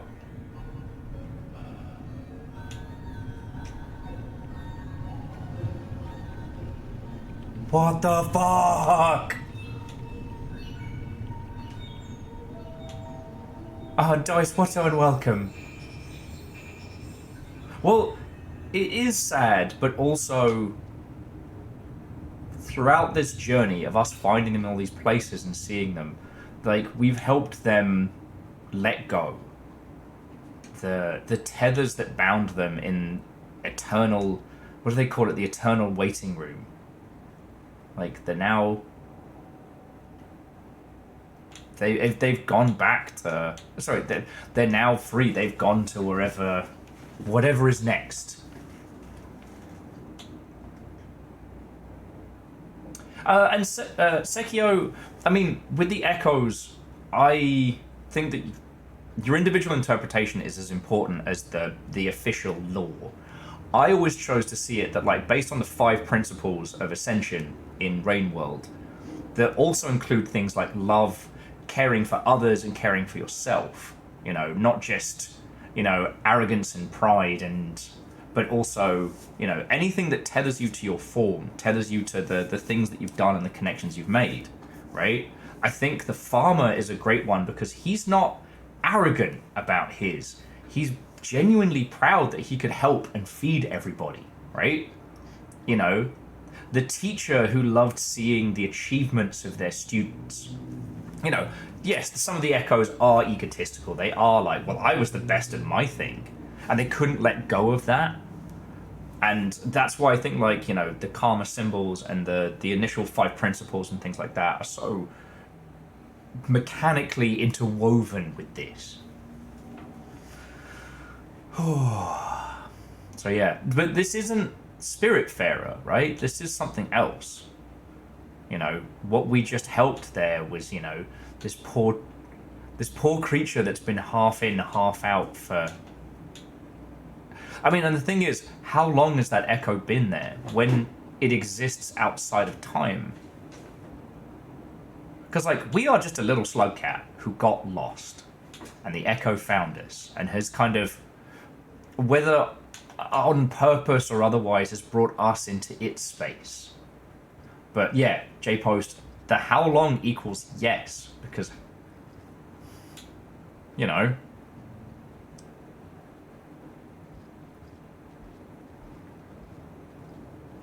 it'd be impossible to calculate. Like, the echo has been there for both an instant and forever. It has been at all parts of time, even if for both a brief second and their entirety. You know? That kid has probably watched all of time in the same way you might binge a TV show, from different perspectives and places. And it's interesting that it feels like, once again, the slug cat is the force of change. You know, be it through our struggles and our ridiculousness, or even seeing something else encounter the same things that they've seen. It's broken them from that loop for whatever reason. Maybe there's some, like, echo conversations I've missed, so I can't answer it direct, but, you know. Oh yeah, and Fearless, I'm still expecting Pebbles to be outside with a fucking handgun. Like, haha, all according to my plan! Somehow, this is still Pebs' fault. I just haven't worked out how yet. Still all Pebs' fault.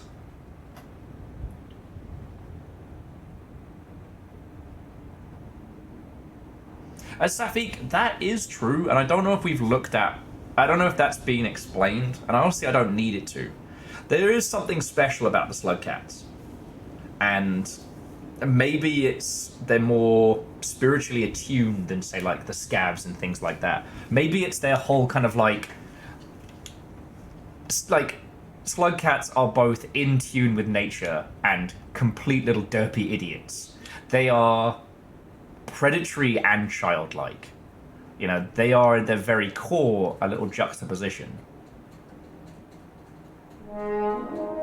Hey! Perfect timing!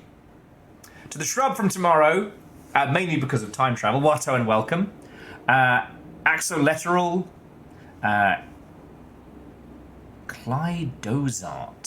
Clydozit. Sun, but only in 2D. Watto and welcome, friends. Coming in. To Papa Popato. Watto and welcome.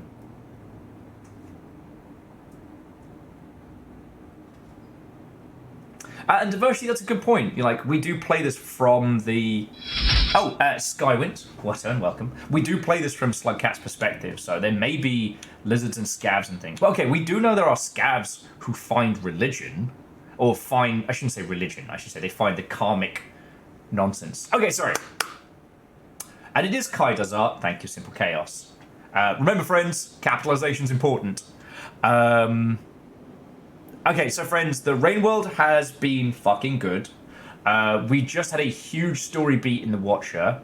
So I just want to get a vibe of where y'all are at in Rain World nonsense. Shrub, how was your stream? What were you up to? Please tell me your tales. Because I don't think I'm following you. No, I'm not, and now I'm gonna change that. Sorry, I get very distracted with things sometimes. Yeah, sorry about that. Losing your goddamn mind doing any percent speedruns. I assume you mean any percent speedruns. Good luck! With love and respect, because I haven't seen your speedruns, but I've watched Iced a few times, and there's nothing that makes me feel like an old codger faster than, oh, you're gonna speedrun Rain World? Good on you. I'm gonna sit over here and sip my gin and believe in you. Although I keep getting compliments for the GDQ Rain World t-shirt. Like, I was literally at the store and people are like, I love your shirt, what is that? And I'm like, if you want me to tell you about Rain World, I will. Just know what you're opening up here. Like, if anything, I think that you could describe my style of play as the opposite of a speedrun. But, okay. Is everyone on board for peak Rain World nonsense? Alright? Because I don't know how much I've got left of the Watcher narratively, but we just had a big beat. Is there anyone who's like, I do not want to know anything about the Rain World story, or the ilk? Oh, and Shrub, like, thank you. I assume your lot is ahead of mine, I just don't want to assume. Oh, well, okay, Axolotl, thank you kindly, and thank you for stopping in. And Cly, thank you for the follow as well. British man removed from store after 6-hour rant about beloved indie video game. More on this at 11. Okay, cool. So we just saw the ascension of the Child Echo. We're in the furthest past we've been. We've seen the ancient civilization and have trundled through it. And now we're back. Oh, Howwoo? Oh, we have ourselves a 451. I see you're also a person of culture. Shout out to everybody else who puts 0451 in every code they encounter in a video game.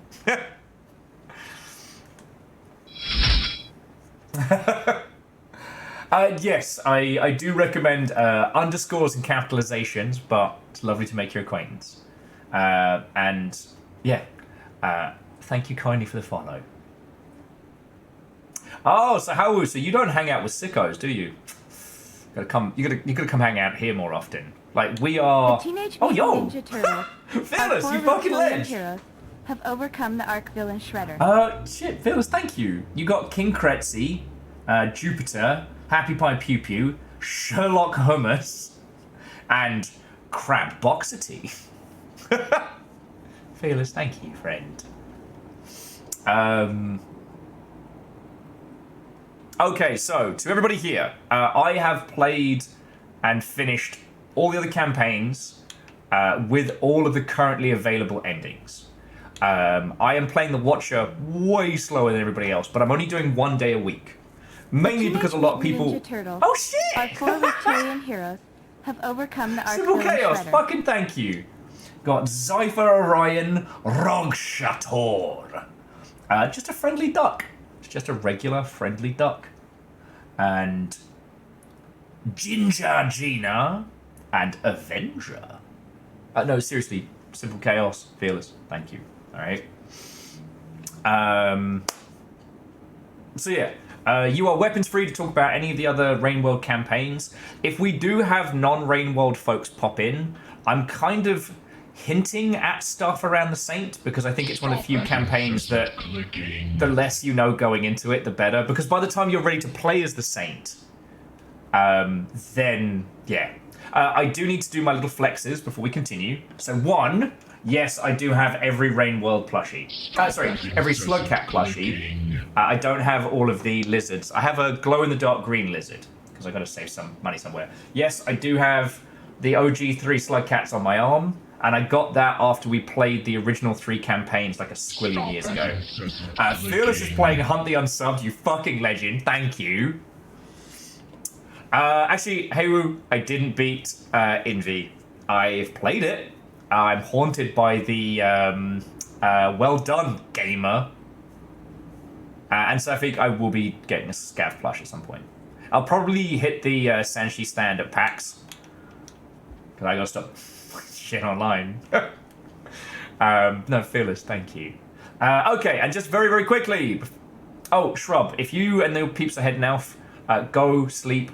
I can't promise you much in this world, but those who stick around will definitely be entertained.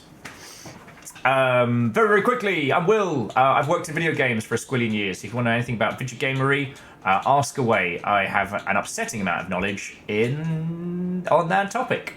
And yeah, I've done all the Rain World campaigns, so we've gone through all the lore. We just had the echo from Watcher, Ascend, and now we've walked out of like what was the underground ascension pits, and now I have no fucking clue. I don't know if it wants me to do a muck teleport, if it wants me to have a snooze round here, or what. Like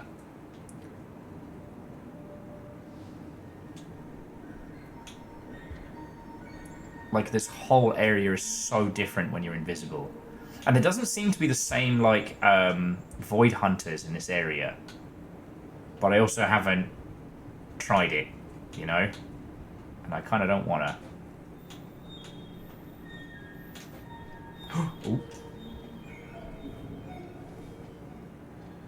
So, yeah. So, I don't know how much more, air quotes, game we have in this campaign. I've not gotten all of the... Well, I shouldn't say echoes from the regions. Try trying what you haven't tried yet. Yo!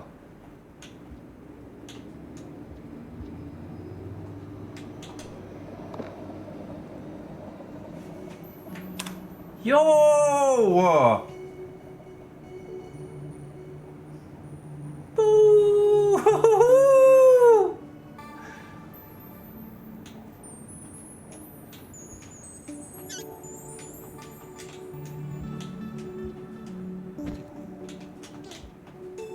Little cuddly toy.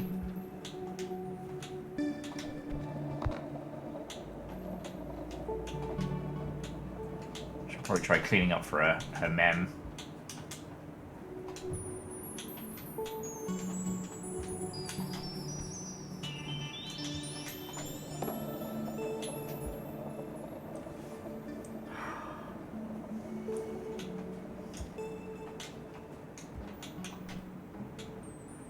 Aww. Oh, it's so fucking cute!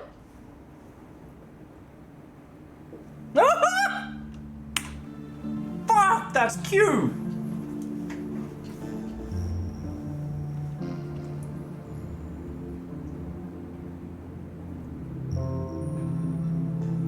No, baby!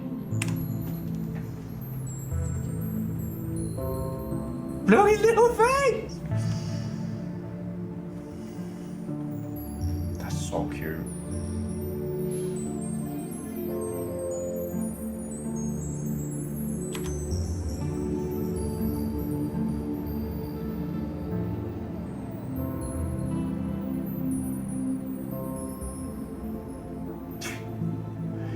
try not to cry. Lie down and cry anyway.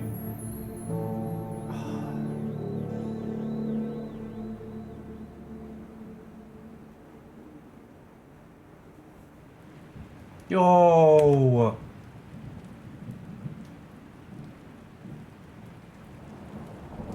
And there we go! Fuck! You can't leave it like that! Oh my god! Okay, shout out to the core homies for being amazing! Oh my word!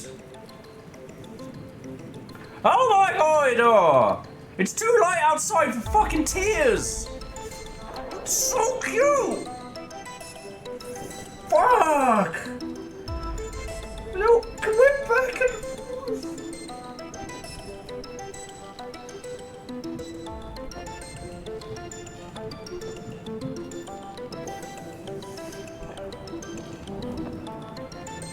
Oh my word! Oh my word! Okay. Okay. Okay.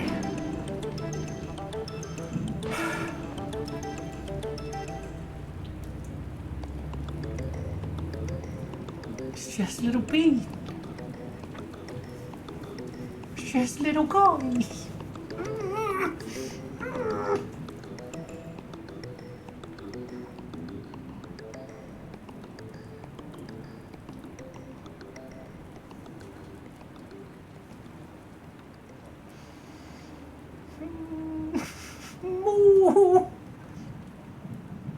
It's so fucking cute. Okay, so once I've recovered from this, then okay, to all of you who've just joined us, we'll be, because there's so much I still don't know. The strange twisted areas, the spread of the rot, the other gold seams that we didn't find. Did we miss there's so much.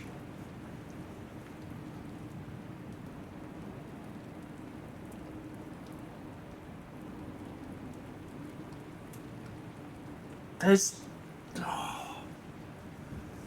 so much. Oh, so I am not done with...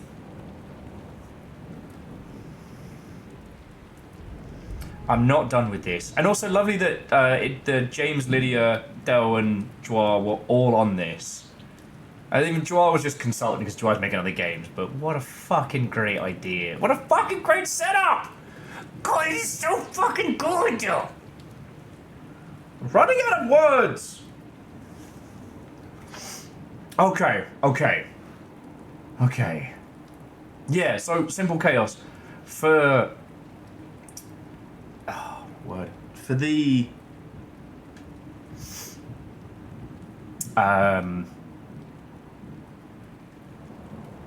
Hey!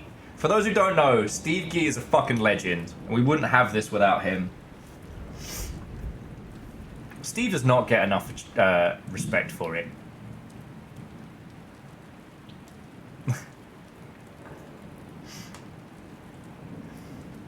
Fucking yo!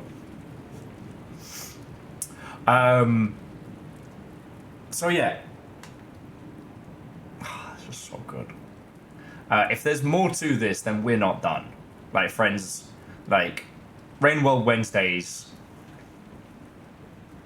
Fucking yo. Oh, I'm gonna blow my nose in a second. Oh. So we can talk about what we've seen, what we've missed, what we're going to be looking for, and where we're taking this from now. Alright? Because, like... Oh... Like, I was curious as to where the Watcher kind of came into this, but it feels like the Watcher fell into this, if that makes... Oh, look! There's Iced! Yeah! Fucking cool. Oh, okay, I can breathe now. Like the echo out of time and the little one, the Watcher who was lost. I think I like that, you know.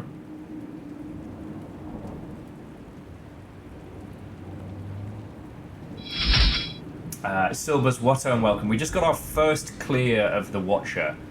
And I guess now we're going to be talking about this. Sauron, I thought this was going to take... Oh, God. I can't do wine and cheese night next week because I got to look after the bloody dogs. Maybe we'll put it on the... Maybe we'll put it on the calendar for... Maybe we can do like the 14th? I don't know. Shrub says, you did actually beat this quite quickly. Interesting. I had a weird spree of, like, Eye of the Tiger ninja move. There was one point where I was like, nah, I'm not going to save it, and I made it through what I think was the corpse of Pebs infected with the purple rot. And I managed to do it in one without dying, which I should not have been able to do. Well, maybe I did this fast because I've been watching all of you lot play it. That's not true. I just got real fucking lucky. Like, I should have died so many times to the purple rot. I shoulda. I just got that gamer instincts. Yeah, I was trained by Invisi. God, I'm so snotty now. But okay, so. First question. Are there more endings, or are we just needing to find more things? Because that's the first bit. There is another ending. Okay. Well, so that's what we're working to next. Okay, so Sauron, yeah, alright. We'll do the second ending and then wine and cheese. Now, is there one more ending, or are there multiples, just so I can kind of get my thinking in? Guess the theme. So, if there are two facets to this, I think I know what it is, but I don't think I'm gonna like it. It just struck me. It's gonna be, instead of following the cutie patootie, we're gonna be following the rot, right? Fucking excuse you, mate. Jesus. Right? Fucking Pebs on a motorbike. Pebs on a fucking moped, like, I'll fucking get you. It's still his fault. The rot is angry. Beating it down Main Street on a Vespa. Tendrils flapping in the wind.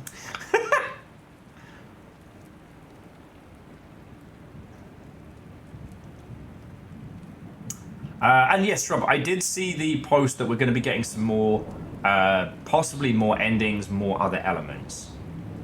Sauron, you're welcome. Enjoy that, though. Is it just a large rot node with an X for a helmet? Fucking peak. Shout out if you see your name, friends.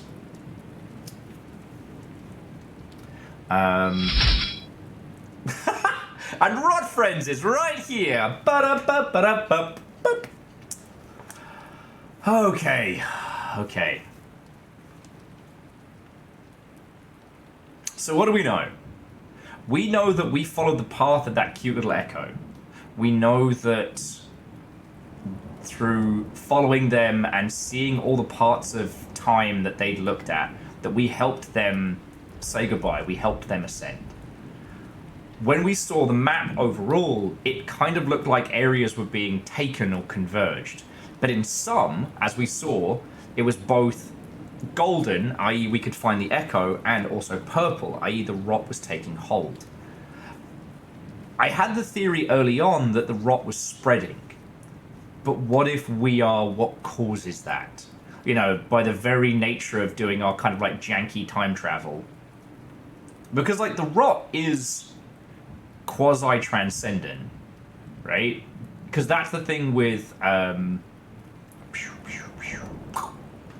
hunter. Like the hunter dies after 20 cycles. The rot's built in. And how you consider the cycles of Rain World, you know, like each session, I think that makes for an interesting way of looking at it all. So, like, tell me if I'm way off base here, but that's what we're going to be doing next, right? It's trying to get the rot as far as possible. Oh, thank you. Shrub, I am just fucking obsessed with Rain World, and we have had so many excellent conversations about it.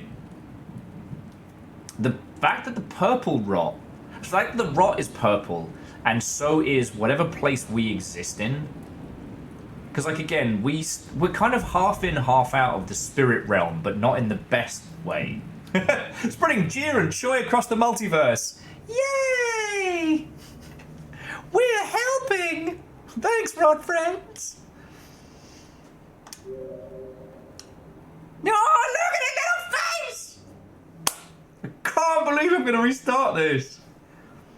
22 hours, though. It's actually a pretty good time. See our other ones. Okay, alright. In fairness, that was the monk, I think. We did that in 6 hours. And that was just the monk to nap time. Oh, wow. Survivor we did in 4 hours? Nice.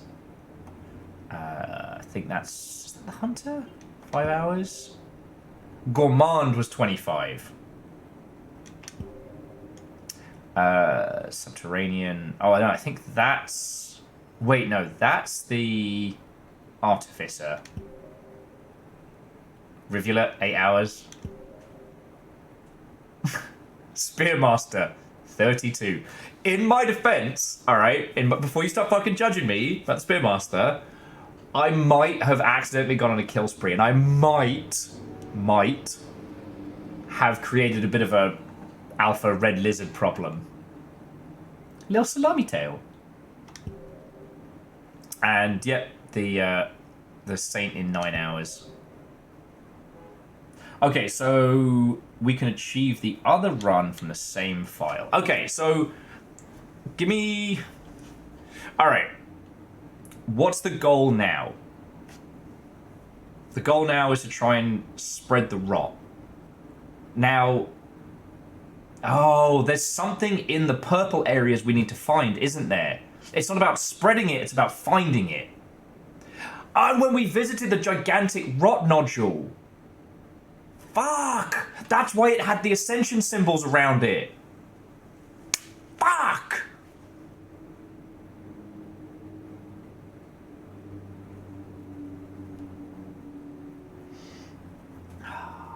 Oh, colder. Okay. Well, you're saying we can continue from this, so, alright. Oh, look at his little face! Why would we wanna? He's just a little guy.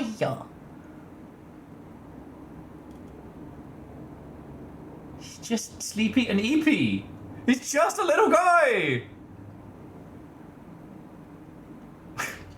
Simple chaos, you might be right.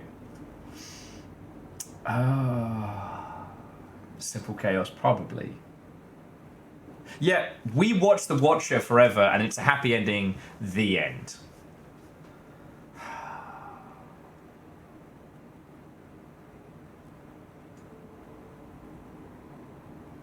Okay, so I guess what I'm asking is there another character I haven't met yet? Because I don't... I'll take the loss. I don't know, friends. I don't know if I can do this today. I know we've only been going for 10 hours. For 4.5 hours. I don't know if I can start another campaign right now, especially if it's going to take us away from that. I might... This might be a short stream day.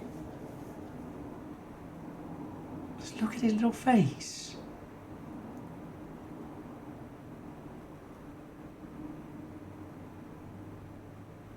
Oh, time to fish. So Huaru, our immersive sim friend. So on average, I do like 6 to 8 hours a day. Like, I guess, sorry, for those of you who are new here, like, this is what I do to pay the bills. This is my job. This is my living. Not Rain World specifically, but streaming. So I stream a lot. I am incredibly lucky and incredibly honored that that's a thing I get to do. But I don't think I can do it, friends. I don't think I can start another campaign today. I looked at his little face, and he's cuddled up in the warm spot, and I'm like, and you want me to leave that and seek out the rot? Fuck that noise.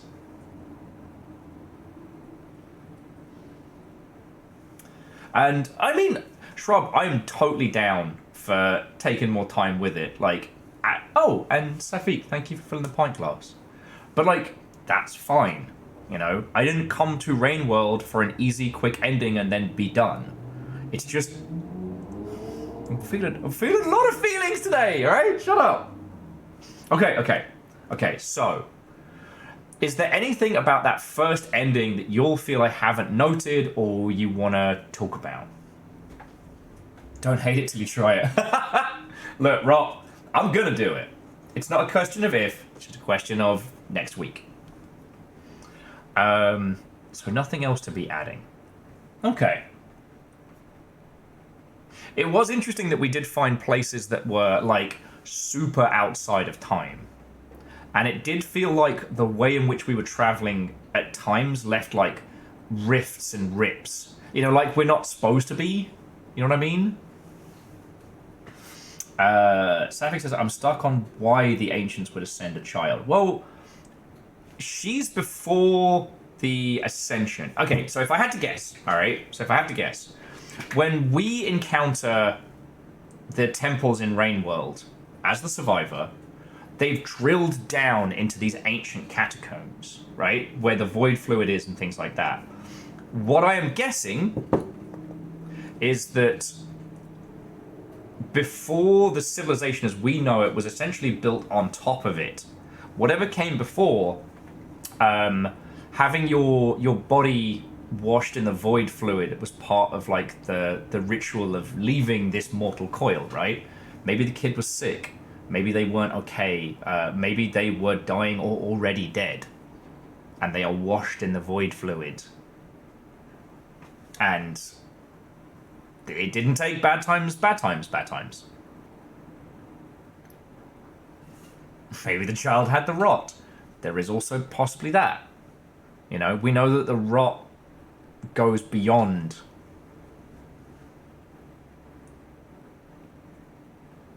Safik says it was generally ascension was intended for results. That makes a whole bunch of sense. Hey, no, Shrub, I'm so glad you and yours got in for that ending, and it's lovely to be able to chat about this. I hope we get to talk about it some more, friend. Don't be a stranger, all right? Have a lovely rest of your day, and to be continued.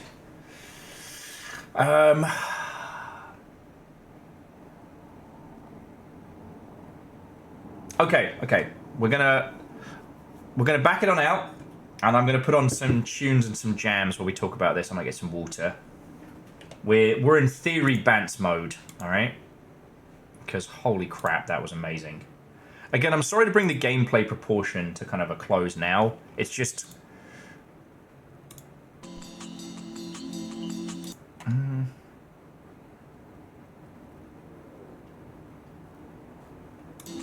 yeah, okay, we'll get some smooth beats.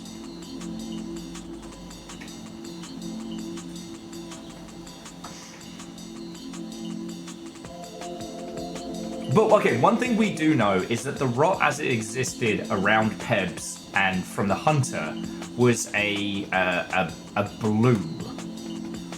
The rot that we've been encountering this whole time is a twisted purple. And, like, obviously, blue into purple's not hard, but it's definitely different. Where's my thinking going? Oh, yeah, so, like, I agree in the not ascending children is probably a smart move, and that's probably not something they do on the regs. Again, I'm going to assume that there was a reason why she went through it, and it didn't take.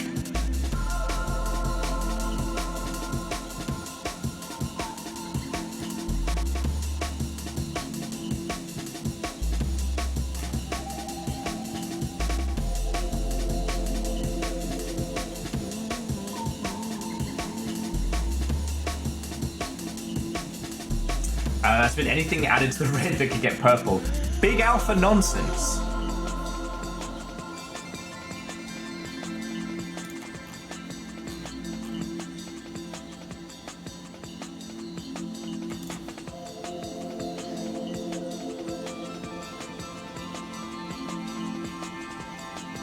I mean, Safik, we do know that like manufacturing of beings is possible in this world, but how far along technologically is another element, you know? The reason why the hunter has the rot is because he was made wrong. You know, we don't know how that pertains to ancients and things like that, but you know, sick kid does make a whole bunch of sense in terms of like things that would happen. I know. Beep, beep, beep, beep, beep. They're guinea pigs. You want to come say hello to everybody? You want to say hello? Say hello. There we go. That's okay.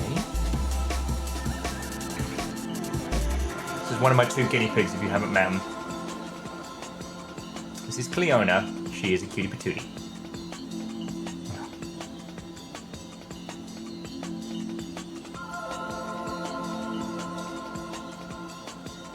You say hello.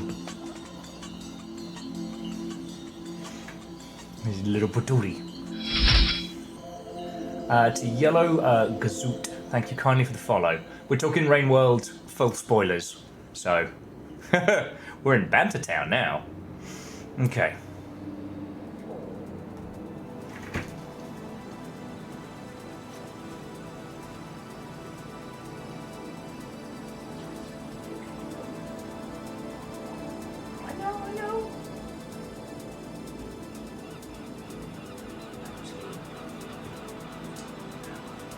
I know. You were supposed to get your nails done today. Getting yelled at now. Okay, so the things that I understood from what we've just seen is the kid didn't like. Okay, we know that the ascension was planned, right? So it wasn't like some weird, crazy bullshit that when the time came, when you start playing Rain World and everyone else is already gone, that the civilization that came for it was aiming to ascend. And they worked together, so it wouldn't have been like, all right, everybody jump in the goo now. It was a thing that was staged, essentially.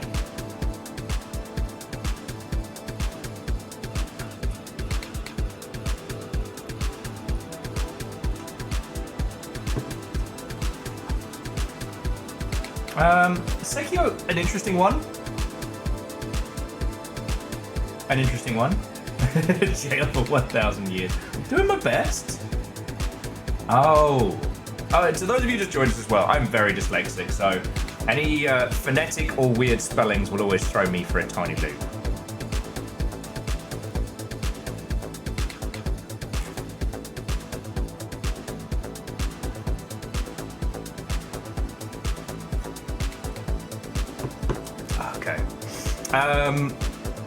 Shit, where was I going with that thought? I must grab it and pull it back. So yeah, it's entirely possible the reason we don't encounter like other child echoes is probably for the reason that that little one's around. Like when it came time, when Pebs had solved everything in the, not for the other iterators, but for the people, you know, they... Well, okay, so we know that the karma gates existed so that people of certain karmic levels could progress. You couldn't go to the void fluid until you had reached the point of, you know, being at peace, right? You'd taken your karma that much further. It seems like that youngling shouldn't have gone through that.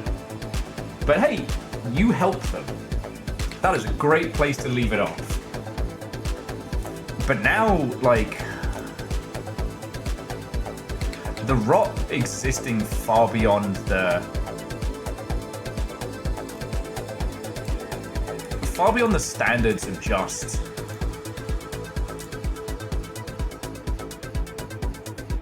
space, but also time.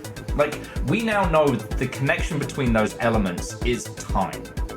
Like, I'd be really interested to try and go back and climb that weird ziggurat that we found that was very reminiscent of the statues and areas beneath, like near the void fluid, like beneath the cities. Because we do know for a fact that the civilization that built the iterators didn't know the void fluid was down there originally. They had to fucking drill to it to find it.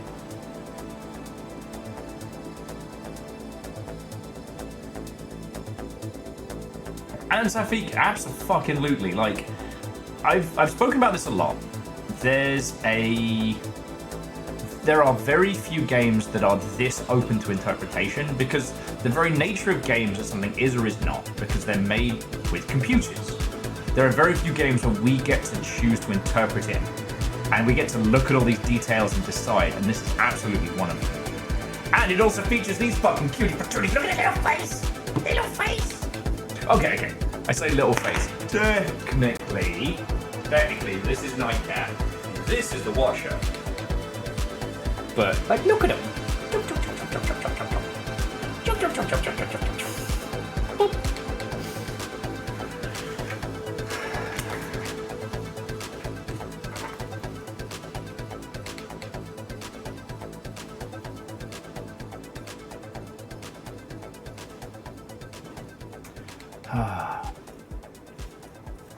You know what the problem is now is that those who have played through both endings of Rain World know a lot more about the rot than we do. So for those of us that haven't, we're kind of playing rot guess.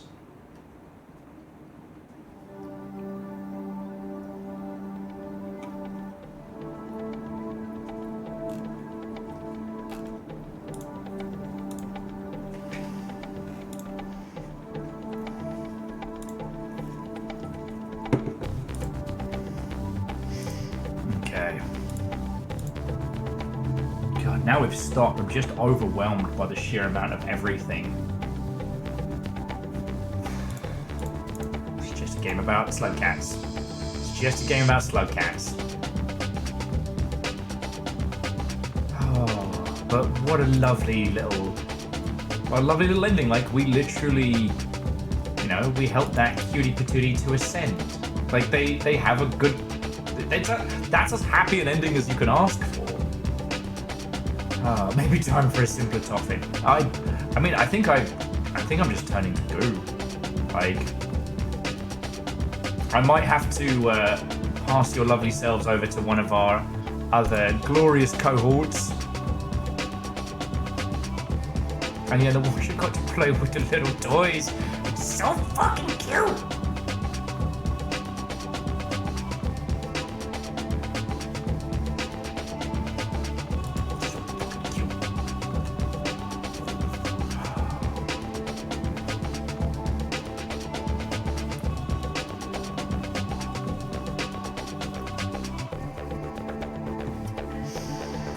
Okay.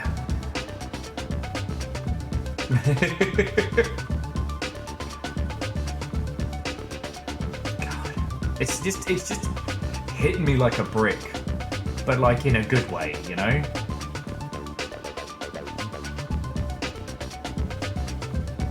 Oh, what a legend. I'm glad we all got to experience this.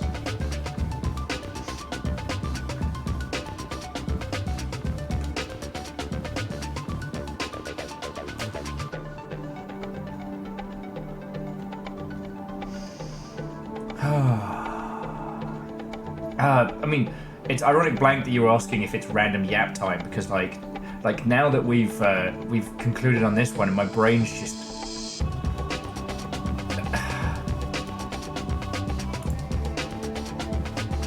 rolling about on so much glorious nonsense. Like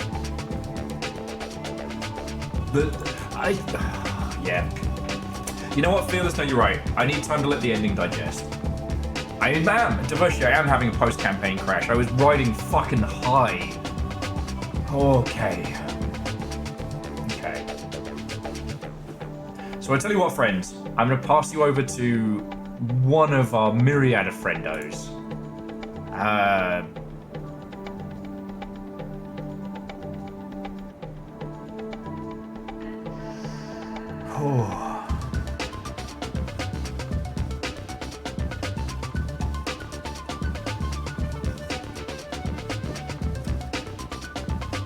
Oh yeah, no, Aeon, the whole thing is incredibly impressive.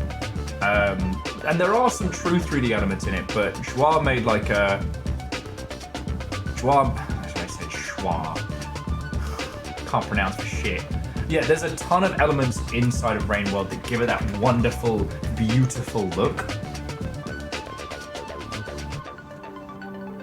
That combined with a procedural animation system is fucking cool.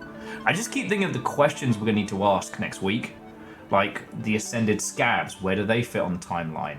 What really is this rot, and why does it seem to correlate to us?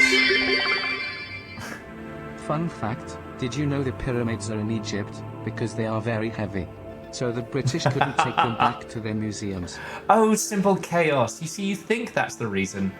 But the real reason is, why steal the packaging? The British are the villains. Please enjoy that one. And thank you for the 200. Like, you lot threw in so much today. And have been gifting subs and donations and all sorts. And here I am, almost at a loss for words, trying to comprehend all the shit that we've just come through. Like, yeah. Why was the rot cultivating karma flowers? The karma flowers previously grew from, you know, the corpses of the previous cycles and shit like that. Safik, that's a very good point. Like, the karma flowers have that cross on them, which, you know, the final ascension symbol. But then, so did Big Rot Face. God, I can't wait for that thing to fucking grave mine this. Yo! So, if I was to sit in a hot tub and boil myself, would that make me a British food? Not without beans, it wouldn't. The hunter does grow a karma flower in permadeath, yes. And then becomes a fucking nightmare monstrosity. Which is interesting because, like, if you think of the lizards we've seen so far that are partially infected with rot, and the rot blobs, the daddy long legs that move around, like, those are fucking weird. But the lizards we saw in the purple areas, the partially rot infected, they were still lizards, but they had that weird, almost like mechanical kind of upsetting voice. But the lizard is moving. Like, it seems more like a symbiosis than a takeover, but like, when the hunter dies, it's the hunter's corpse spewing forth a whole bunch of rot. You know what I mean?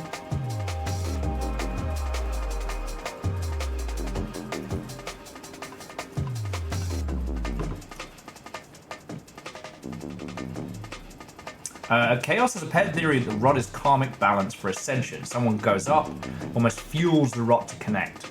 Quite possibly. I mean, as we saw, the void hunters, the purple creatures that we saw, are very much the same as the gold creatures that, like, head towards the void. We saw a dark version of the void one. It didn't give us a ride, but it was fucking swimming around what I think was the corpse of Pebs. Because if it's time travel, it makes sense that where we went to, it was Pebs' corpse. Right? But when Pebs was alive, like, the rot there was very pronounced, but it was, like, there was so much rot in there that almost felt like it had died, like a coral reef almost.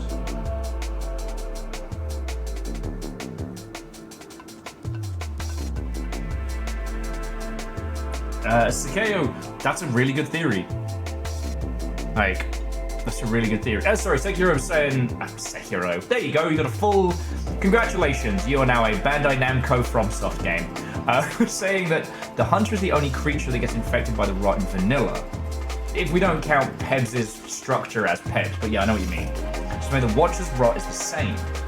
There's also the fact that, again, whatever these two cuties or this cutie does, when leaping through time and turning invisible, it does something to reality. You know what I mean? It does something. And it makes sense because, like, the echoes exist outside of space and time, but we exist physically in the space, but can also do Watcher-like shit. Oh, excuse me. I fucking love this game so much. And I'm sorry I get so feelsy on the daily about streaming and stuff, but, like, you'll get that, like, it's a lovely thing to be able to fucking share all this, right? Like, the fact that we get to do this as a squad is amazing.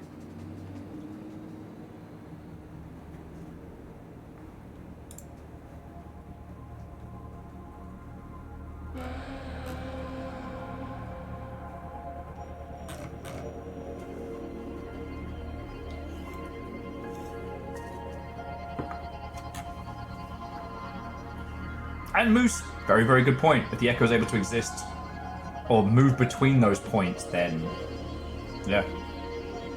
The thing I did find interesting is that it's only the Void Hunters that could affect the Echo.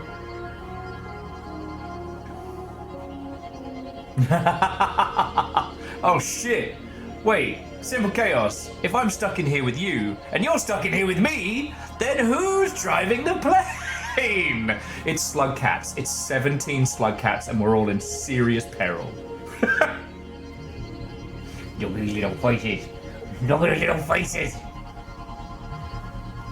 Just gonna cuddle these guys and feel things. Okay. Let's see who's kicking about. Because, friends, I don't think there's anything else to be saying right now. So...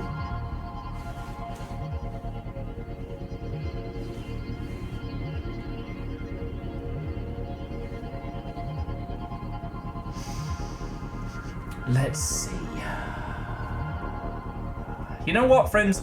We haven't gone over to see Joe Cat in a while. And I know Joe Cat's got a lot of people watching, but I'd like to go say hi howdy. So I think that's where we're going to head next, friends. If that's okay. Obviously, we're still going to keep going with Rain World. And that makes me very, very, very happy, because that means next week we get to continue. I'm sorry to bring things to a close early. Yeah, it is Joe's birthday. Well, actually, I don't know which day was Joe Cat's birthday, because I know it's been like a big event. So I don't know if we've missed it or if it's still going, or... So yeah.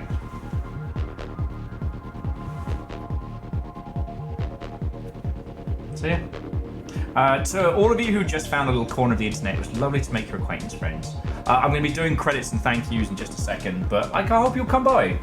Tomorrow we're playing a game called Dread Delusion, which we're also working on finishing that, which is a great, weird Morrowind spiritual successor and an excellent game for conversation. But I hope to show you that then. But first things first, I have to say my thank yous, because I wouldn't be shit without you lot. As I said earlier, this is what I do. I'm able to do this because you lot... Oi. Credit's been a butt. I'm only able to do this because you lot keep me alive and keep us going. You know? Like, literally. Thank you. And to that end, to Yellow Ghost, Rot Friends, Silbers, Axolette of Rain World, Hawu, 0451, Carly Does Art, and Ivy KB, thank you all very much for follows. I hope we get to talk video games, Rain World, and otherwise in the future, alright? Don't be strangers. To the Mental Monk, Hamsternator, The Crazy, Drop Bear, Liverpool versus Leicester. That'll be a Jackie Foxbutt special. Jupiter, Kincrezi, Sherlock Hummus, Happy Pie, Pew Pew, Crabboxity, just a friendly duck.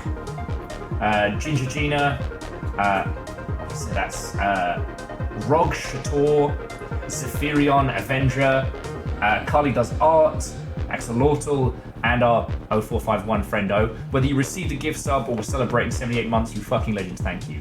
Kindle Jackie Faxbutt, thank you so much for donations. You don't even know, you fucking legends. And to the Mental Monk, Ehrman, Fearless Sun, Akira Zero, Down Under Dwarf, Pun Spectre, Simple Chaos, Bacon Avenger, Vanderbeast, and Safik, thank you for throwing bits in. Because that and donations are why we're still here. So fucking thank you. Thank you to the whole moderation team, not just Gaffy, but Moose, Tal, and Nova, you fucking legends. And to Hamsonator and the Shrub from Tomorrow, thank you for bringing in some huge raids. Sorry it wasn't the long, lengthy Streamer Nation fest that would usually be, but this is a really fucking good day. I'm just gonna have to go off and process ending 1 before we begin ending 2. It was just, when we logged back in, and he was just sleeping in the warm spot, I couldn't do it. I couldn't break that. I couldn't do it. So, right, you beautiful mother hubbards, you don't have to go home, but you can't stay here. Now, I know Joe Cat is is on a very big stream, doing big stream people things, and usually we'd be Zerg waving somebody smaller, but Joe is also a good friend and is doing cool kid birthday stuff, and that makes me real happy. So let's go say hi. Let's go do some celebration-y stuff. Alright? So. Safik, I could have pronounced that better. We're just going to roll with it. Alright. Love to you all. I'll see you tomorrow for Dread Delusion. If you see me on Discord later, just know I'll probably be very drunk. But that's another story. Right. Love you all. Cheers. To be continued. Take care. Happy first Slug Cat ending of the Watcher. Joe Cat's Bizarre Adventure. Fuck, that's a good one. Right. Let's fucking do this. Walk out.